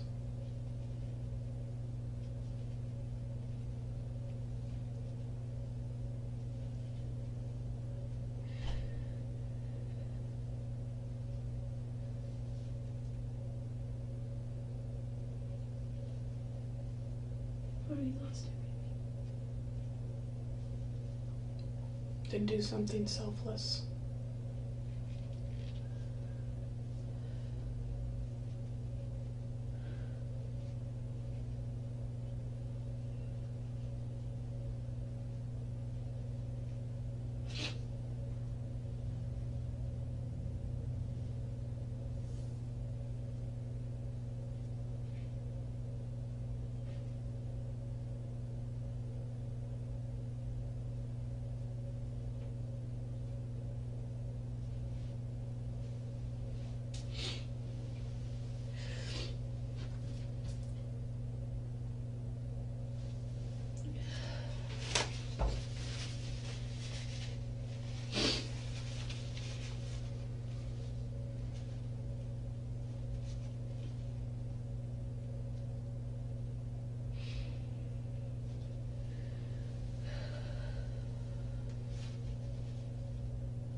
do something selfless, that quality that you admired in Travis.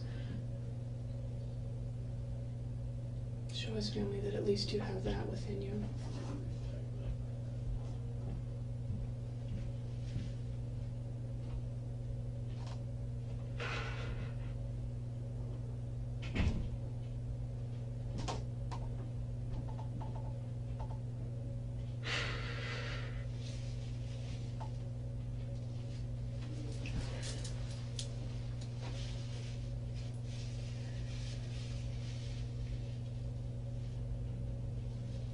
You know, even though Travis was a real jerk sometimes, he really cared a lot about me.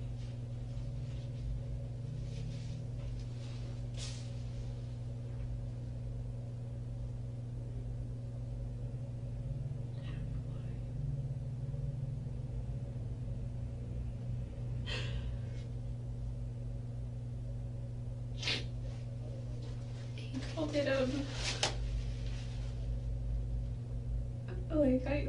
like if I had a reserve account, so to speak, he tried to paint a picture with, where I had so many good things that we had done and shared and that I had done for him, that even if I did something bad, you know, it's like making a withdrawal, but you still have a positive balance.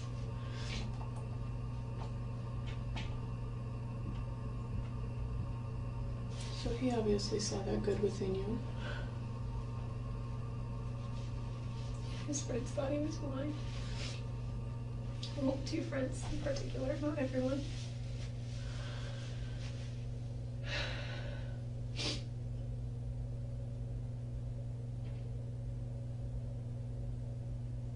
Was he? Oh, go ahead. He wasn't blind though, he was just, you know, we were just friends. Sorry, what were you gonna say? I was just gonna ask you if he was happy to see you that week, that day.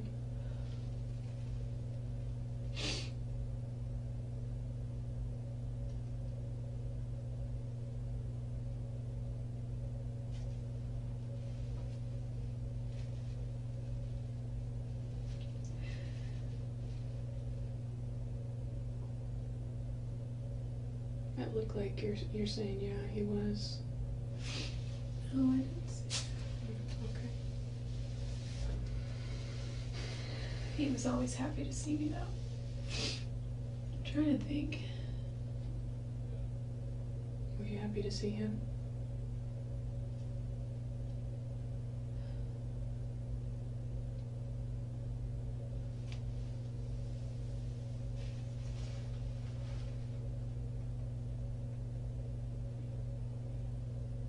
You at least know that.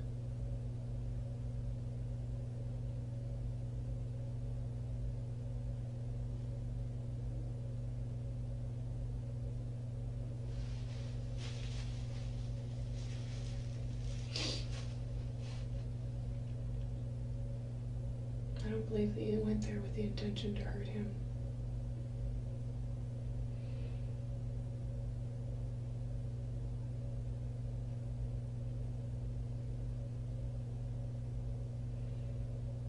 Maybe he did.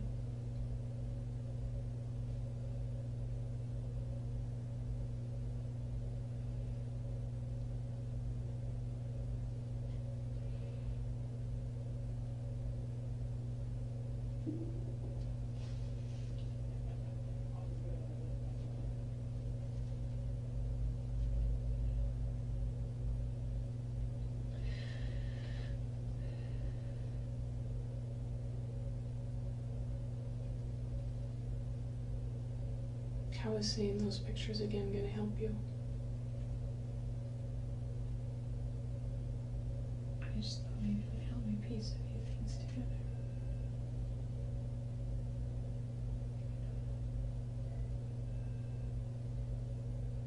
What is it that you're trying to piece together?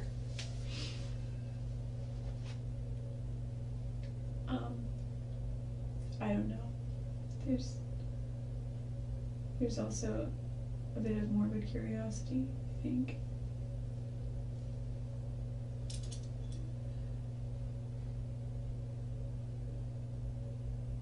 I just want to see pictures of Travis. He showed me Was it the one with him in the shower? Yeah, he had water all over his face. You took a nice picture of him. He would never let me take pictures of him in the shower. He was, despite our intimacy, he was really private about his showers. Like he had a room. I don't think you've seen the room, but it was here. There was double doors here leading into the room, walk-in closet here, and a hallway, sort of short hall here that went this way. And there was a bathtub here, a shower here, and the bathroom here, little enclosure. And so if he was taking a shower, you couldn't see if you were in the bedroom unless you walked down the hall. And I never went in the bathroom when he would shower because he was just private about it. It's not like we were a married couple ever. We had a time when we did something, and then after that it was, we weren't a couple. So Are you saying that those pictures were taken without his consent? I'm just saying that whoever took those pictures must have, it's hard to imagine because I got pictures of him once shaving, and that he was already weird about that. Well, Jodi, when you say things like that, it's obvious to me that you don't want to do the right thing for the family. You don't want to unburden yourself. You don't want to give them closure. And you're jerking my chain because there's no doubt, and I've already told you, there's no doubt in my mind or anybody else's mind that you were responsible for his death. And I don't appreciate my chain being jerked. I don't appreciate you thinking that I'm some sort of fool. Well, the detective said he has pictures of me. I've seen those pictures. They were taken the same day. Well, certainly not the same time. Within the same time frame.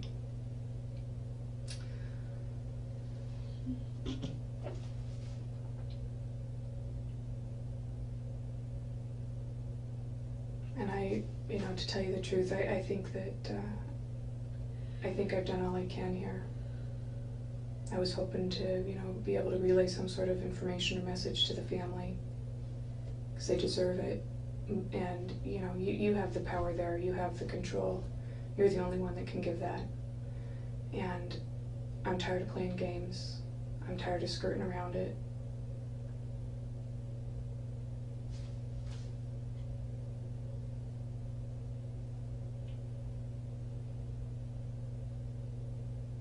And I guess I just leave here today and leave them with the image that they have of you. I don't know what else. There's nothing else that I can do. I thought that it would be easier for you to talk to a woman, especially about the, this was a very intimate incident, and it would be easier to say what you need to say to a woman. Sometimes it is. It's not as threatening.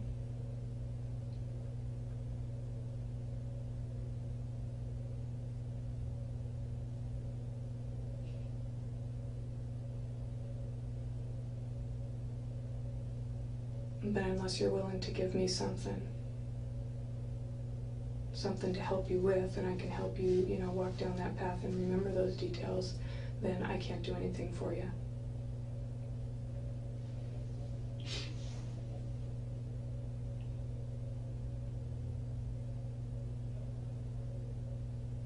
And you need to decide whether you're going to give that family closure or leave them with the picture that they have of you and wondering why their son died.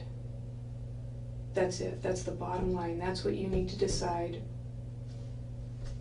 After today, things are going to go so fast for you. You're going to be totally out of control of the situation.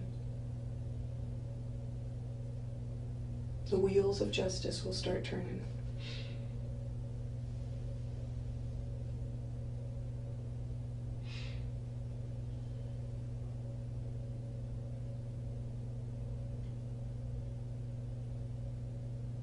And I can see that you want to do that. That's clear. I can see that. I understand that you're afraid and that you're horrified about that person within you that could do something like that. But it happened, and it's a done deal, and you did. At least you can do is tell the family how it happened so they can understand why.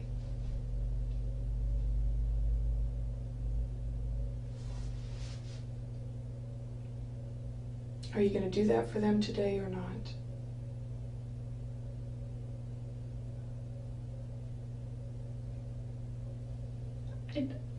I'd like to,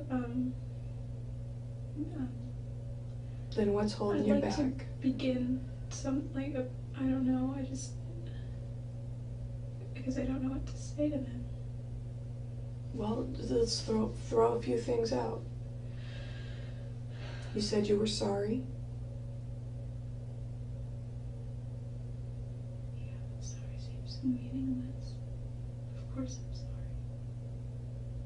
Unless you back it up with something else as to why you're sorry. You're right.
Give them something, Jodi. I mean, did you guys get into an argument that day? Was there some sort of fight? I mean, help them understand. That's what I'm talking about.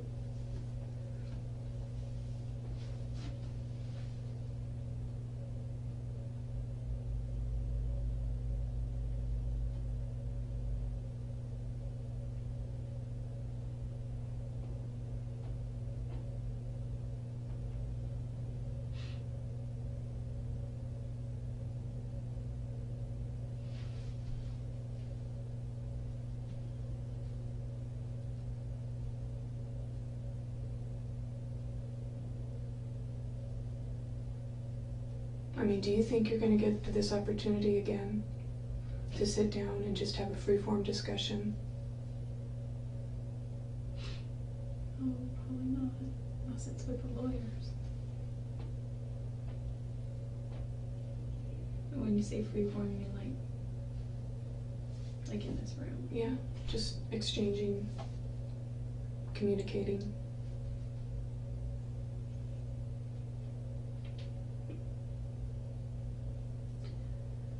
There's not going to be any situation or place that's going to make it any easier for you. This is as good as it gets for you right now. Yesterday, Detective Flores asked me if I wanted to see those pictures, and I told him no. Mm-hmm. Do you think that's going to help you? I don't know. Well, I tell you what, let me check and see if we can get you some pictures to look at. A whole binder of stuff. Maybe they were all pictures, I don't know. Yeah, there's a lot of pictures.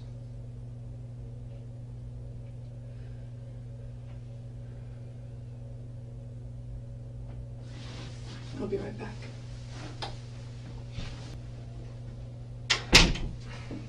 Jodi, Detective Flores has the binder with those pictures, and he's not here in our office right now, but I put a call in to try and find him and get him back here. He's still in town, he's just not here.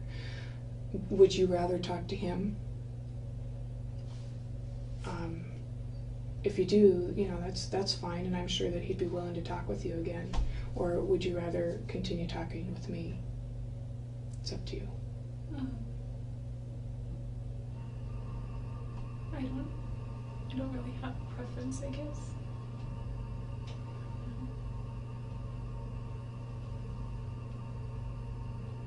Well, we don't have unlimited time. You don't have unlimited time. We need to get you back across the street, and there's other things that we need to work on. So, the time is now to decide whether you're going to talk to me or not, and whether you're going to give the family some relief that I've talked to you about. Well, either you do or you don't. Actions speak louder than words at this point. That was one of Travis's favorite sayings.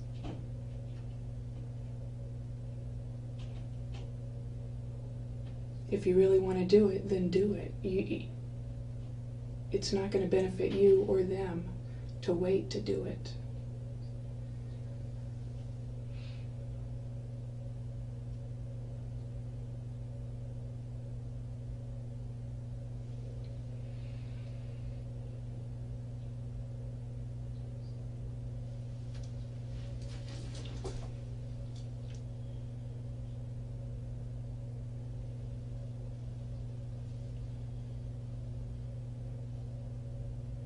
And I don't know what it is that's going on inside your head right now. I don't know whether you're weighing the odds, trying to figure out how you can save your own skin here. Not interested in saving my skin. Then what are you interested in?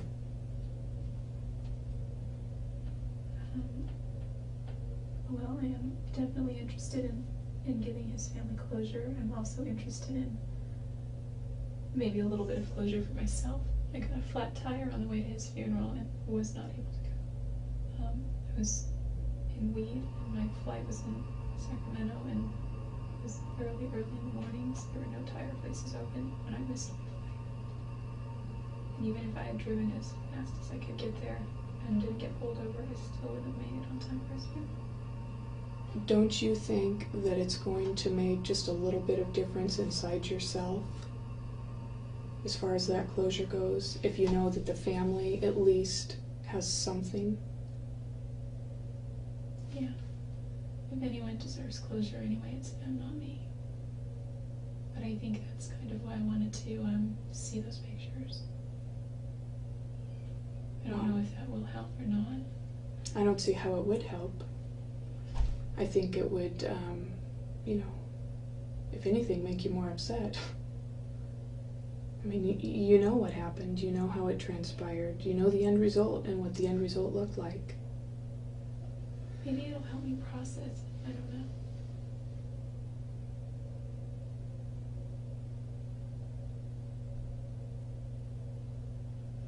You can at least, until you get to the point of, you're processing, the pictures and so forth, you can at least talk about the good things that happened that day and what your intentions were.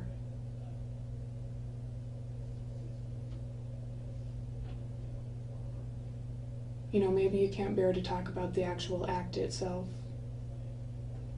but you can at least talk about the events that led up to it. Happy or sad. There had to have been some happy, because I saw all of those photos.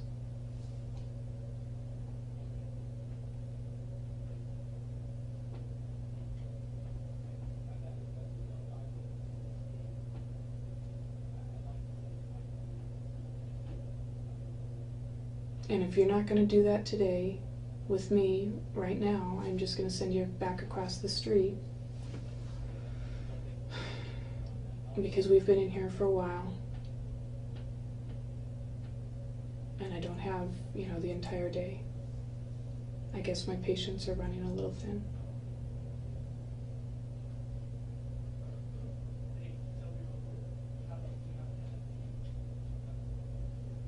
I have a lot of letters to write, though. Mm-hmm.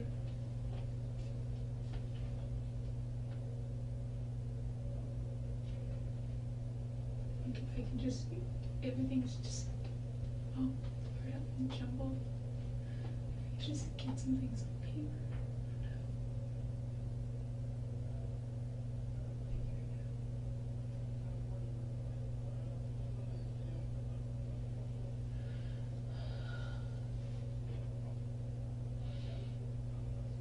Do you not trust what I'm going to do with this information when you give it?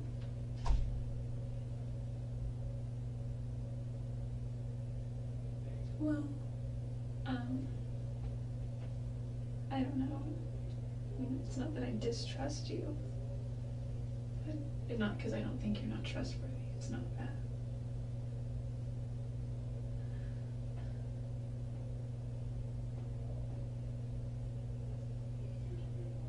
If you give me a specific message to give to them, I promise you that I will relay it in the way that, in the context of which you put it.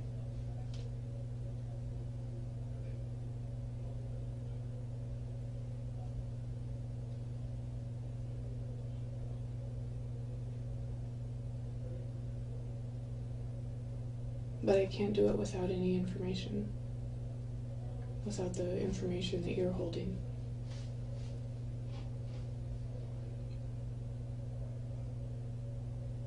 So therefore, you know, if that's how we leave it, I'm not going to say anything to them.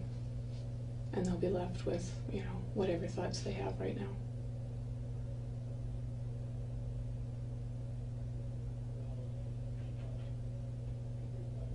And if you think you're feeling grief over this whole incident, think about how they feel. For once, think about somebody else. The turmoil that they're going through, that that family is going through, and every time you see a family struggling with this, they always want to know why. Why was my son's life taken? Why was my grandson's life taken? Wants to know why. Everybody wants to know why. And maybe you don't have that why, but you certainly have the events that led up to it, and then they can make their own decision as to why.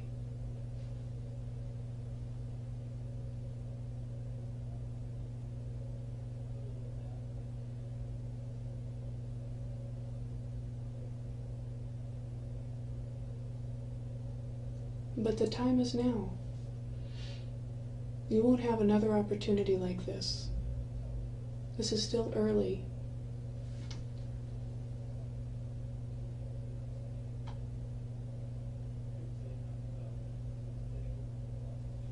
And if you want to talk to Detective Flores as opposed to me, you know, you can do that. Like I said, I thought it would be easier for you to talk to a woman who could relate to some of those feelings.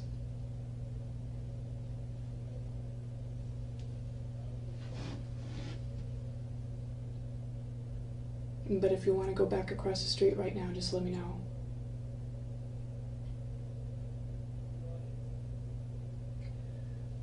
I kind of do want to talk to him because he has been in contact with with Travis's family a lot. I Okay. don't know if that would make any difference, but I know that he already talks to them on a regular basis. Yeah, and I'm sure that, you know, he has somewhat of a relationship with them.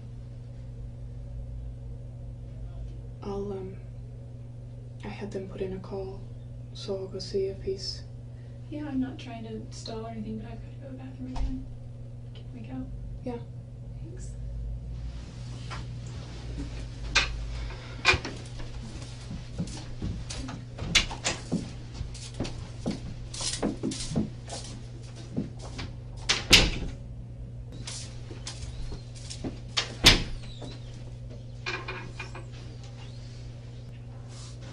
Oh. Rachel called me and told me that you wanted to talk to me.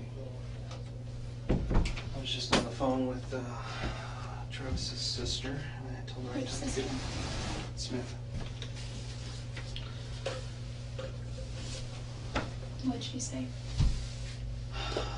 She has 1,000,001 questions. More questions now than she had before.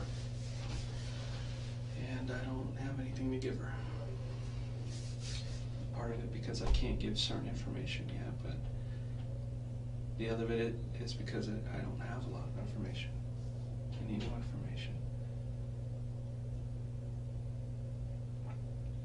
Are you doing okay? It doesn't matter how I'm doing. It does to me. It Thank does. you, but it doesn't matter. I've always been completely honest with you, and I wish that you could be honest with me. What matters is how his family is doing. And of course I care about how my family's doing, just because I'm the person here that everyone thinks is the bad guy. It doesn't mean that my family had anything to do with anything, and it doesn't mean that they were responsible for anything or that they should suffer at all. And of course I feel his family, I don't know them as well, or I don't even know them at all, except for his grandmother. I told you yesterday, I've been doing this for a long time, and you're absolutely right. The person's family who was hurt, they're obviously hurting, but there's a second family that hurts as well. And in this case, it's your family. Your brothers, your sister,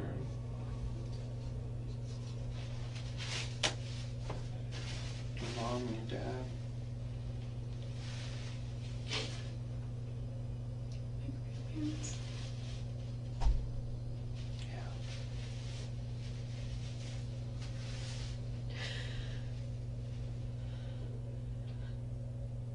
I just wish they wouldn't hurt, because it would be so much easier for me. Not that I deserve to have it easy, but I don't think you're ever going to be able to take that away from them. I think they're always going to hurt. Now, the only thing that can solve that is time. you're right about that.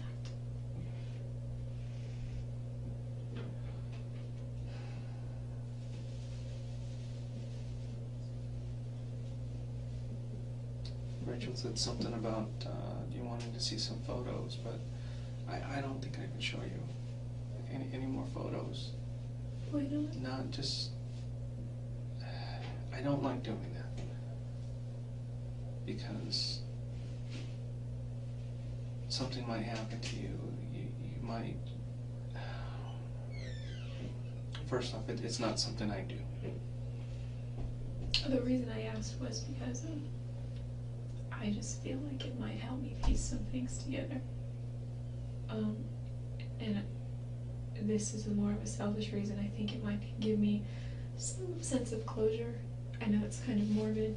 I don't even think I really deserve closure. His family does, but I wasn't able to attend his funeral. And it's just, I don't know, that's just why. Mostly.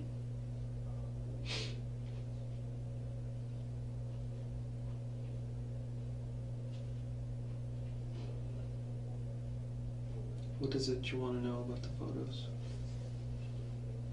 Do you want to see the room?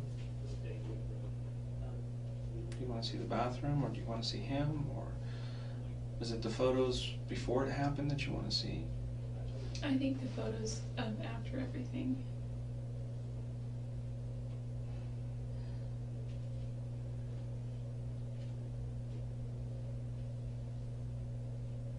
I won't show you those. I won't, and not in good conscience. I can't do that. Is there any that you can? No. I can't do that.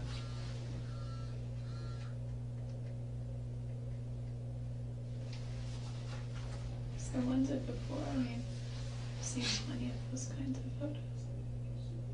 If you want, I can describe stuff for you. Okay. Because I was there. And those photos will never leave my head. I'm sure they'll never leave yours either. And one thing you gotta remember is that by the time he was found, the images that you saw were different than the ones that I saw. Things change over time. His body changes after time. We had a difficult time identifying who he was by the time we got there. He wasn't the same person. So that's why I don't want to show you photos.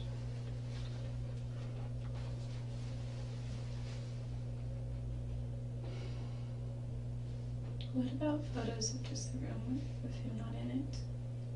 I don't know. Maybe it's just... I don't have them with me here, but you know, as soon as I get a hold of them, another detective has them right now.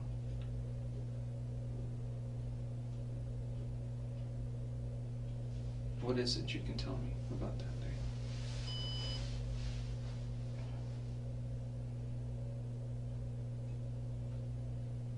Really not much. Everything's kind of blurry. Was he expecting you to show up that day? He wanted me to come. But you didn't want to? Oh, I told him I was going to Utah. Why did you decide to go then?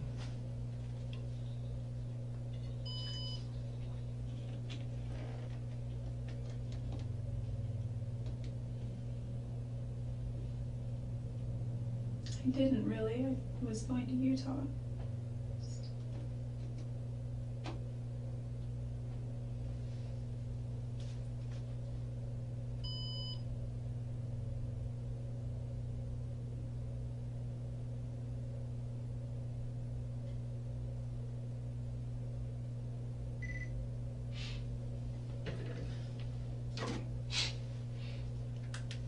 Can leave it off. Okay. Well, this one has a full battery. You can leave it off. Just me and you.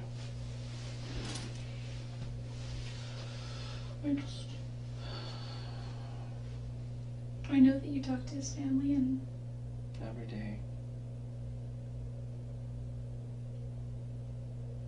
They can't believe it. I called them yesterday and told them. They just can't believe it. who did you talk to? Talked to his brother Stephen first. And Samantha, I left her a message. She was off on vacation. And his other two brothers, was it Gary? And I didn't talk to the other brother, Gary, I talked to. Mike, that's his uncle. Yeah, he was going to call his other brother and his other sister. And I was planning on calling his aunt.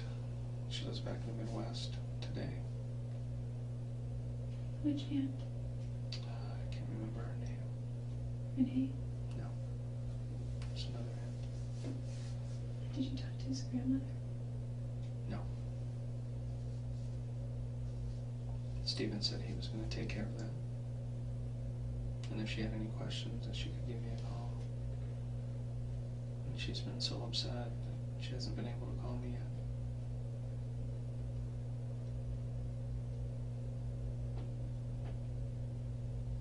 Is there something that you want me to tell them? The things that keep coming to my mind wouldn't help them at all. Wouldn't comfort them.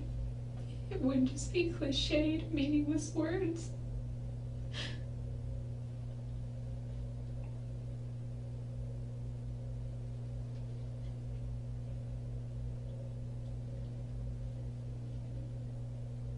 I'll let you decide what to say. And I'll relay it exactly how you want me to. I have an unrelated question real quick. Sure. And it's not, Detective Blaney said that she doesn't like me asking them because it makes me look like I'm concerned about trivial things, but I'm only asking because it concerns other people that I care about, and It's understandable. if I could just know so I could tell them if I ever talk to them again or relay a message or call them. On last Friday I had a wedding, and Just the camera? yeah, and the only place that those photos are on my external drive and on the camera card. And It'll be a while before we get those back. okay, but if they can just get to the right person, because that's the only thing they have for their wedding. I'll be absolutely positive to give those to the right people. I was gonna edit them be and assured. make them look really nice, but You know, they can probably take them and edit the pictures, but who are those two people Oh, those pictures belong to? Brian Neiman Okay, is his name. alright. Yeah, talking to your mom, I think she mentioned something about that. And also on my external drive as well, maybe my computer and hard drive too, there were pictures of my little sister and I, and for whatever reason she's in some kind of rehab program right now. New photos? Yeah, well, pretty recent ones that she had of her prom night and of her and I that we were just goofing off. So they're her and I together, and my mom was going to send those, and also my little brother. She was going to send some of those, and even if she doesn't send them, she wants them. So, I mean, I kind of took them for her, so they sort of belong to her. I understand. I mean, you're worried about other people right now. And But you also need to understand that these people, right now, that stuff is not important to them. I know. So, I mean, that's Well, good of you. I mean, you're mean, thinking of them, but they're not thinking about pictures. They're not thinking about stuff like that. well, They're worried about you. Eventually they're going to want those. I know that I know. she would want those. And did you also take my journals? Yes, All 3 of them? all of them.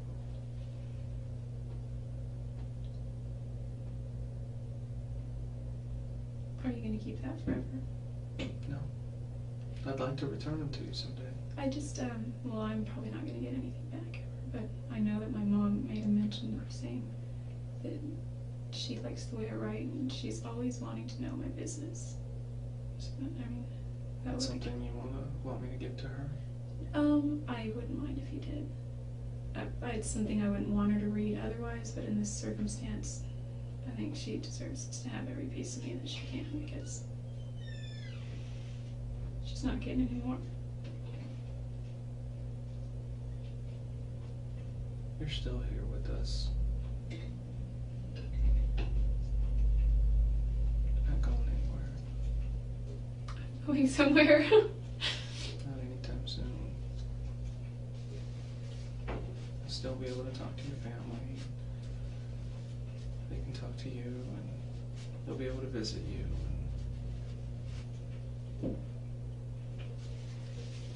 Do you know what happened to my cash? I heard you can put cash on the books there, so that, or on my book, or whatever it's called, so that I can get a few things that I might need in there. I don't know what it would be, but I don't know about the situation here, but once everything gets transferred over to Phoenix, it's a different story.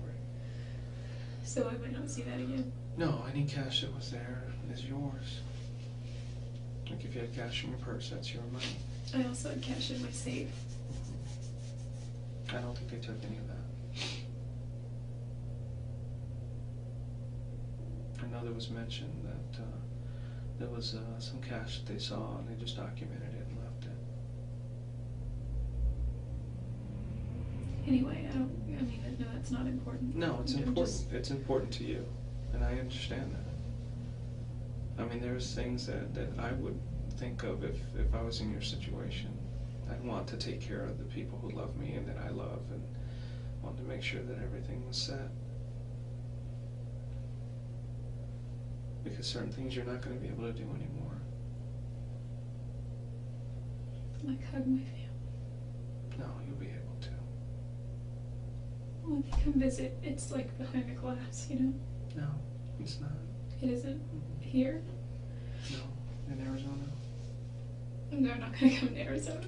I guarantee you they'll come to Arizona and see you. When I moved away, they never came to see me. I was gone for 10 years. From my understanding, some of that was because of you. I had a house with a free bedroom and a bed and a pool and everything you could want, and they never came to visit me once. It's my first home. I'm sorry, this is all stupid and it's irrelevant. I'm just saying they're not going to come to Arizona, and they shouldn't have to come to Arizona. And I don't think I'd want them to, anyway. So yeah, when you say there are certain things that I won't do anymore, I know that's really sinking in quite a bit. You don't think your sister or your brothers will come visit you? Yeah, I'm sure they would. Of course they will. You don't Think your mom will come visit you? She will. Who do you think is worrying about you more right now? I think your mom and dad are worried more than anything. I know Dad went to the hospital yesterday because he was having a panic attack.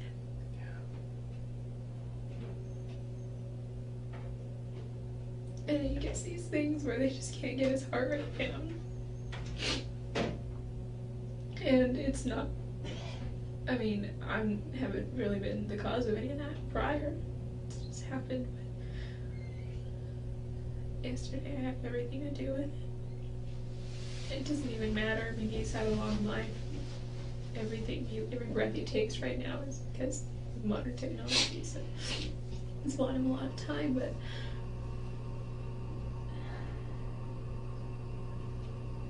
I'm so sorry for Travis's family. Well, they're asking for answers. What can you give me? What do you want me to tell them?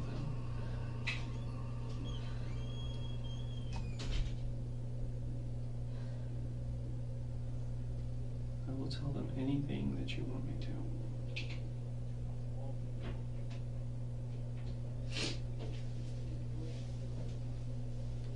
And it's not gonna solve anything for them. It's not gonna fill that void of curiosity, but I think at least it'll be a start.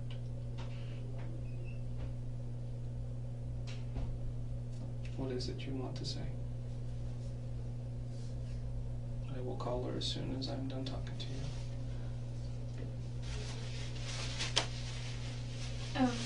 One thing you could say, and this has nothing to do with his death, but it's something they may want to see.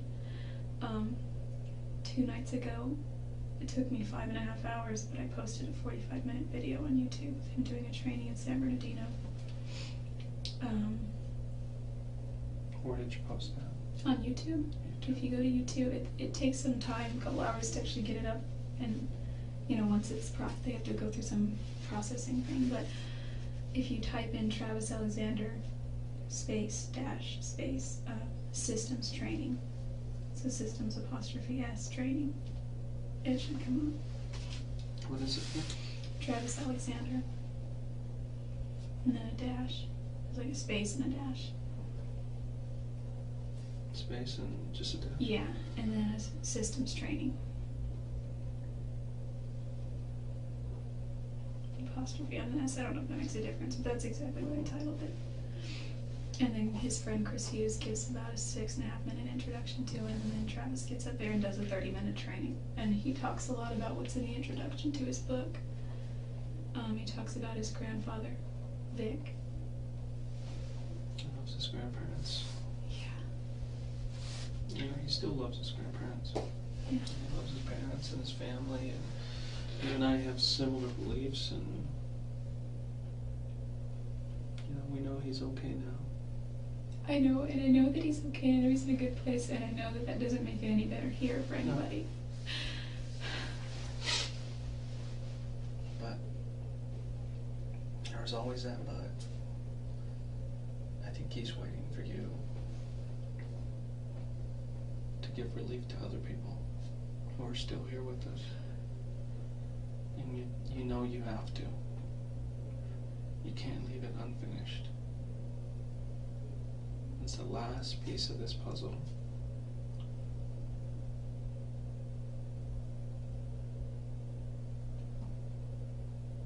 And it is completely up to you, Jodi.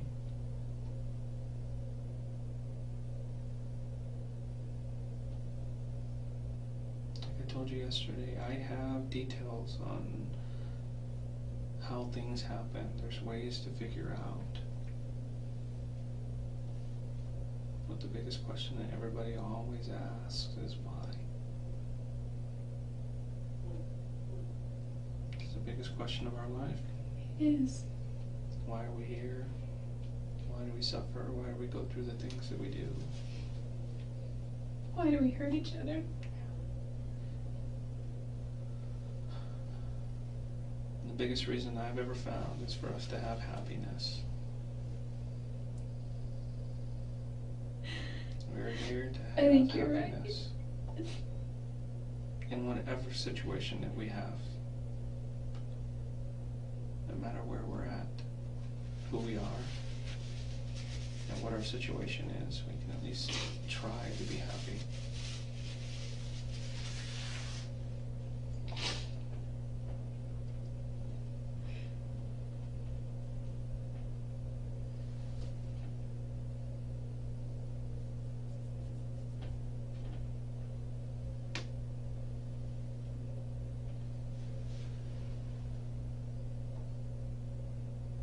Do you want to talk about what happened that day? I've got the images in my head, and I can explain whatever it is you want about what I saw when I went there. What I can't do is I can't show you pictures.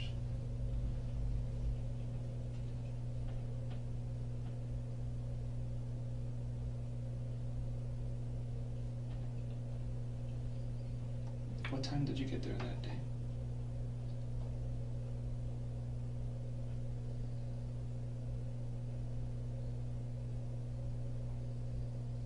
The pictures that I have, the first ones, show you there at about 1:45 or so. Was it soon before that, or had you been there for a while already?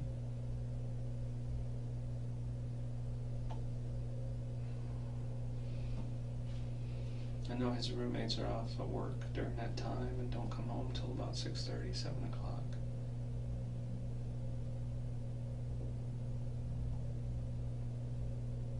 They don't even talk to him, really.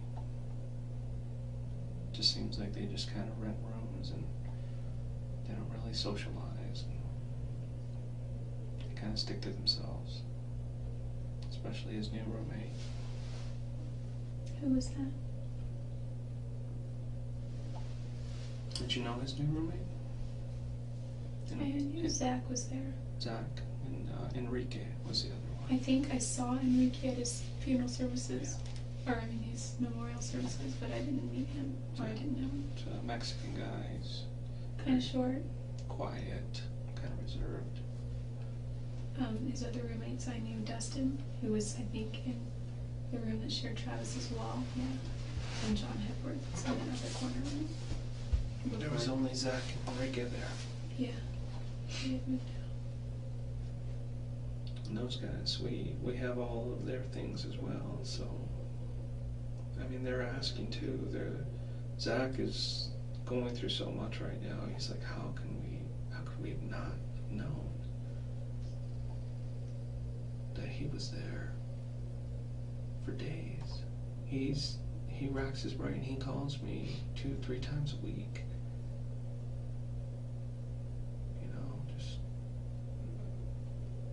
Just goes over and over in his mind. He has no idea.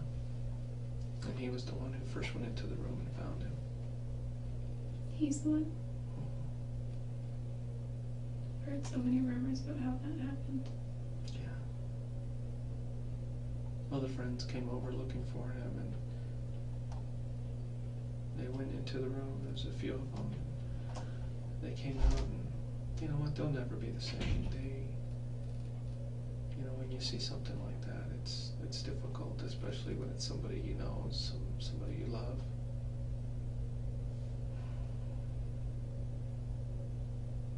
I deal with it all the time, so it doesn't bother me as much. You must have to remain detached quite a bit. You know who I usually get attached to? Is the people I'm talking to. To you. You're the one that I'm going to remember. I'll remember him, but I didn't know him. I will remember you.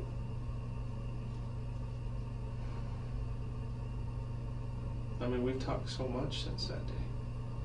Over the phone and here, and I'll probably talk to you some more later when we get back to Arizona. Whenever you go, I don't know.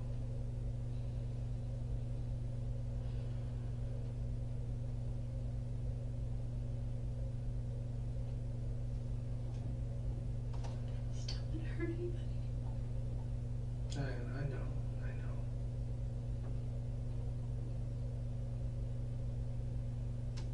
don't think I can avoid it though. Everybody's hurting already. There's nothing else you can say or do that could help that except for maybe an explanation of why it happened and how it happened.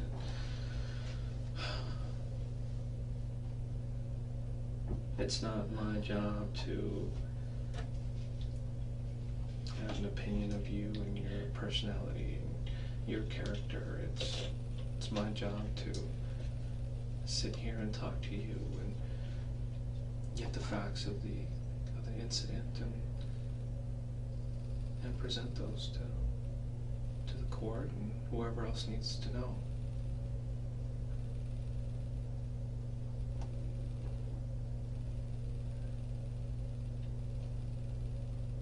You want to try to open up and talk about what happened that day?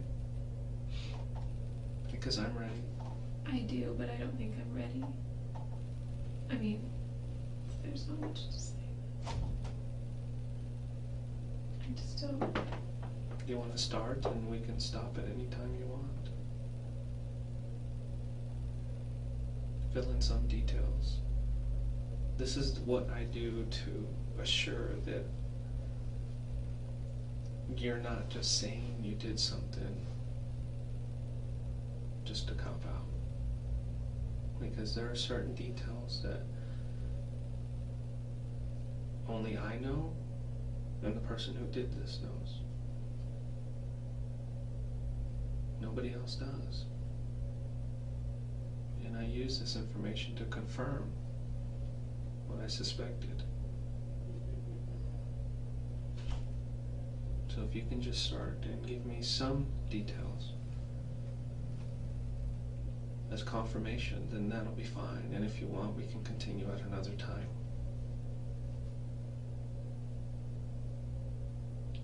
He just really wants to. Well, then let's start. Because I know that part that really wants to is that part inside of you that is telling you to do what's right.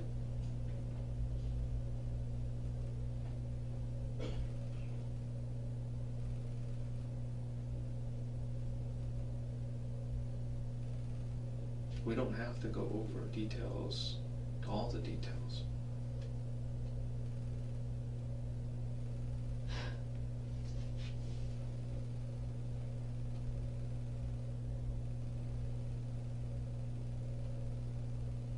Why did you go there that day, Jodi? Why did you show up that morning?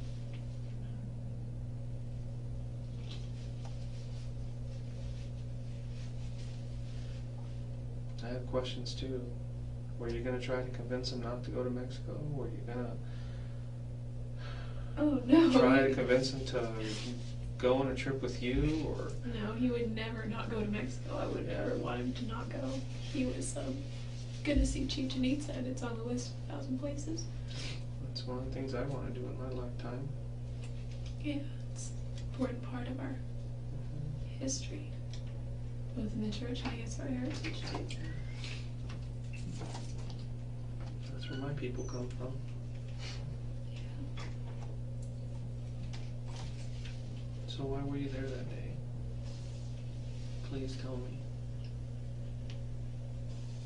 Did you just miss him? Did he call you? Did he miss you? What was it?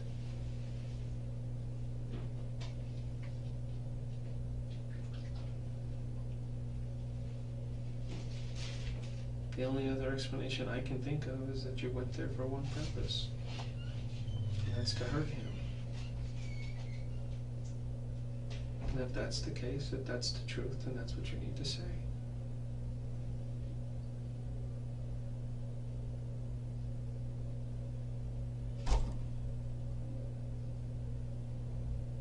If you want me to call and tell his family that you're sorry and that you apologize for what happened, I can do that. Whatever you want. This is your time right now.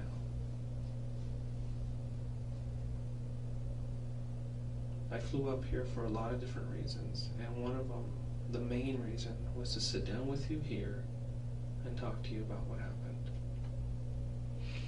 I did it yesterday. And now I'm here today. But the time is limited.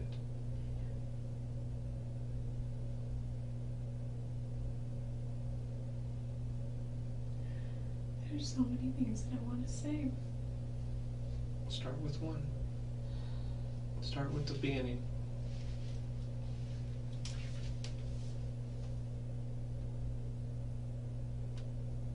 Was it a last minute change from your trip to come down, down to Arizona? I bet you were going through your head. Should I just go, or should I just keep going to Utah?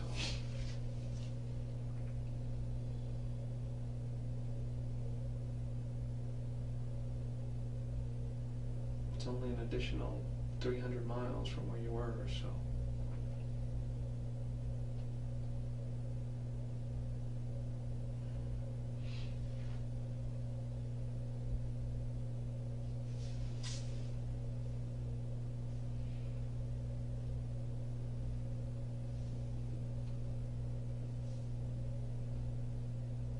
Jodi, your time's running out.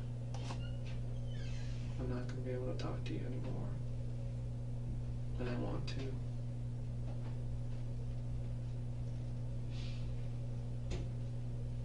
Once you get into the system, I'm not going to be able to talk to you anymore.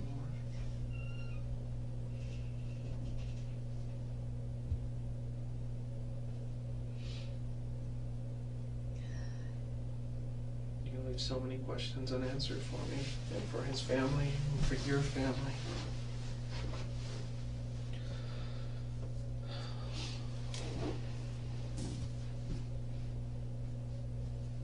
You were there that day, weren't you?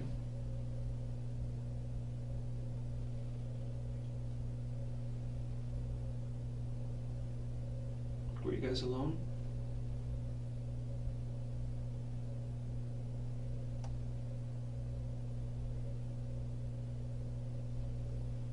Can you answer that for me?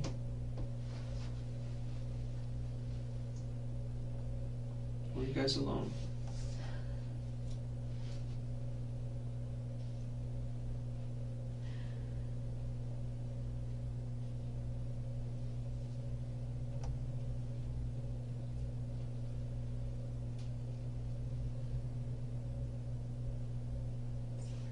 So much, and I just want Answer that for me.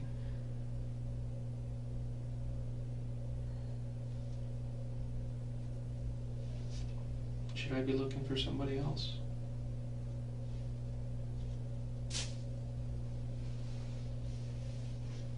Is there anybody else with you besides you and Travis? Are you protecting somebody else?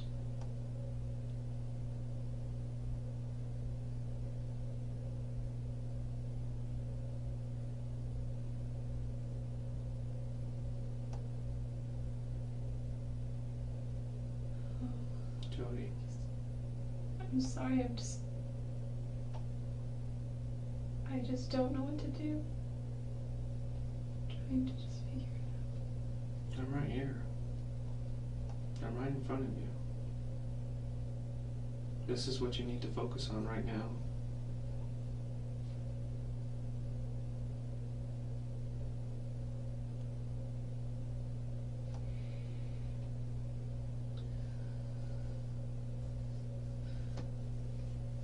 Just trying to take care.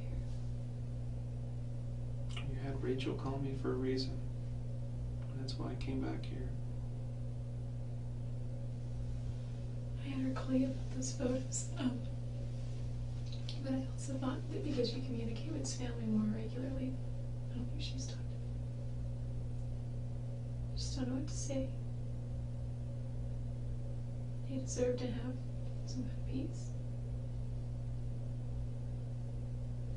Well, you want me to ask you a question that they've been asking me? Maybe you can answer it? Same question I've been asking you. Was there somebody else with you? That's the number one question that his whole family has been asking. What do I tell them?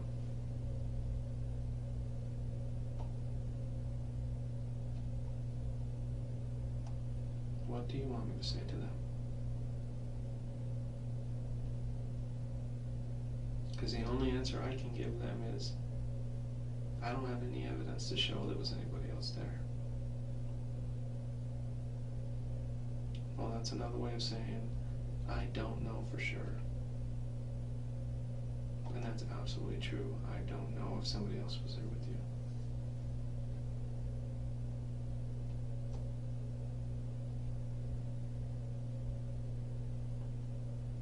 Please give me that at least. For them.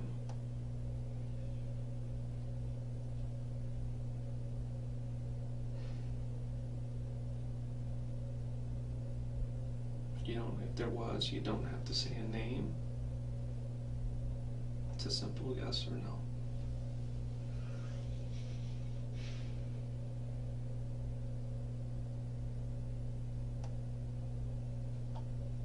Yes or no, Jodi?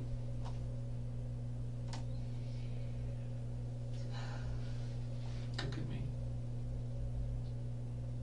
Please. They want to know. Was somebody else there with you?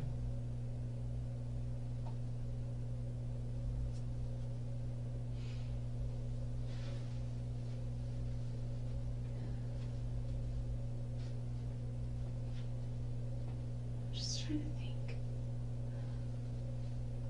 You keep fighting it.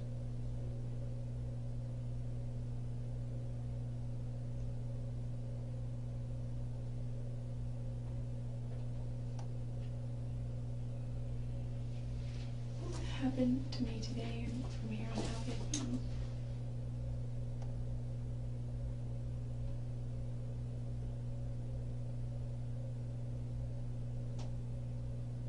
If I just told you every single detail that I know, and I gave you a confession,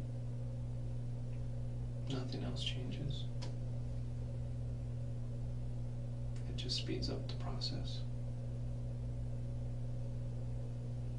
in what way? Like, do I go to Arizona faster? The process in Arizona speeds up. So if I maintain my innocence, then I stay here longer, just in the system? No, or you do don't I- really stay here longer. That speeds up the process in Arizona. Like the trial and all that jazz? Do you want to put your family through a trial? That's another question you have to ask yourself. No. Can I do it all without a trial, or does there have to be a trial? It's something that you can discuss with the prosecutor. Oh. And I'm on the phone with him pretty much every day, giving him updates. What's his name? His name is Juan Martinez. And he's the #1 prosecutor in Phoenix.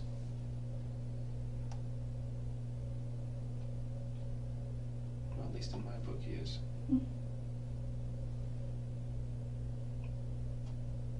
Is Phoenix part of Markham? Yes.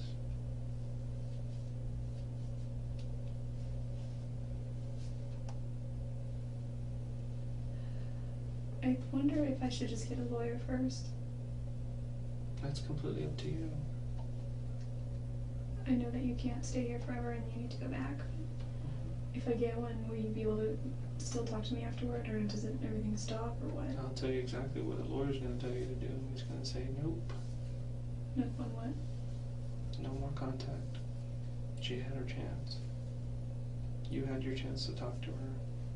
It's over. Well, I mean, I just would want his advice, and it doesn't necessarily mean that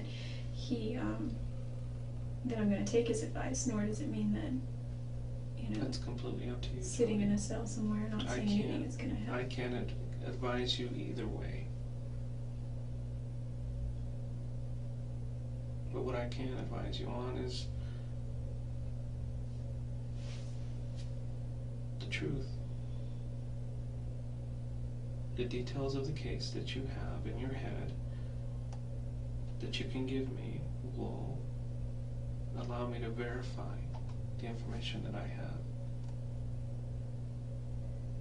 to make sure that I'm looking at the right person,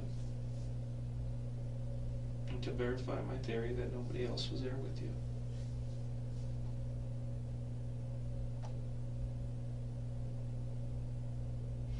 like I said yesterday, there is no doubt in my mind what happened there that day. A couple of details that I don't have.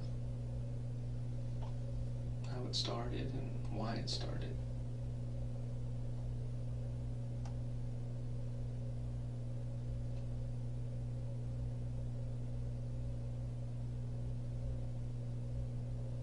And like I said before, if you can provide me just a few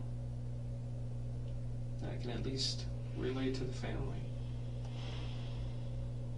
that would be fine with me. If you don't want to give all the details, we don't have to go through all the details. But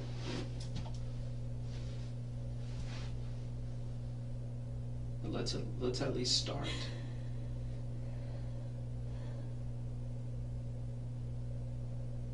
Let's start right here, right now.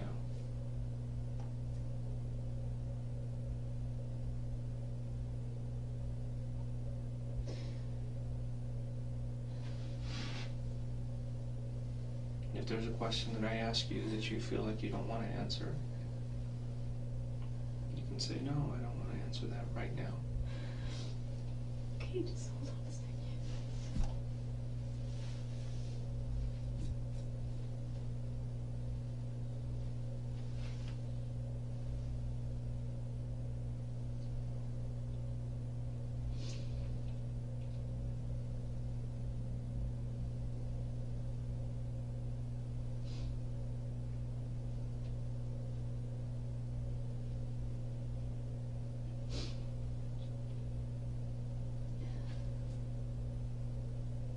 Do you want to move forward or no? Yes, I do. You do? I do, but Well, let's do it. I just, I'm here. I know, I'm not trying to stall, I'm not trying to waste your time. I know you're not trying to stall. It's, I know it's difficult for you. Difficult for anybody sitting in your shoes right now.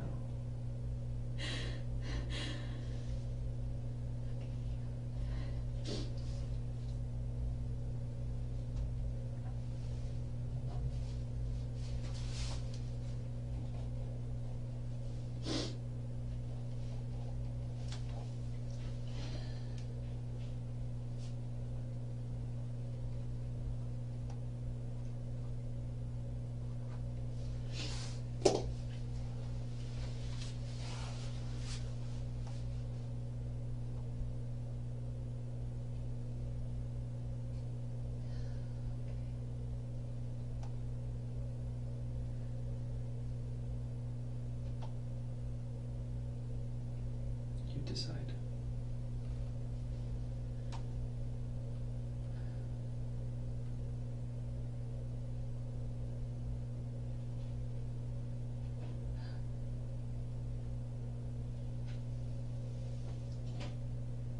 I don't want to push you.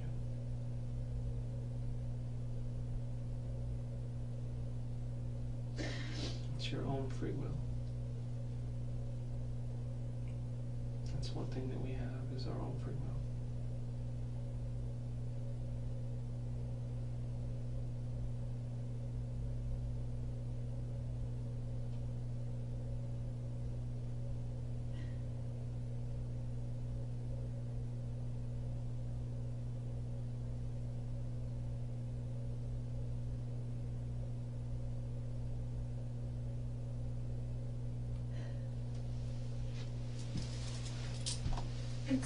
it's all really blurry. It really is blurry.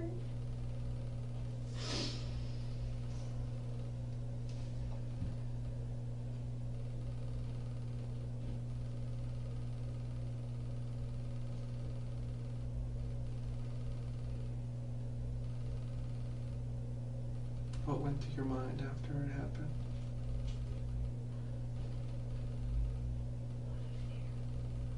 A lot of fear? What did you think when you were driving away? Scared.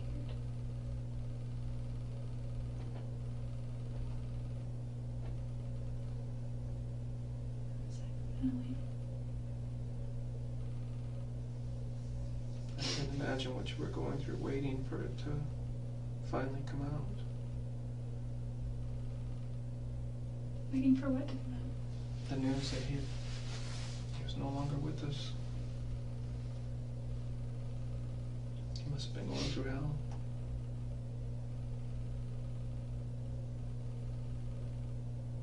Every day that went by, what were you thinking?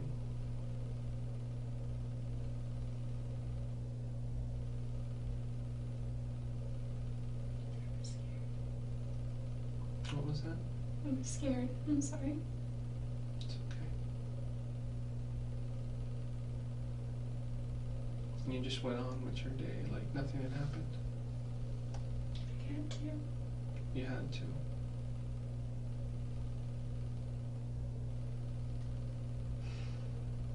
Did you tell anybody what had happened?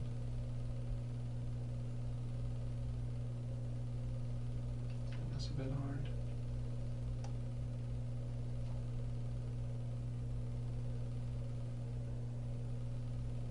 It's all a blur. Can I please see those photos? As soon as I get back. The detectives went to Reading to go pick up the rental car that you had that day. And they took the photos. There's probably something in the rental car. Like what? Maybe blood. In the trunk? In the back seat? That's what we're gonna look for, so. I was just thinking maybe the handles, lock, steering wheel, something like that. Things that get touched. Is that what was going through your head when you left? What did I leave behind? What did I touch? No. What was going through your head when you I left his just- neighborhood there? Just had to run.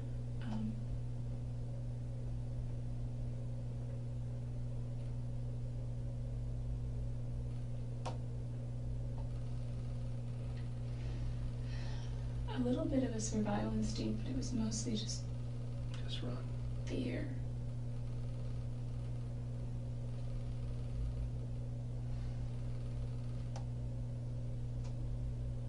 Were you worried that his roommates were gonna get home soon? I was Did you even think about that?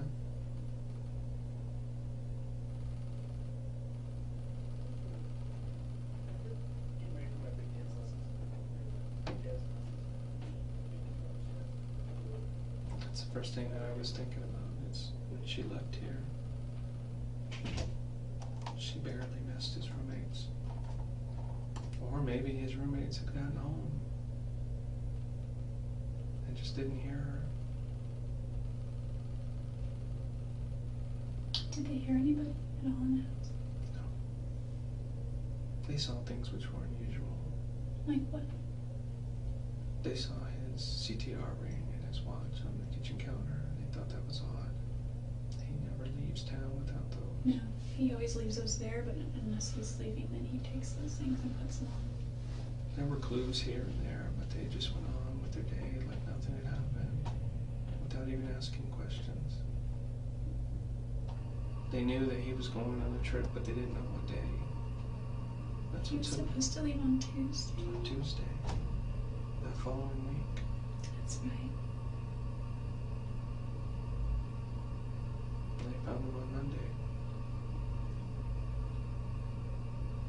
But all those little things that they talked about now, Zach is killing himself. He's like, I don't know how I did not see this. Why didn't I just go check on him? Why didn't I just follow my instinct and go look? Travis didn't always bond with his roommates. He did Yeah. with some. He bonded with Aaron, even though he had an intolerance for Aaron's lifestyle. He bonded pretty well with his friend Josh Ward, who lives back in Southern California now. He wasn't too close with Zach or Enrique. No, or his previous roommates. I don't know anything They seem about to. They seem to have been just people who rent rooms out from them. They don't become friends. Yeah, they were just They have their own lifestyles and they go on. Yeah, his rules were, LDS standards and pay your rent on time. And be clean.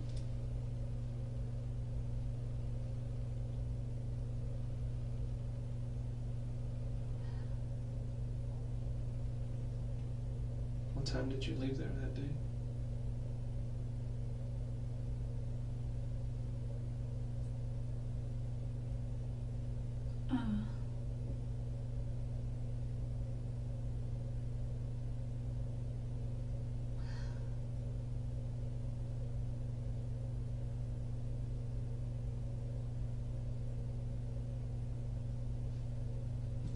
You don't remember?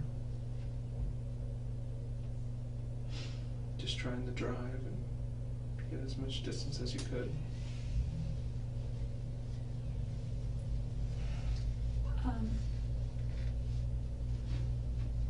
How long were you in the house after it happened? I know you tried to clean yourself up and clean up what you could. Wasn't. It didn't take too long, but you did. Why did you throw the camera in the washing machine? We found blood in the downstairs bathroom where somebody had tried to wash their hands. There's blood on the outside of the washing machine. There's little things that give us clues to what you were doing afterwards. Do you remember those things? No. You remember some.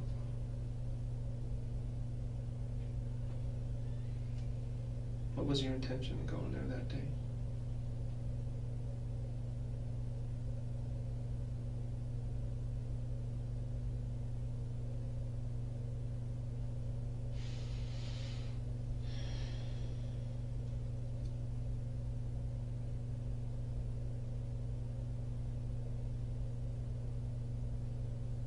What was the purpose of the visit?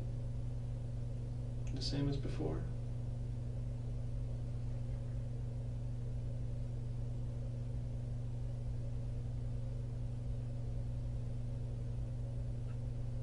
I'm just starting to remember. I'm just trying to remember that week. That whole week. And the week prior had a lot to do with it. The weekend of Friday night prior, I think. Did you have plans on going down there? Or I know you said he had called and wanted you to come down. At what point did you decide, okay, I'm going? He always was like, not, I don't want to say meddling, but he was always like more concerned than I felt he needed to be about my finances. And he's like, well, how can you make a road trip when you're this, that, and that, you know? Well, he expected everyone to be like he is. He did. He really did. He expected that, hey, if you go on a road trip, you better be thinking about this and that. There were so many times where I just threw my responsibilities to the wind and went on road trips with him because I am a little irresponsible when it comes to that. It's not just because it was with him, it's because it was the traveling. And, you know. When he leaves, he usually makes sure everything is planned out. And that he has enough money for it. And you just kind of take off sometimes. Yeah, I guess. You're a very, very free spirit. And it's I've known not. that from the beginning. Sometimes it's good, sometimes it's not so good. What gives you the indication, like when you say you know that from the beginning? I'm talking to you.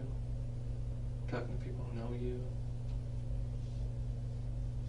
It's like, oh, that's just Jodi, you know.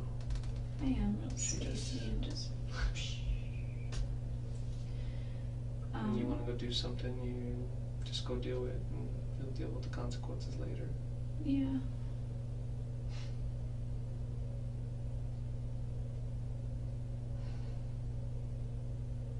When did you decide to go visit him? At what point? Were you already on the road, or was it from here? Did you already know you were going to go visit him when you left here?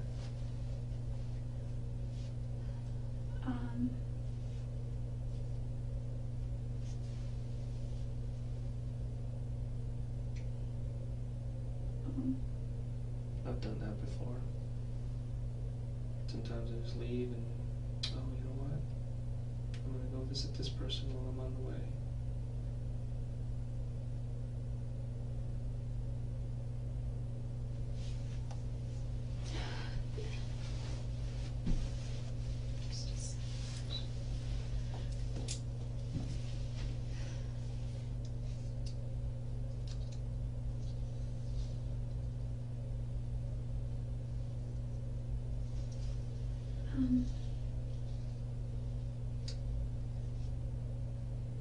You know?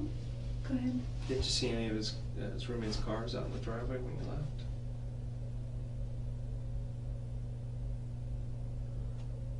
That part just bothers me because it was so close to the time when one of the roommates came home. And I'm thinking maybe you were still in the house when he was there. No, no, I was in the driveway. You were in the driveway. They would have seen the car then, right? Yeah. My space was always right behind Travis's car, and he parked in it's a 3-car garage, and he took the middle space. And one of his the roommates Prius? Yeah, the Prius, or his BMW before that. And then there was like a smaller little space, but it was enough for a car, but it was always jammed with junk from Yeah, his I saw roommates. that. He was very much, he didn't save stuff, you know. Yeah. He had so much storage space. He was so generous. When I moved there, he let me store all my stuff there because I went from a house to a room, and so I had artwork because I paint and art supplies, photos, books and books and books and books. So many books. Some aren't even mine. They belong to my friend Matt. I was renting that car yesterday because I was taking a trip to Monterey. And, So is it Matt? yeah, I was gonna drop off some books to him that I'd had for years. We dated like 8 years ago. We're still friends. So, all of his books that somehow I ended up keeping, and some were mine, some more like esoteric and spiritual kind of books that I'm probably never gonna read now because they're just so out there. I'm sure they'll get those back to him. And then some photos also too. Daryl, who was another guy I dated after Matt that we bought a house together. And kitchen supplies. Daryl paid for so much when he was there. He footed the bill with Costco, so I had they said that they took knives out of my car. I don't even know who they are, you know. Oh, they're Daryl's. I mean, they've been in storage for years just collecting Well, dust. it's good to know that there he is. Yeah, no, they were all just, one might have been mine, but like, I think they were Daryl's. And so there's those and a bunch of kitchen supplies and pictures of him and his son mostly, and we used to go to 49er games all the time, just camping trips. So the car you'd driven there was the rental car? Yeah. The Ford Focus? Oh. That's the car I they're going to thought go you- pick up, a Ford Focus. Oh, yeah. I know they were going to rent you another car, but then something happened with that first car. Either you didn't like it or I don't know if they had a Oh, it was problem. red, and I thought, because I always hear that you don't drive a red car, because I would never buy a red car. And it was fine, it was a Ford Focus too. And you got the other car instead. I was the like, do white you have one with a more neutral color? Because red is like, you always get pulled over and you get tickets. No, I don't know if that's true, it's just It's something not I've been true. told since. It's just there's a lot of people that have red cars who like to go fast. It's a personality thing. It's not because of the car color. And I just, for me, it's a psychological thing, because it's more noticeable, and it's like, you know, a red flag or the bull kind of thing. I know Travis doesn't lock his doors when he's home. Was the door open when you got there? Or did you have to go through the garage? Or how did you get inside? Did you knock?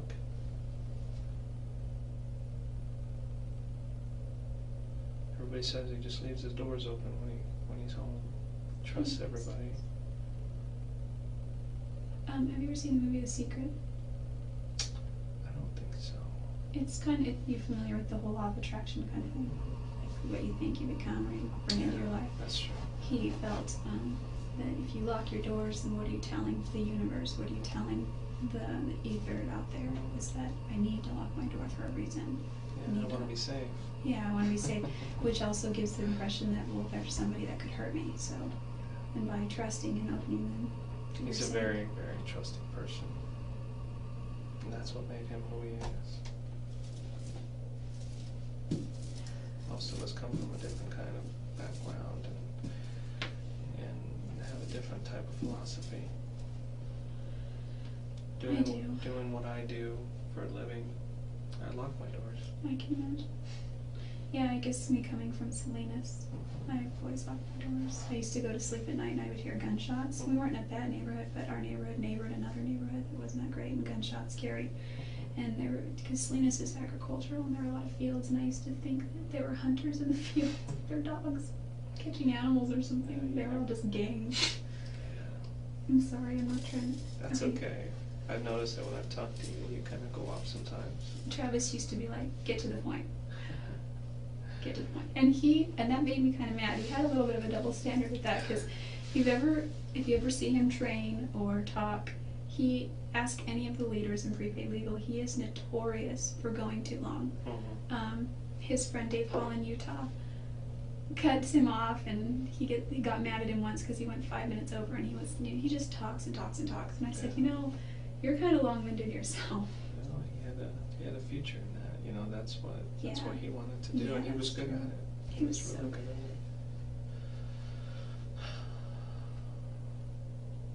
He talks about things of more substance, though, and I just ramble.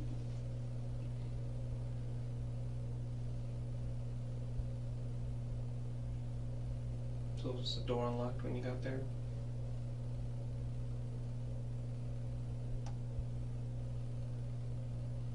Or did you went through the door of the garage? I know a lot of his friends have the key code for the garage too. He doesn't keep that a secret either. I got that from several different friends. Yeah, 0817.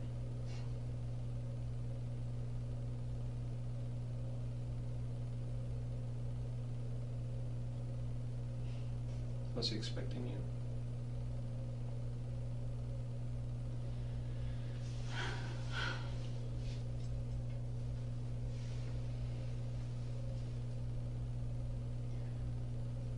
Yes.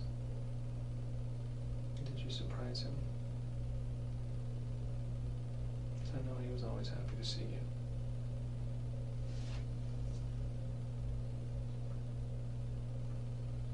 What you guys had was not wrong, Jodi.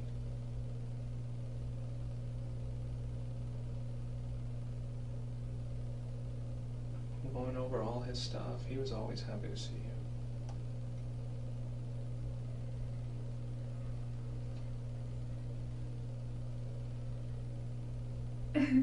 He told me this time because I was in his ward boundaries, so one of my roommates went to his church, and they were doing some church activity, and Travis was getting a ride.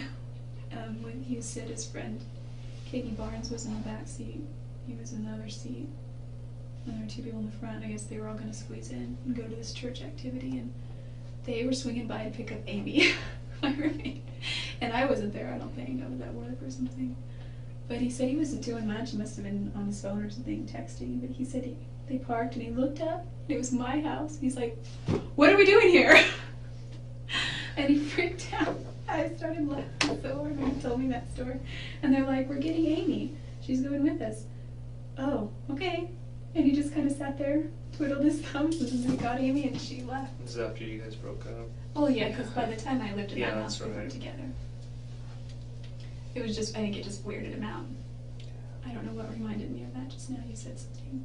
He was happy to see you. Yeah, I don't think he would have probably been. It would have been awkward, I think, then, because we kept.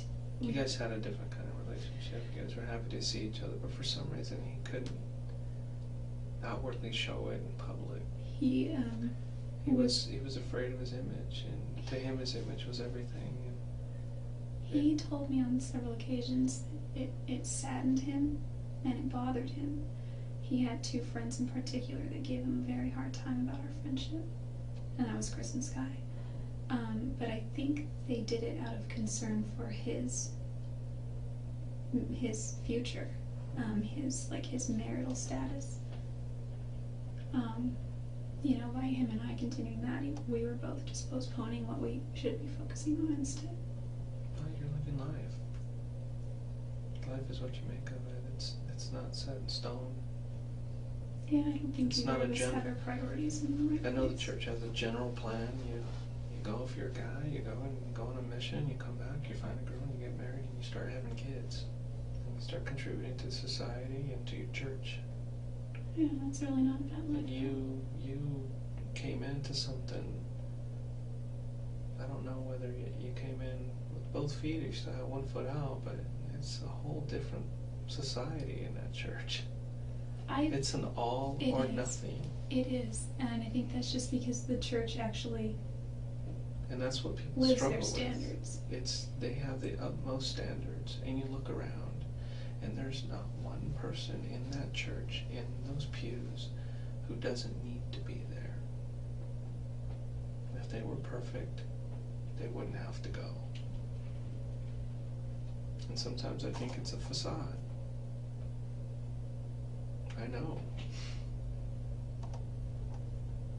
And Travis kept trying to live up to those standards, but he's a human being, and both of you are mortal, and you have free will, and that's that.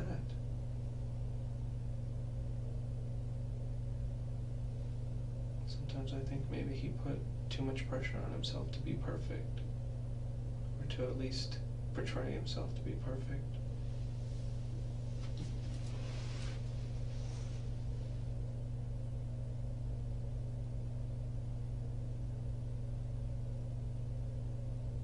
And that's maybe why something like this happens.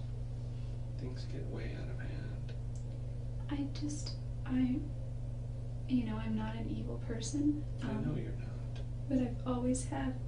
And I'm not a promiscuous person.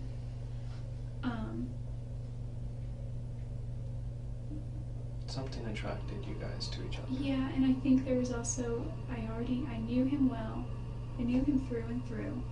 I loved him and I cared about him. And I knew we weren't going to get married, so but. How did you know you weren't going to get married? Couple of reasons. It's like oil and water. You guys just don't mix. We mixed really well for a time, but I think when I discovered his ways last year, it was so hard, but... What ways are those? he didn't seem like husband material, but it didn't mean that he wouldn't be in the future. It just meant that, something that Chris and Sky said to me back in January of 2007 really stuck, and they said, do you want to be like Deanna and wait 6 years? Yeah. They made jokes saying, if you wait 6 years, you can get free breast implants, because he bought her breast implants at one point. And they're like, and then he'll really do it, just all these things, and I was like, what? Why would they say these? Anyway, that one part stuck though, and I felt that, women have, not all women, not Mimi and not certain other women, but most women just fall all over themselves for Travis, because he's nice and he seems like the whole package. I think Mimi kind of saw through everything. There's some people out there that can see through stuff. I kind of did too. Like, I had never been pursued by a person like that. Mm-hmm. But at the same time, I'd like to say, like, Mimi saw through this, but I saw beneath that and through that. Like he wrote that thing on his blog, The Gold from Within. And I really did see, like, inside, he was an amazing person. He was a good person. He was a generous person. He gave so much, and Well, maybe you chose to actually look past that first level. Somebody like Mimi looks past that first level and sees that's something I don't like already, and I'm not going to look any further. You, on the other hand, she spends a lot of time at the temple, so I think that I've never been endowed. I've never been through the temple, but from what I understand, I think that it's such a sacred place, and meditating there and being there will help to give you further insight about where just you as a person are supposed to make a move on a certain decision in your life. So maybe that just wasn't for her. That's true. I also was thinking, after the fact, I didn't get every chance to discuss this with him. I didn't know she was going to Cancun, but and I didn't know she didn't. She flat out told him no, but I thought. So that's completely out of the theory that you went there to convince him to not go. No, not at all. Not at all. Okay, because that's the first theory that was thrown out there, was she was jealous. She knew that he was going to Cancun with this other girl, and it was just jealousy. It's the simplest I asked thing. him at one point after I moved. I was like, hey, who are you taking to Cancun, by the way? I knew it wasn't. At one point, there was a girl named Brenda and she wasn't romantically involved. She just in the business, and she saw me at the memorial, and she's like, now, wasn't he going to take you to Cancun? And that was like, we found out about Cancun a year prior, right about the time we broke up, and so, like, I never really assumed that I had a ticket there. And, as things went on, it was just never discussed, so there was never any discussion. That never went to your head then. Yeah, there was never a discussion that I was going to Cancun. Not on that trip, not with him. Maybe sometime in the future, some other time with somebody else, but no. So no, that wasn't an issue. What about the trip of him coming up to you, come visit you? Is that something that was planned, or is that something that Yeah, it was. Because I wasn't even sure that was true. No, it was postponed twice.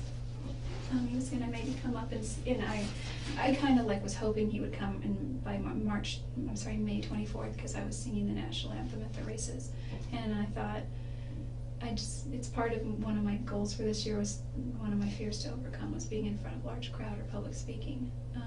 You have anxiety with crowds? Yeah, there were 3 fears. One was handguns, which is one of the reasons I got a gun. There was a CHP here in town that said he would take me out and go target practicing. And I went to the sporting goods store several times to see what he had, and they were all in the $500 or $600 range for the kind that I wanted. So they were too expensive, but then there was this one, it was cheap, it was like $100 and something, and I said, all right, let's do it. So I put my money down and got my little 10-day background check and all that, and then I got it and I was happy, you know. And the third one was skydiving, so I was going to do that sometime this year. But he wasn't able to make it up for he was scared to tell me that too. He's like, I know you get really upset. Was he scared? Not scared, I'm hesitant. He didn't want you to be upset. He didn't want to hurt my feelings. He told me that. He was on the phone in early May, because I had known about that I was going to sing 8 weeks prior, about 8 weeks prior.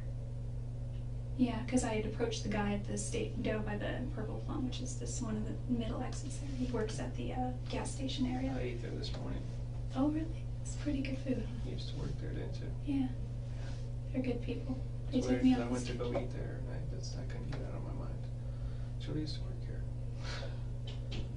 Constantly thinking about you. Because of this. It was a good place to be. I worked there twice actually when I was 18. My dad closed his restaurant when I was 16 or 17, and that's when I was a server there. And being a server in a restaurant is probably one of the best positions, because you tend to make a little more money than the other positions. Tips. It's all contingent, but generally it works out in your favor. You've got that kind of personality that people want to tip you. Yes. So Yeah. when he didn't come up, was there an issue with that? Did you guys talk about that? Well, he said he put it so delicately that I couldn't be mad. I was sad, but I wasn't mad or anything. And he said, I'm just not sure. He said, there's a lot of stress going on. There's a lot of things right now, with this, and just I have stuff going on. And he's like, I've been hesitating to tell you, but it looks like I might not be able to make it up there to watch you sing. And I've been scared to tell you that.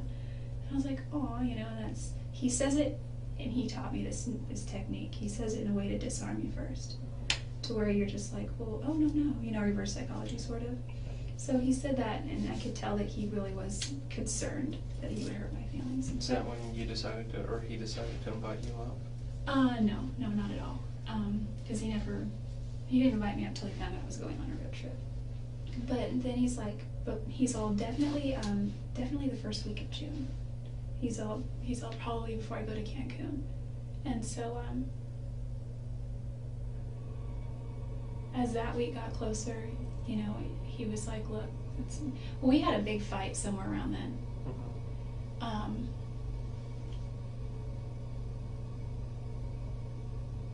I don't remember the exact timeline, but it was in late May. And is that when this email was sent out that you sent him, or was a large email about your relationship? And just how I think that, because I just could tell. Because I edited and I did all the editing and the grammar and spelling. He's not the greatest speller. On his first chapter of his book, and he wanted to post it on his blog. And I noticed when he posted the introduction that he's like, special thanks to Katie Barnes, and I have no jealousy toward her. She's just a great girl, and there's nothing there to worry about. In fact, when I was worried about Lisa Andrews and Elena Gomez, her best friend, they were all spending a lot of time together, and so I wasn't sure that she would post flirtatious things on his MySpace. And he's like, don't worry about that. And he said at one point, he's like, if you have anything to worry about, it's Katie Barnes.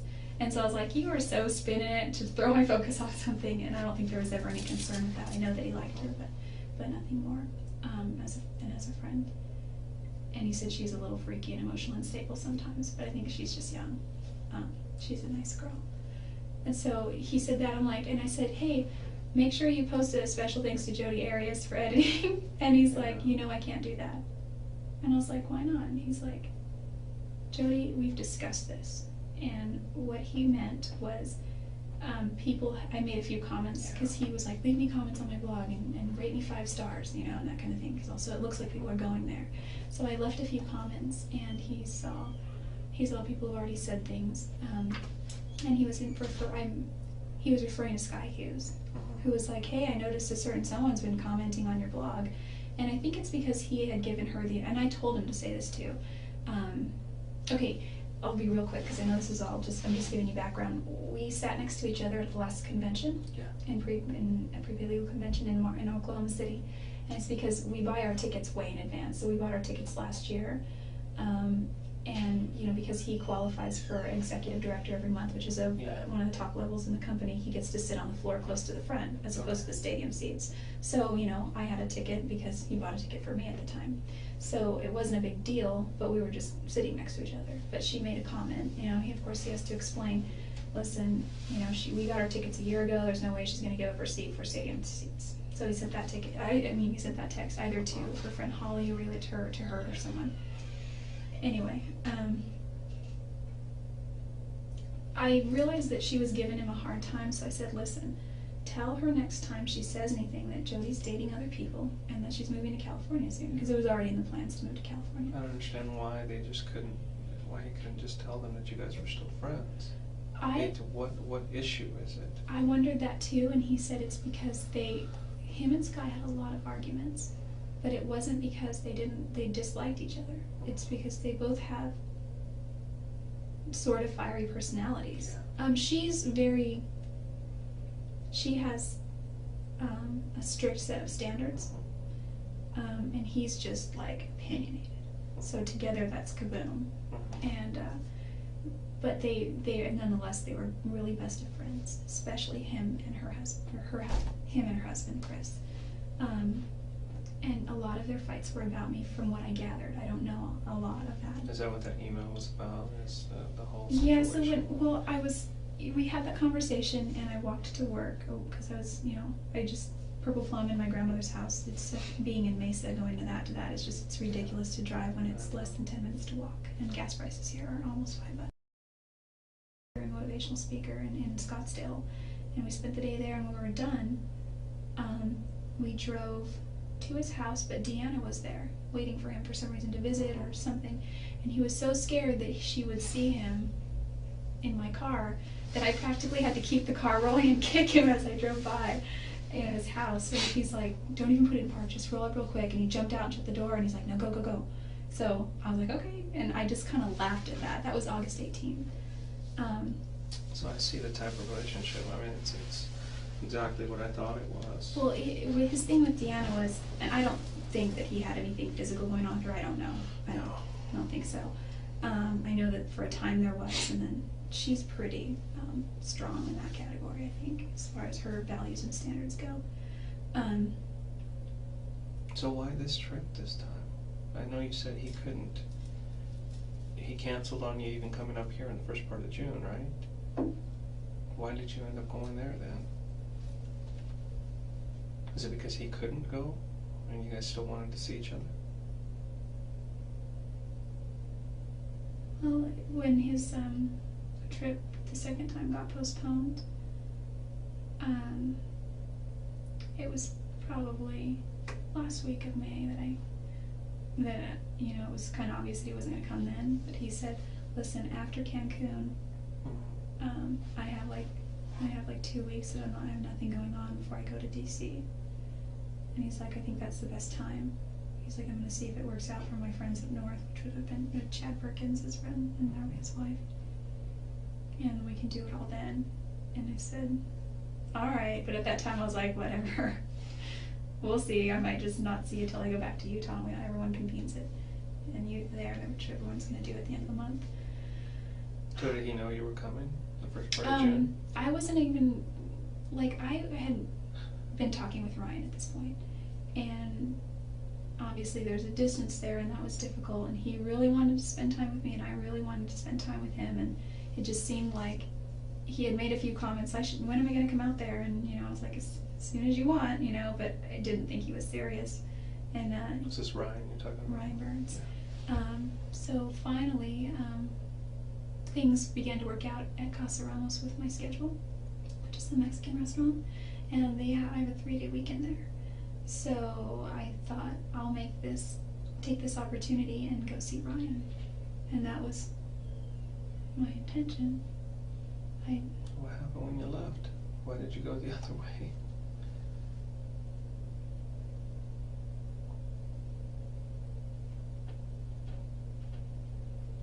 That's my question, is why go to see Travis if you're going to see Ryan as well? And did Travis know you were coming? He knew? I saw you kind of shake your head a little bit. This is hard. It's okay.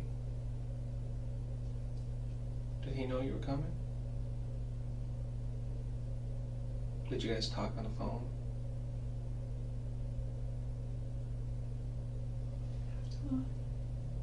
What was the discussion about? Gordon Hinckley mostly. The last conversation you had? The last long one. We talked a little bit prior to. Did you guys talk when you were en route to Phoenix? Yeah.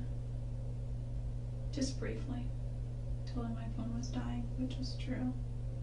I thought I left my charger in Monterey with Matt. I really honestly thought that I left my charger there, and I had been talking all day between just on the phone. I take lots of pictures of myself, and I know I noticed. Because I'm kind of picky about it, and I guess I take them and I'm like, delete, delete, delete. I will take like 20, I'll be like, delete, delete, delete. Keep one. Yeah, keep 2 or 3 or 1 or none, depending. And so I talked a little bit with John Dixon, who I was maybe going to go to San Diego. There's another place on the list there too. That was in the same trip? Yeah, it's a little ambitious, but I thought. Gosh, that's like 2,800 miles. It doesn't bother me, except I think I put like 2,400 miles in the car. I can't stand driving 45 minutes somewhere. Yeah, where are you flying out of? Oregon. Medford?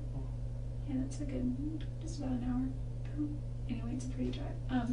So it was a little ambitious, but I like road trips, and sometimes I have a realistic view of things, unrealistic about my time, and I tend to show up a little later than expected, which is not unusual for me, but. So he knew you were coming. He was expecting you.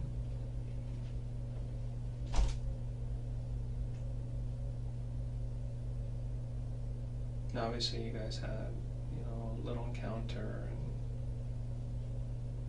and is that when those pictures were taken?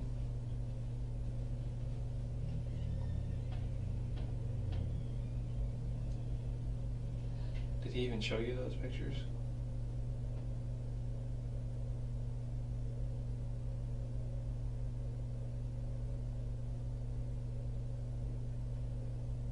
It's gonna be hard, Jodi.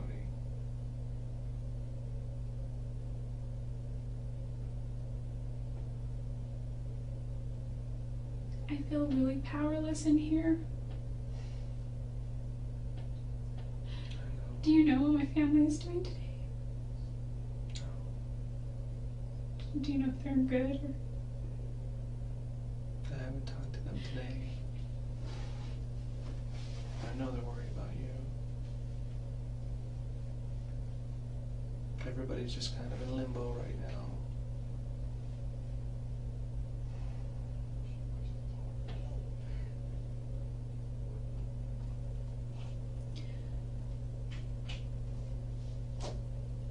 Is there any? So obviously there was nobody else at the house when you got there. His roommates were gone. Well, there was Napoleon, but... He's a person too. Yeah, I got to meet Napoleon. He's so awesome. But nobody else was there. I think his roommates were there. You think his roommates were there? Were there cars there? You would have had to have seen their cars. You parked in the driveway, right? Yeah. One roommate parks it in the garage and the other one parks outside. Well, I know Zach would park on the street a lot when I lived there before. And he pulled his car into the garage whenever he would work on it. What makes you think his roommates were there? I asked him. What did he say? Who was home? He said they were there, but I don't know who. The reason I asked, because it's kind of an indication of how quiet we have to be. What time was that? Do you remember what time you rolled in?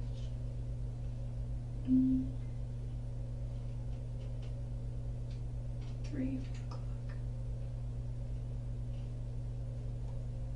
a.m. Still dark, Wednesday morning? I think. Yeah, that makes sense.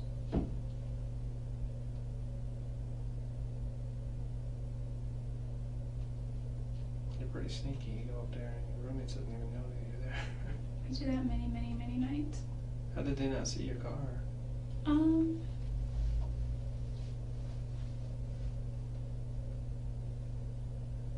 I don't know. I was parked. Oh, you know what? Zach was house sitting for his girlfriend. His girlfriend was on a trip with, was on a cruise with her parents, and he was staying the night at, I think he stayed the night at, That makes sense because I want to say that his roommate, he said his roommate was home, but I don't remember, but I think he said one roommate one was home. roommate. Yes, then- Enrique, he gets up about 5:30, and if I'm 6 correct, o'clock in then the morning. Enrique has the room that shares the wall of Travis's room. Which is like, Yes, and you know, it's a KB home. Travis always says the walls are really, really thin. yes. They skimp on that part. Yeah, so Enrique was home, so you went about 2 or 3 in the morning. But he gets up about 6, and no, he leaves the house about 6 in the morning. And he didn't notice anything different.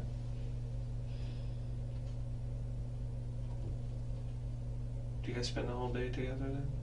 That following day? Did you guys go anywhere? Stayed in the house? Slept. Well, after a long trip, I'd sleep too. Travis stayed up all night waiting. He was watching something on YouTube. Some stupid video. He's like, you gotta see this. And I'm watching it, I'm like, this is so boring. I was like, what? Well, what's the point of that? And he's like, just stupid, pointless stuff. I'm like, okay. I guess everyone's gotta have their time to binge out. Being so driven and deep as he is, portrays himself to be, it's just funny that he watches stuff like that. It wasn't anything profane or bad or vulgar. It was just like people like dancing, but they had like boxes of foil on their head, and it was just like weird, like robotic kind of music. The pictures that I showed you of you laying on a bed and stuff, is that when those were taken that day? Yeah, we also made a video. We deleted it Video on that, on his camera. on that camera. Did you get it? Videos are hard to get once they're erased. They take up so much room. Yeah. And whereas pictures are a little different.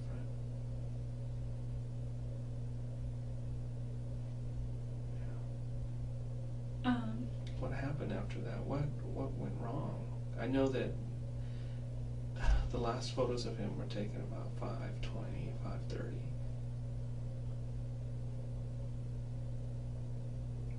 And you said he doesn't like you to take pictures of him and stuff. He was very private about the shower. Like we. Is that why you were taking pictures of him in the shower? No. No. Trying to get back at him. No.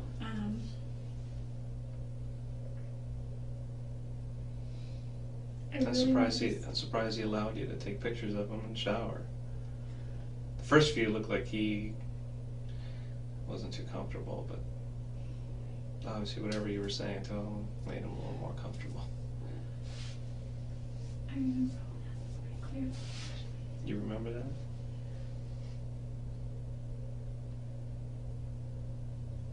What went wrong?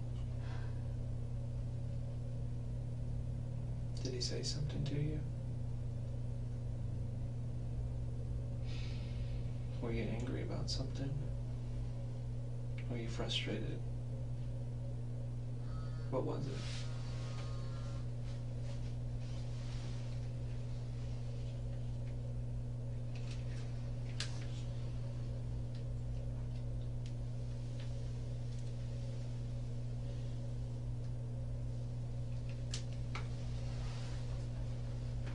something happened at that point,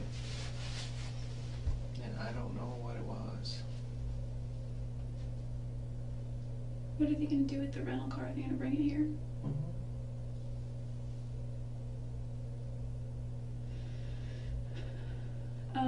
There were several photos of him, and the last one that we have is him sitting in the shower.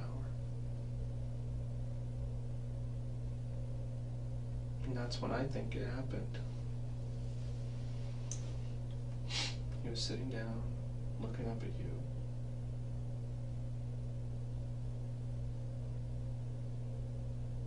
What did you do?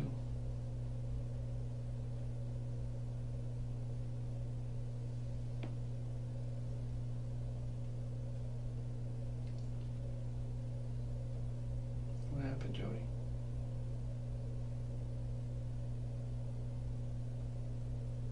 We've gone this far.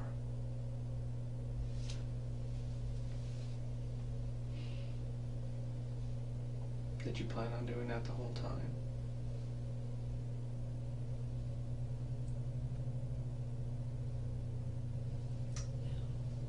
Then why?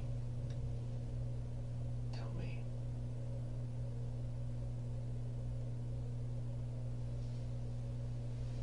I don't believe you planned it. But then I don't understand why. Why you took a gun with you? Oh, I didn't. Where is that gun from then? Where did you get it? Everybody says he didn't have one.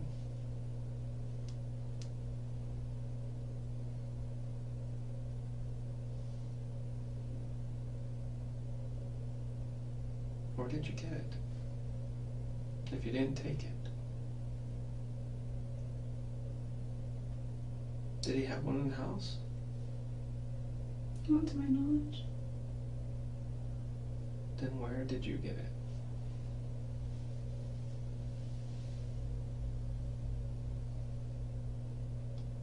Did you bring it with you?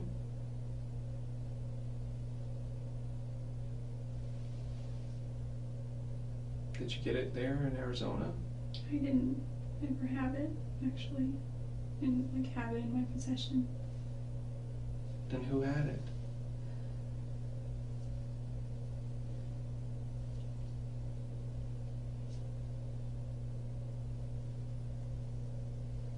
If you had it and Travis didn't have it, then who had it?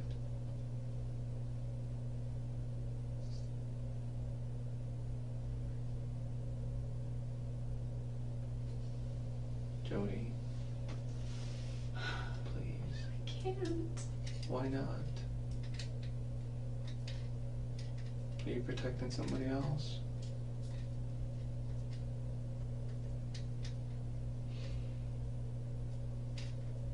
Why would somebody else do this?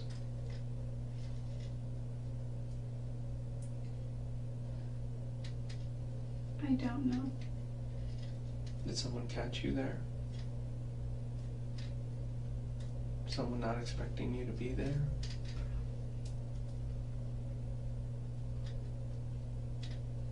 They would have seen my car.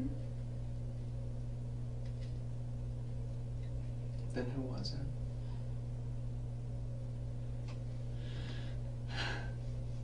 I don't know their names. Listen, I can tell you. I can tell you everything that I know or that I remember. Okay. What do you remember? From the time you were taking the pictures to the time you left. What happened?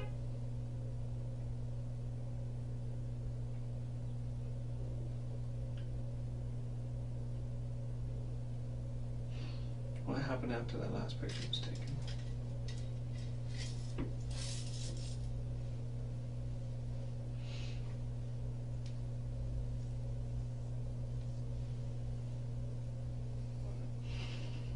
You have to tell me.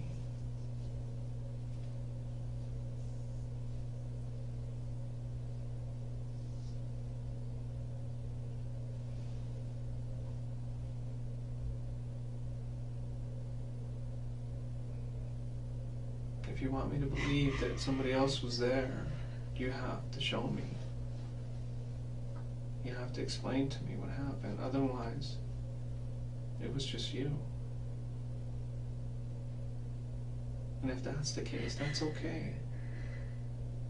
That's okay as well. It's better if everyone thinks that. If everyone thinks that it was just you. No, it's not.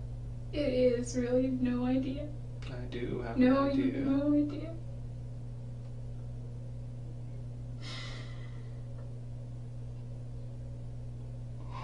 You're going through your own things right now. If somebody else was there with you, we need to know that. Why would somebody do that? Just because you're there with Travis? They didn't say. Hmm? They didn't say. He didn't say? They?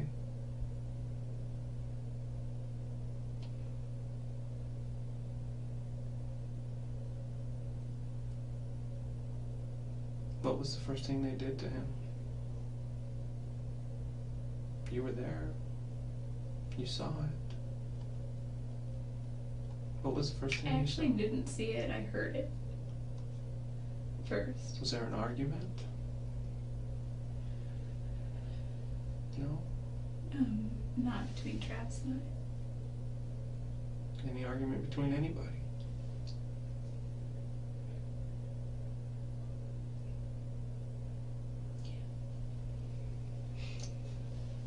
Is there any way I can see those pictures? No, not right now. Can I see them soon? I will. No. You need to start letting me know what happened. You're Okay. telling me that some other people were there. You know how much that concerns me.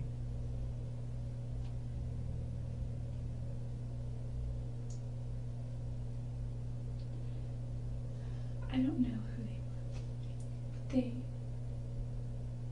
know where I live. Mm-hmm. Or they know where my parents are, or I don't know if they know where my grandparents are, but they got my address. And they know where my family is. Mm-hmm. Sorry. So you're trying to say you're doing this to protect your family?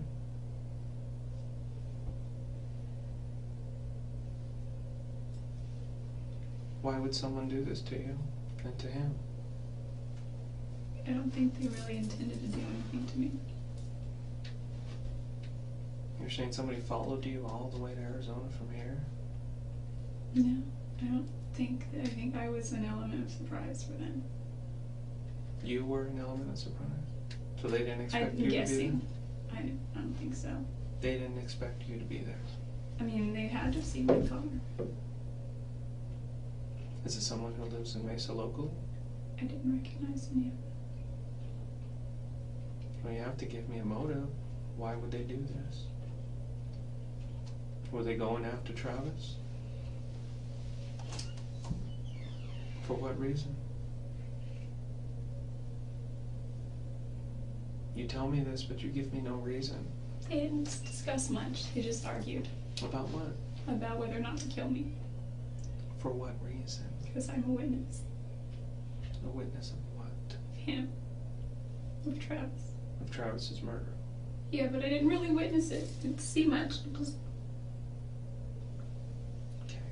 I just, oh. You need to make this believable, because it is not believable to me right now. You need to give me something. Okay. I just, listen. I am listening, Yeah, Jodi. I know, I I am know. listening, I'm and just it doesn't saying. make any sense to me. It's fine, because my family will, Well, help us protect your family, if that's the case. they got my driver's license. It has a P.O. box on it. Mm-hmm. And they got my registration out of my purse, which was in the purse that I was using at the time. And it has my parents' address on it. Why would they do this? You see where I'm coming from? Why? What kind of beef did they have with him? Or was it with you? Or There, you need to make this believable. People just don't go in somewhere and kill somebody for no reason and then let a witness go. That doesn't happen. They've already killed one person, why not just take care of the other? well, yeah, You know who they are if you're telling me the truth. I don't know them. Then I don't believe you either. And I can't. You can't expect me to.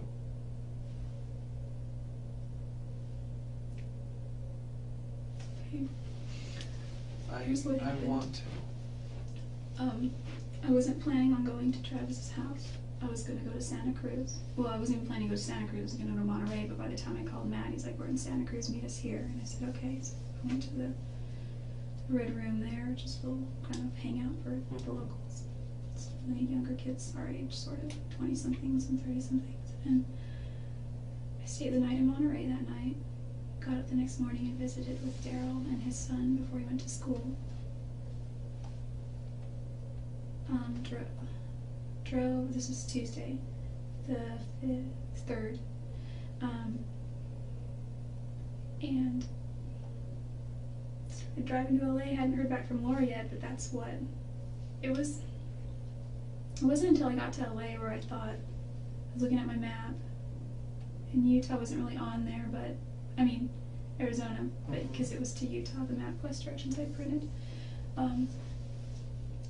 Okay, I just see, like, I've seen The Sopranos, and they're not mafia or anything, but, you know, I honestly, there's a part of me inside that thinks they're never gonna come after my family. Well, from what you're telling me and from what I know about Travis and all his dealings, there's no reason anybody would go after him. Nothing. So what you're telling me about 2 people coming in, or however many people coming in and taking care of him and letting you go, is just so far-fetched. I can't believe it. Why would they do this to him? What were they arguing about? What did they say? Their details. They didn't say a lot. They were white Americans from what I could tell. They had, what do you call those things? They're like beanies, but they cover your whole face. And you've got like holes for your nose and in your mouth, in your eyes. And one was black. I think they were both black, or maybe dark blue or something. Anyway, it wasn't until I was in LA and Laura wasn't getting back to me and it was already like 9-something that I was like, maybe I will just go see Travis briefly. And I called Ryan and said, my phone was about to die. And I tried getting hold of Matt. I got his voicemail. I was going to ask him if my charger was there and if he could save it or mail it or something. So I had a wall charger, I think, and I was just going to charge it later, I guess, when I got somewhere. Anyway, I did call Travis and I said, guess what? And he said, what? I said, I'm coming to Arizona tonight. And there was silence, and he goes, really? And I said, yeah. Well, what made you change your mind? And I just said, cause I think I just told him I missed him or something. But, and I would have said, cause you're too compelling, but like, he's already got a big enough head and that stuff. So I showed up, and he was watching YouTube on his computer, on his laptop in the office.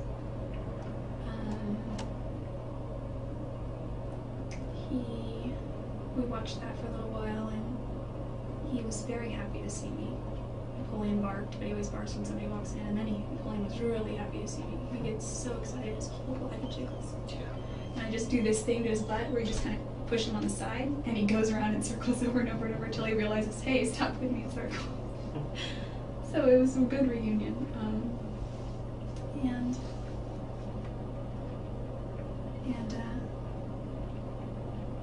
We went, I told him I was tired, I think, because I don't know what his intentions were, or what he thought my intentions were at the time, like if we were going to do anything, but I was very exhausted from the trip, and I just said, look, think I'm just gonna sleep for a little while, and he said that's fine. So I had slept pretty well the day before, but I was tired from driving all night, so I slept, and he slept, and we must have slept till about 1.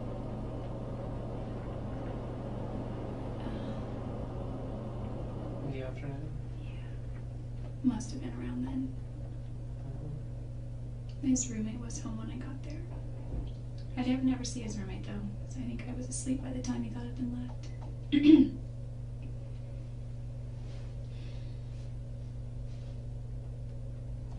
Okay, if you don't believe me, that's okay. I'm trying to. I'm just saying really that, hard. you know, it sounds to me like I'm already in the system, pretty far in, and I'm not getting out anytime soon. And as long as the rap falls on me, I think that It's not good. Don't do this. No, I'm just saying. I think that as long as that is, there's less of a chance that my little brother is going to be hurt, or my mom, or my dad, or my sister that live there. Okay, we'll continue with the story. Anyway. About 1 o'clock.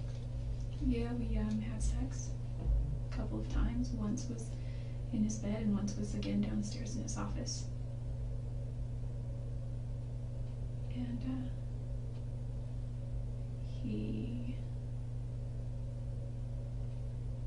I don't know what he was looking at some pictures that I had brought for him.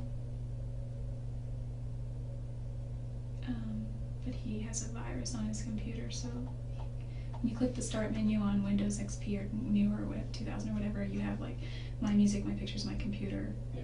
You can usually click on my computer and then go to the disk drive and open that. You'd click the Windows and it would come up, but none of those my this music, computers, picture, or whatever, none of that would come up. So he had some kind of virus that he was dealing with. And then his screensaver was a bunch of little bugs eating up his screen. It was just weird. And he said that was from the virus too. I was like, that's a cute screensaver. He's like, yeah, it's my stupid virus. So, for some reason that was frustrating for both of us because we couldn't look at the pictures. And they were from a lot of our church history trips, which are on my other external drive, which I haven't been able to access for a long since after Christmas because it just quit.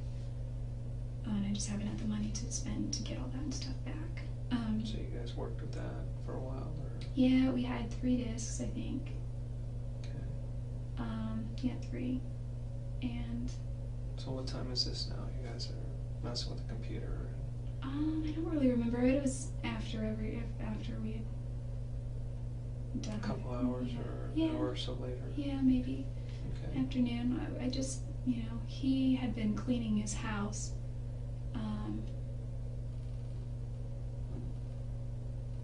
So I wasn't sitting on the couch. Usually I would just chill on the couch downstairs, you know, if no one was home. But he had like chairs and all that stuff all over the couch. Like he was cleaning the floors or something. Fed Napoleon. I don't know if he made phone calls or not, or what he was doing on the internet, but at one point he was going to go up and take a shower, and it took a lot of convincing prior when he was shaving. I was like, I got some ideas, and they didn't turn out good at all, not like I wanted to. But I thought that I could get some cool pictures of him shaving. It's because he does the whole old-fashioned thing with like this little, I don't know how it works. He liked it though, apparently, because he used it for his profile picture on MySpace. So those didn't turn out as good. I was going to do that again later, but I asked him if I could do pictures of him in the shower, and he's like, no.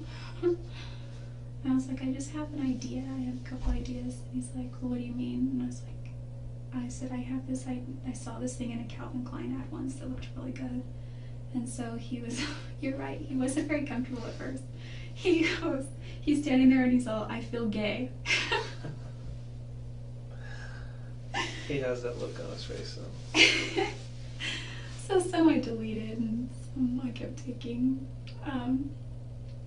And some he looked really good, I thought. The one that you showed me yesterday of him looking right at you, I think that's a great picture. He hates it. I don't know what he hates about that. I think it's a very good picture of him. So you were taking pictures and showing them? Yeah. He's all, let me see, you know, chilling. His shower door was open, and his water pressure in that shower isn't that great, so it's not like water was going everywhere. happened when the last picture was taken?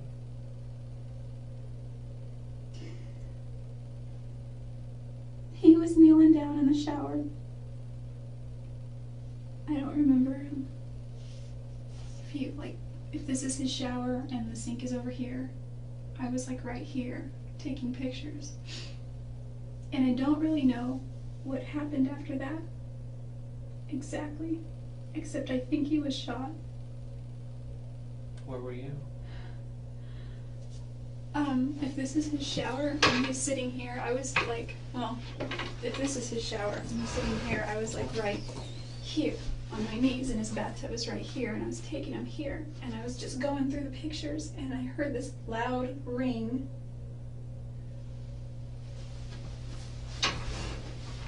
And I don't really remember except Travis was screaming. I think I got knocked out, but I don't think I was out long. I know I got knocked in the head, and I've gotten knocked in the head once by my dad when he was just really mad, and it wasn't like, actually it wasn't, he didn't knock me in the head, he just pushed me against the wall and I hit my head and I fell. But in this case, I think it was similar because he was screaming and I was by the bathtub. And he was holding his head, and there were two people there, and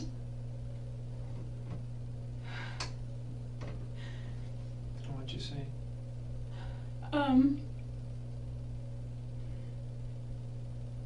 I remember putting my hand on his back because he was on all four of his knees.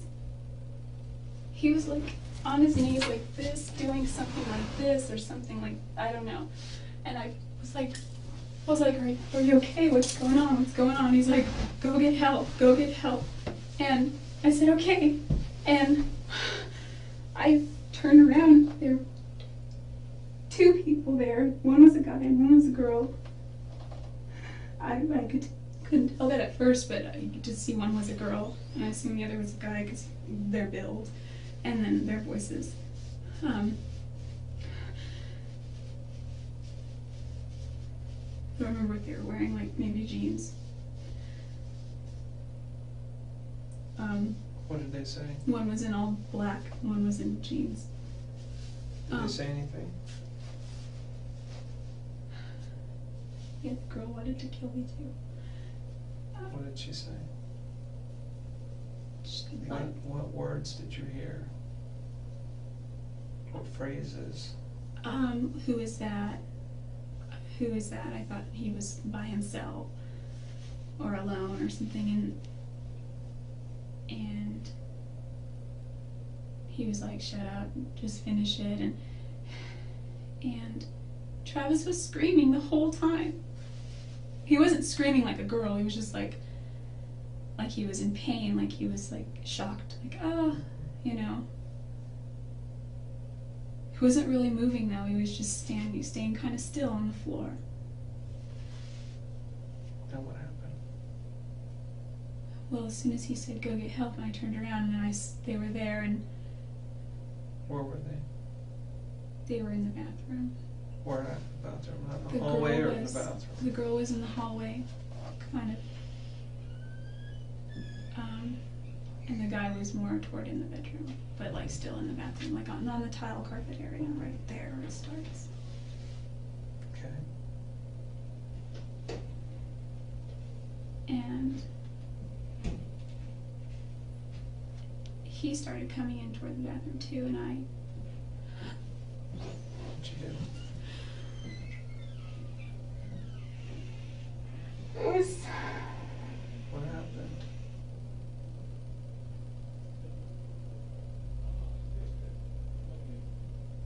What happened, Jodi? What did you see? I took it out like a little bitch. You took off? I ran, and he stopped me, but He stopped you? and Travis, He was he was still like conscious and still alive, and But you just left him there. No, I ran into the closet because there's 2 doors and they were sort of in the hallway already.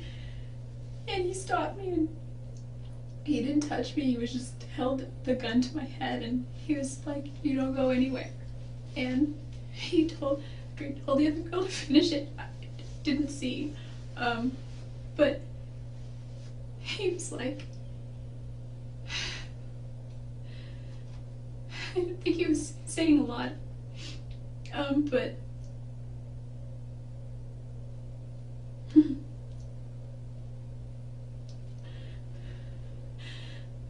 What happened? he told me to stay there and not to move. And where was that, in the closet? No, it was like this. Sorry. Here, let me see. Is this bedroom? Okay, and then you got the long hallway down to this bathroom, this sink. And then you have the closet here. Mm-hmm. And then you have a shower. And then the bathtub right there. And then there's the toilet right there. Okay, this is the sink. Then his bedroom is, well, actually there's a closet door there. His bedroom. Yes, exactly. And so his closet is kind of like this partition. So I ran this way because he was walking this way and she was already right here. And then he stopped me here and he said, "Don't move." And Travis was here or somewhere whereabouts, and he left the room for a minute. And I didn't have my stupid phone because it wasn't charged. And Travis's phone was downstairs, and I didn't know his roommates, I didn't think were home at the time. So, like, I was just trying to think if there's any way I could call 911 or call or get out of the house. There's no way out except down the stairs. His windows they're 2 stories for one, and they were hard to get to. He had stuff here and blinds and screens and window coverings and, I mean, from the outside. And Okay. I just, she was over him, and I just rushed her and I pushed her, and There's what? Travis was bleeding everywhere. What was she doing to him? Because he'd been shot at this time, right? Yeah, but he was still alive. Mm-hmm. He was still conscious even. Like, Still talking. oh, he wasn't talking or saying much, but I could tell. He was breathing. He seemed like he was breathing calmly, I think. He wasn't like, he was just there. I Mm-hmm. really remember. It's such a blur. Okay, and so you did what now? You pushed her? She's a little bit bigger than me, not really in size, but height. And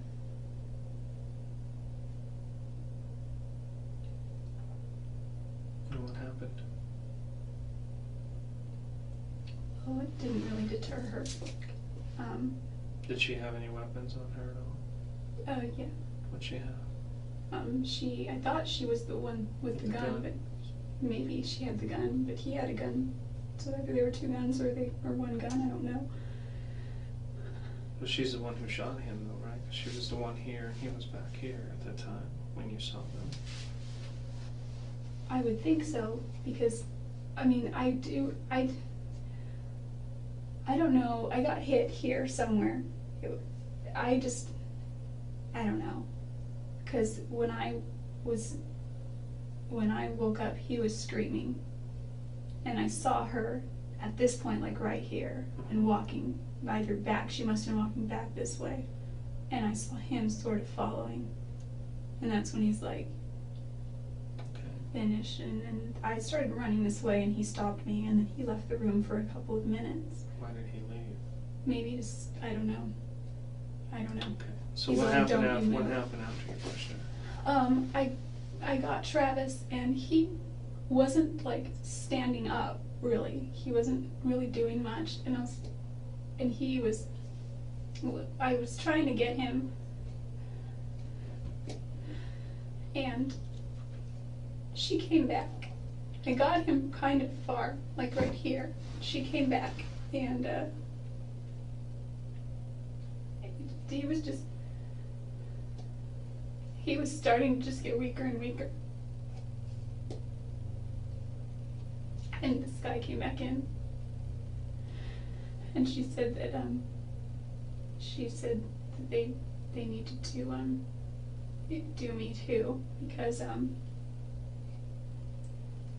it was there. And he's like, no, that's not why we're here. And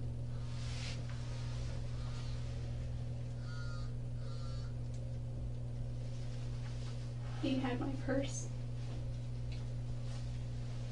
which I had on the dresser here prior, somewhere. And what did they do after this? After you guys reached this? Just try to stick with the incident itself and what was going on.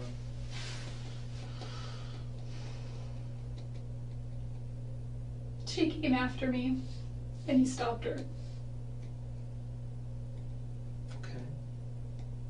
And she didn't get me. How was she gonna get you? Did she have a weapon? She had a knife. Okay.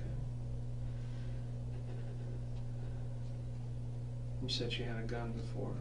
I don't know if she had a gun. I think, because I am guessing, I know that he had a gun.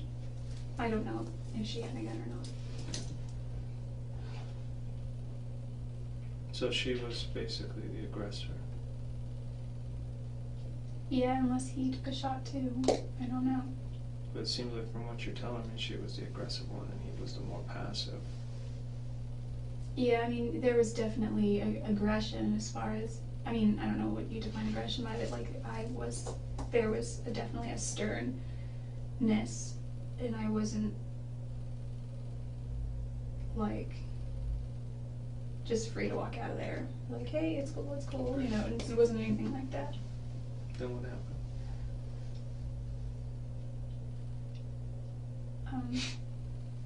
They had an argument back and forth, and she wanted to kill him, and he didn't. Why didn't they kill you? Just because he said? He said that's not what we're here for. Did they say why they were there? No. But it was obvious they were there for him. They didn't say why. So it seemed like they knew him, obviously. Yeah, but he didn't seem to know them. I mean, he was a little out of it. Plus, they had masks on anyway. But he didn't express any kind of recognition. I could talk. He was able to say, go get help. And at one point he said, go to my neighbor's house. Go to my neighbor's house. So that if you... there was just no way out of it. Did you see them hurt him anymore? Other than a gunshot? She had a knife, and I don't know. He was bleeding everywhere. It was like, when she rushed me afterward, or she came back, I rushed her, but she kind of came back at me. Why didn't she hurt Travis you? and I were right about here, maybe? I don't know. Halfway, I don't know.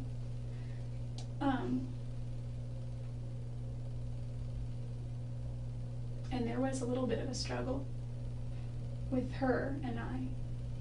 I was so scared. I'm not a person who fights. I'm not a person who knows really about self-defense. I took some classes once, but it was like 8 years ago, and I've never been consistent with it. Okay. So I wasn't sure. I just knew I had to hold on to her hands because she had a knife. What hand did she have it in? She had it in this hand, but well, her right, I guess. So Right.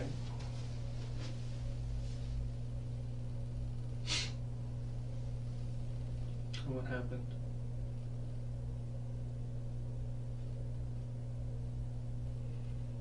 So you didn't see her hurt him anymore. He was just bleeding.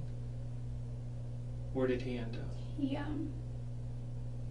when I tried getting him here, he said go get help. And when I came back this way, pushed her, and he said go to my neighbors, go to my neighbors. And I wasn't like no, but I wasn't gonna leave. If I couldn't leave without him, I was trying. I felt stupid already for trying to run this way. I was gonna go to a phone. And he was like, I just said, come on, come on. You know, he was naked, but I didn't care. Just come on. And he's like, I can't. I said, come on. He's like, I can't feel my legs.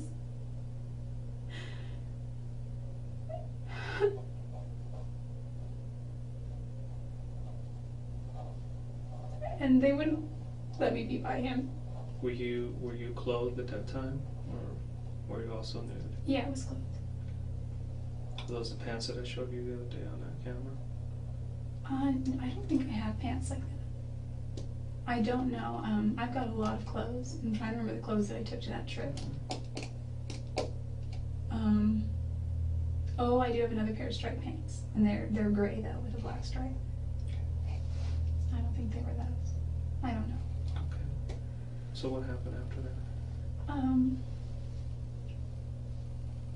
They had a conversation about killing you two, and then they decided not to. She Go from really, that really, point. really wanted to. What happened then? From there, they were. I was here, like his armoire or whatever it's called with his TV was here, and I was right about here, and I had to stay here. And I was calling his name, and they were like, "Shut the hell up." And I was just. I don't know if I was crying. It was all just like it was so weird. He was going through my purse, and he pulled out my wallet, and he just took some cash. I had though my cash stashed in the jeans I had worn, like a good chunk of it, like $80. Stashed in 420s in the back of my jeans pockets, which were in my backpack. But I had some cash in here, not all of it though. Okay. So he took that, and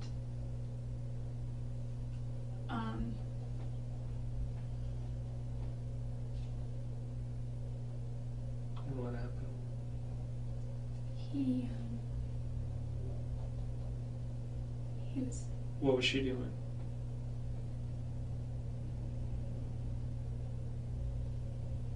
She was like right here that time. Doing what? He's over here taking stuff from your wallet, from your purse. You're here. She's down the hall. She wasn't far. It's not a far distance. There was part of me, I think, that was just, I was sitting and I was just like, I didn't know what to say. Like, would you beg for your life? Do you say, who are you guys? I'm powerless because I don't have any way to stop them. They were just more powerful. Well, continue So on. I So once he figured- took stuff from there, what did he do?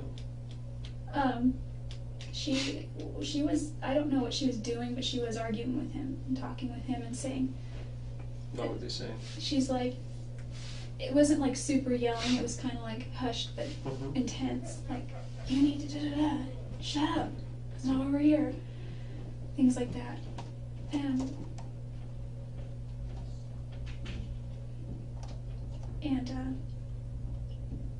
he grabbed my wallet and he was looking through it. He just took the cash, put it in his pocket. He got my registration out of my wallet, and he said,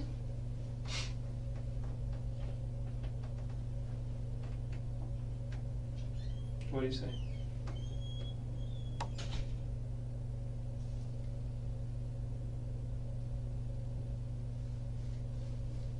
he said, you must be that bitch from California. And he was going like this with my registration, and he said, said,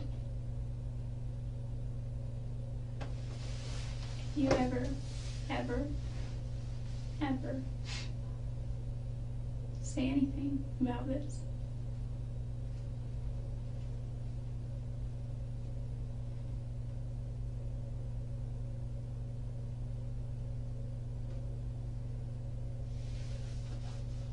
he said they'll do to my family the same way, and me. And I didn't care so much about me at that point. He said, you need to leave, and don't you call anybody, and don't you say anything, and don't you act like anything happened. He's all, I'm giving you one chance. And she said she's gonna rat us off, she's gonna say something, and he was like, shut up. He's like, you get one chance.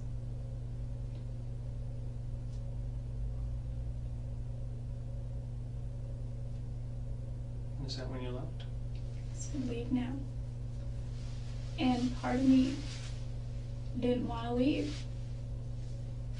Travis was still alive. He was still, he wasn't moving a lot, but he was still alive. I could see that he was still.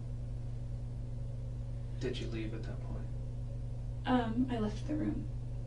And where did you go? I went downstairs, but I didn't have all my clothes.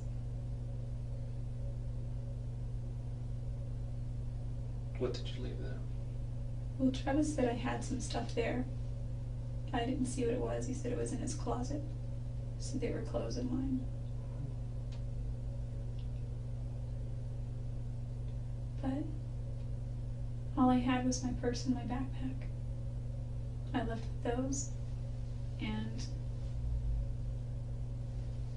I went outside. Mm-hmm.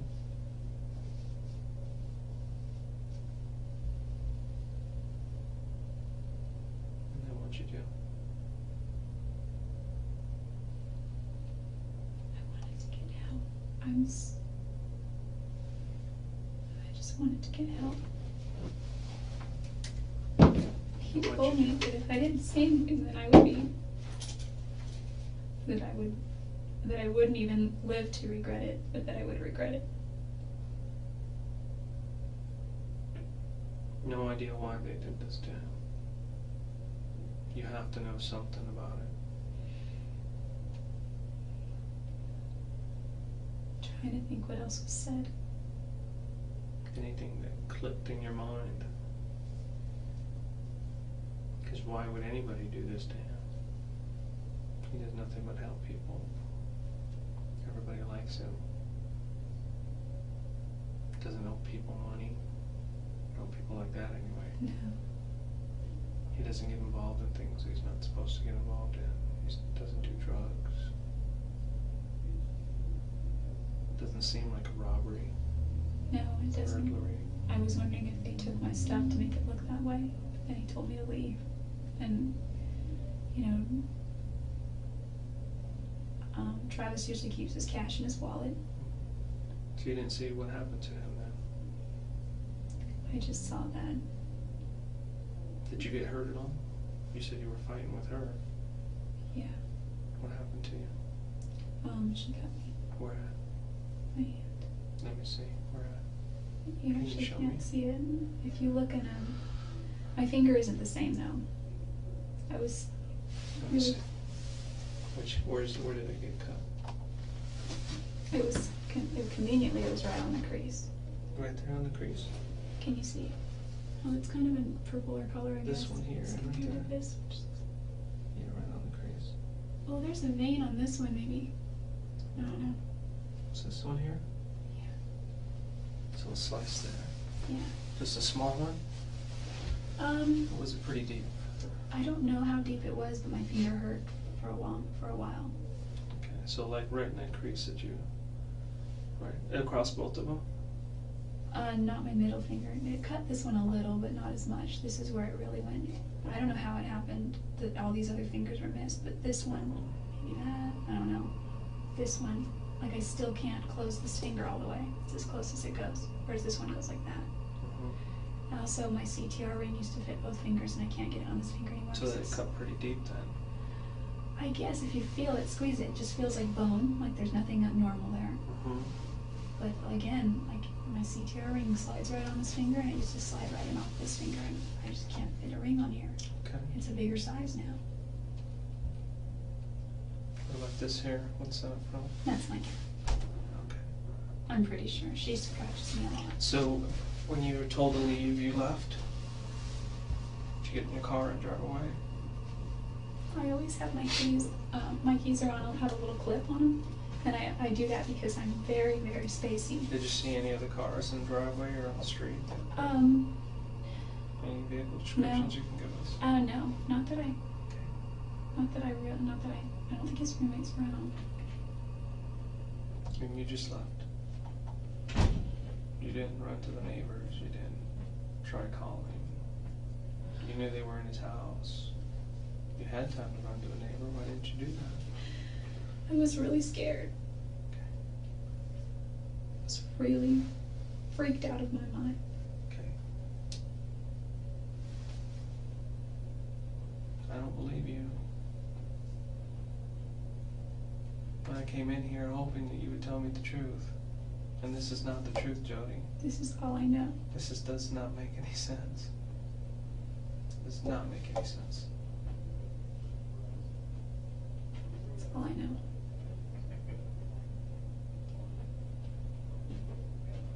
Nothing changes for me. I didn't think it would.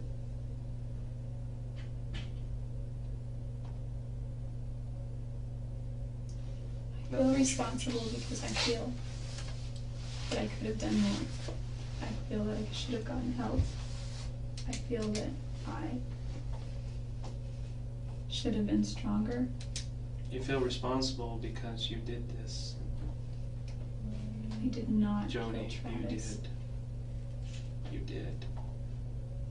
And there's nothing you can say that'll change my mind at this point. This is an elaborate story which does not make any sense. Two people come in, first two white males, and then later you change it to... No, I don't think I ever said white male. Yes, you did. When? At the beginning of the story. Oh, it was one. And then you change it, oh no, one's a female.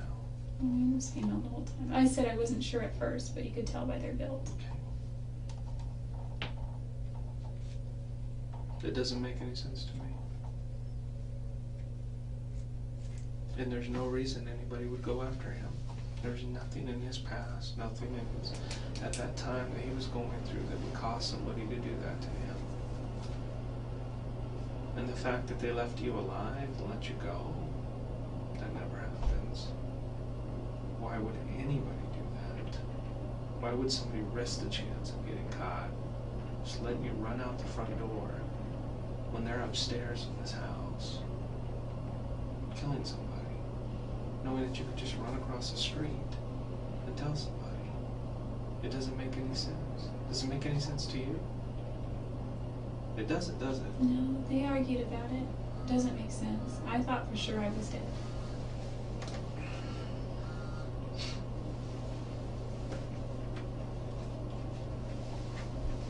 I was hoping that you were going to be completely truthful with me today,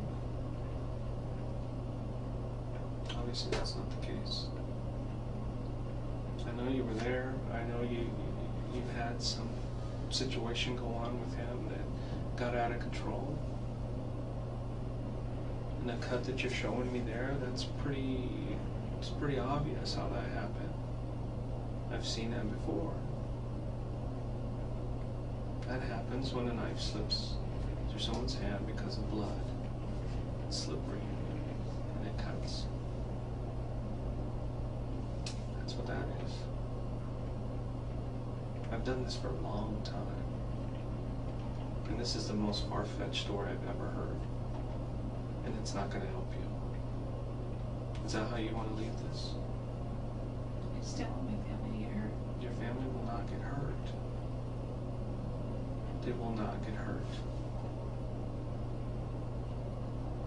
The way you're hurting your family is by not coming forward and telling you the truth. There is a reason why you did this, and you just refused to tell me why. Maybe because you are cold and calculated, and you went there intentionally to do this, and you're ashamed of it. You're so ashamed that you will come up with a story to try to hide it.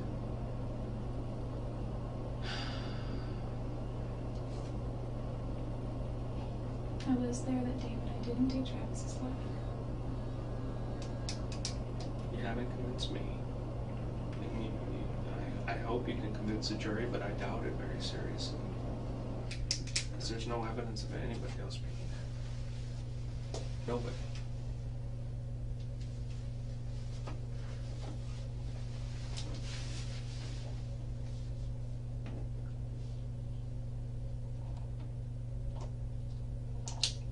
And we're still not done looking at all the evidence. We still have other things to check in the lab, and other blood swabs and other things like that. And every time they call me and tell me, hey, we've checked this, points at Jodi. Hey, we've checked that, that points at Jodi. Nothing points at anybody else. Do you want to be truthful with me? If not, we can just end it now. And we'll just leave it the way it is. I know that it's obvious I was there. No, it's obvious that you committed a crime, that you hurt There's Travis. no reason No, for me to hurt him. it's not like that. It's. I know that you did this, and you refuse to tell me why. There's no You reason. refuse to tell me why. There's no reason somebody else would come in and do this to him. There's no motive whatsoever. We haven't found any. What is my motive? Jealousy, anger, fear, if you're being alone, angry at him for not keeping you in his life. I don't know. That's why I'm trying to figure it out. There are so many motives with you.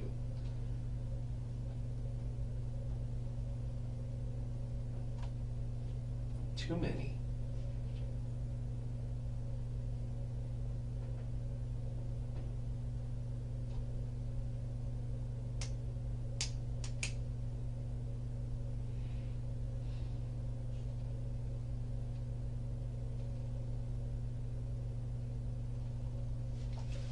We know you had a 25 auto. You guys reported it stolen. Recovered the ammunition, and it matches. We recovered a shell casing. It matches the ammunition.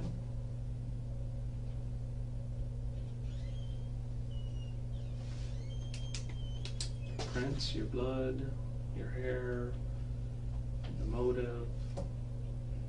There's You no were motive. there. I wasn't jealous of anything. I was a little bit envious that he was going to Cancun, but that wasn't the reason. Like, I could go to Cancun. It's not cheap to go to Mexico. I mean, it's not expensive to go to I Mexico. know. You were probably standing above him when he was in the shower, and you shot him in the head. I was kneeling down beside him looking at the Jodi. pictures. And then you had a knife, and you stabbed him several times. Yes, you did. Jodi.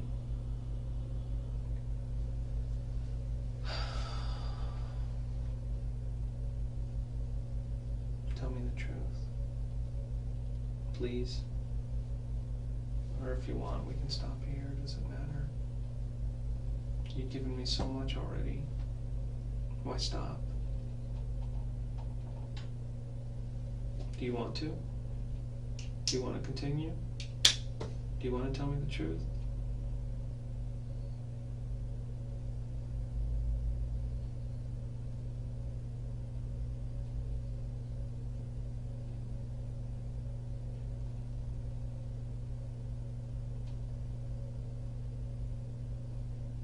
What did you do with the gun? I never had it in my possession. Jodi, you did. Never. I don't have it. Yeah, you don't have it. You know, people say that when they know of the gun. They've seen the gun, they've touched the gun. You don't have it. I saw the gun. Yeah. Because you had it before. You've touched it. You've used it. I know you have.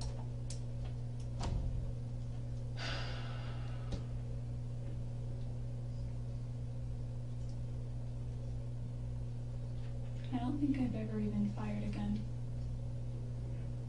I've done bows and arrows, but not guns and water guns, yes, but not a real gun. And the gun that I got on Friday was never used. So you're going to continue to tell me that you didn't do this to him? Did not kill Travis. I believe you did. I truly believe you did. And there's nothing showing that anybody else did this. Nothing. I've been in so many scenes and so many investigations, and there's always some type of evidence left behind, no matter how careful somebody is.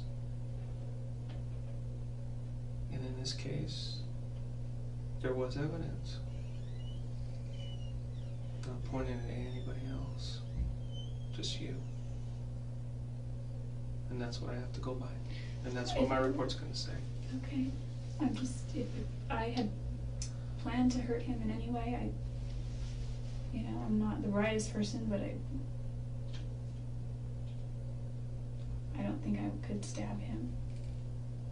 I think I would have to shoot him continuously until he was dead, if that were my intention. And again, I bring up the gloves again, but I would have to wear gloves, because, I'm not too worried about prints. I guess they're all over anyway, but I would never stab him. If I had it in me anywhere to kill him, the least I could have done was make it humane as possible, or quick, or something, I felt like killing is humane, so to speak. I don't mean it that way, I just mean... I know what you mean. Like, he was still alive. Yes, he was. He was alive for a while. And I knew that he'd been shot first, and he was still alive, and possibly tried to get away, maybe even tried to fight back. I think he was in shock.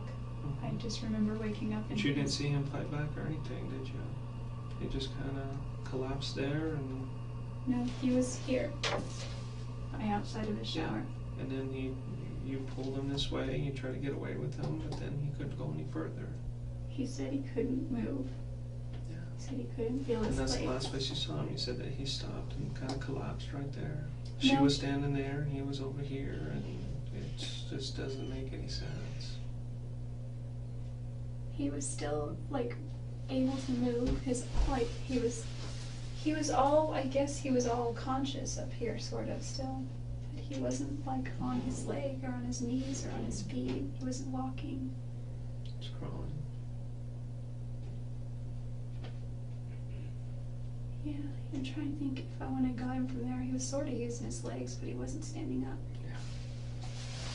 If you're going to continue on that route, I don't think I'm going to go any further.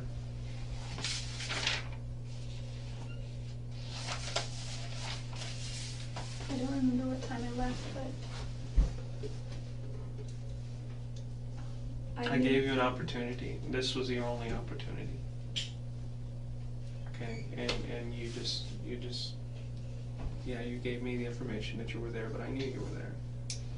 And then you throw some story in that is not plausible. It just doesn't make any sense with the evidence that was there at the house. It doesn't make any evidence at all, or any sense at all. That evidence tells a story, and nowhere in that evidence does that story that you told me match. It doesn't match. Is that how you want to leave it? You want to stop here, and that's how you want to leave it? I know that I didn't take Travis's life. And I know that you don't. I know you did. Look, I know you don't believe me. I don't believe you. As long as I am here, someone else is happy that it's not them. So you're just going to let these two people get away with it?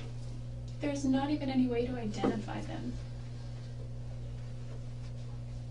One was male, one was female. They were taller than me. Not by a whole lot.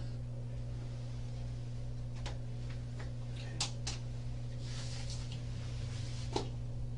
Are you ready to go back?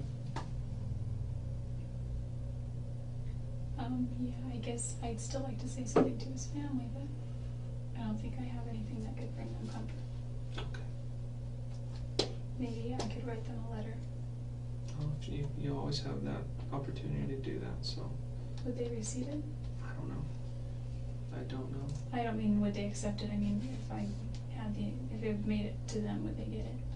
Do you know? Yeah, I don't have their I'm not gonna provide you their address. I know his They know grandmother's where address. you're gonna be, and if they wanna make contact with you, they can do that.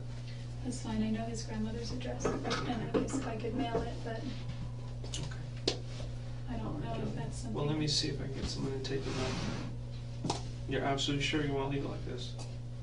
I don't know what else to say.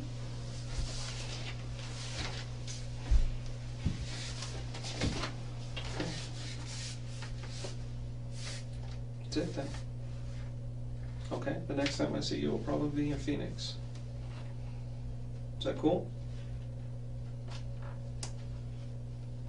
I have a choice. Well, you're going there regardless, so it doesn't matter. But I was hoping that we could resolve this here. And it's obvious by what you're telling me, you don't want to resolve this here. I just can't. Well, at the beginning you told me that you couldn't tell me because you couldn't tell me who they were because you didn't want your family to get hurt. I can't Okay. let my family. And now you're telling me you don't know who they are, and therefore it doesn't matter. So there's nothing you can tell me. I can give you the So best many description. inconsistencies that I don't even want to deal with right now. Okay, I just don't want my Okay. family to get hurt. Okay? They won't get hurt.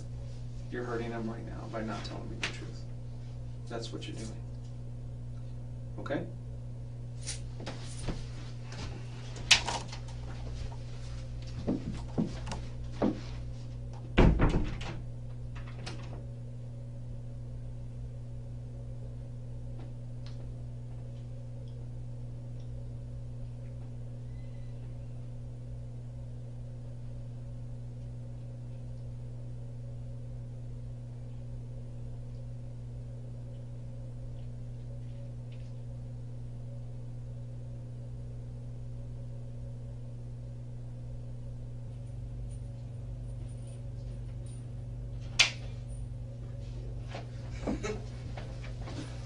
You all finished up? For now, yes. What's that? For now, yes. Can I take this or no? Well, let me just see. Make sure you're not, sneaking jail secrets out or something. Okay.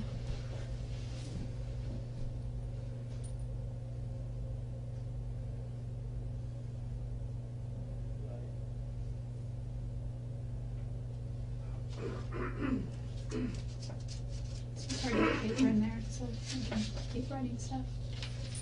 Did you take some paper with you? Where'd you put it? Right here in my pants. Did you write anything on it? No, I want to see it. Yeah. Hey Chris, could you do me a favor? Just pick up a copy of that. I'll send it to you.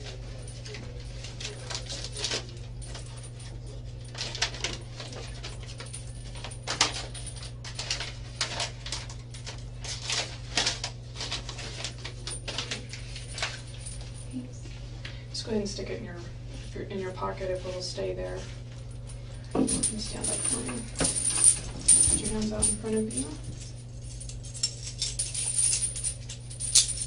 I don't do the belly chains very often.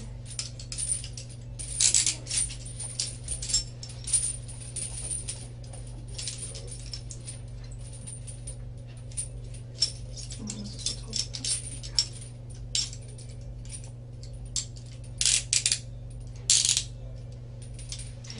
Wrists. Long wrists. Is it little? Oh, Jodi, we're gonna let you go ahead and keep this thank you. Go ahead and turn around, in please. your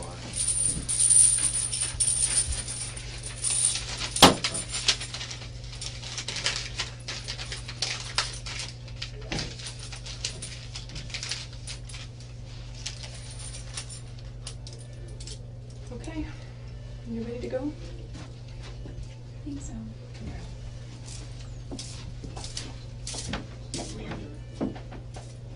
Will you help Rachel? Yeah. That's it. What did you think about this crazy case? Drop a comment down below and let's talk about it. Also, make sure you like and subscribe to the channel so you never miss another upload. And speaking of which, click this video on the screen right now for another truly bizarre case. Till next time.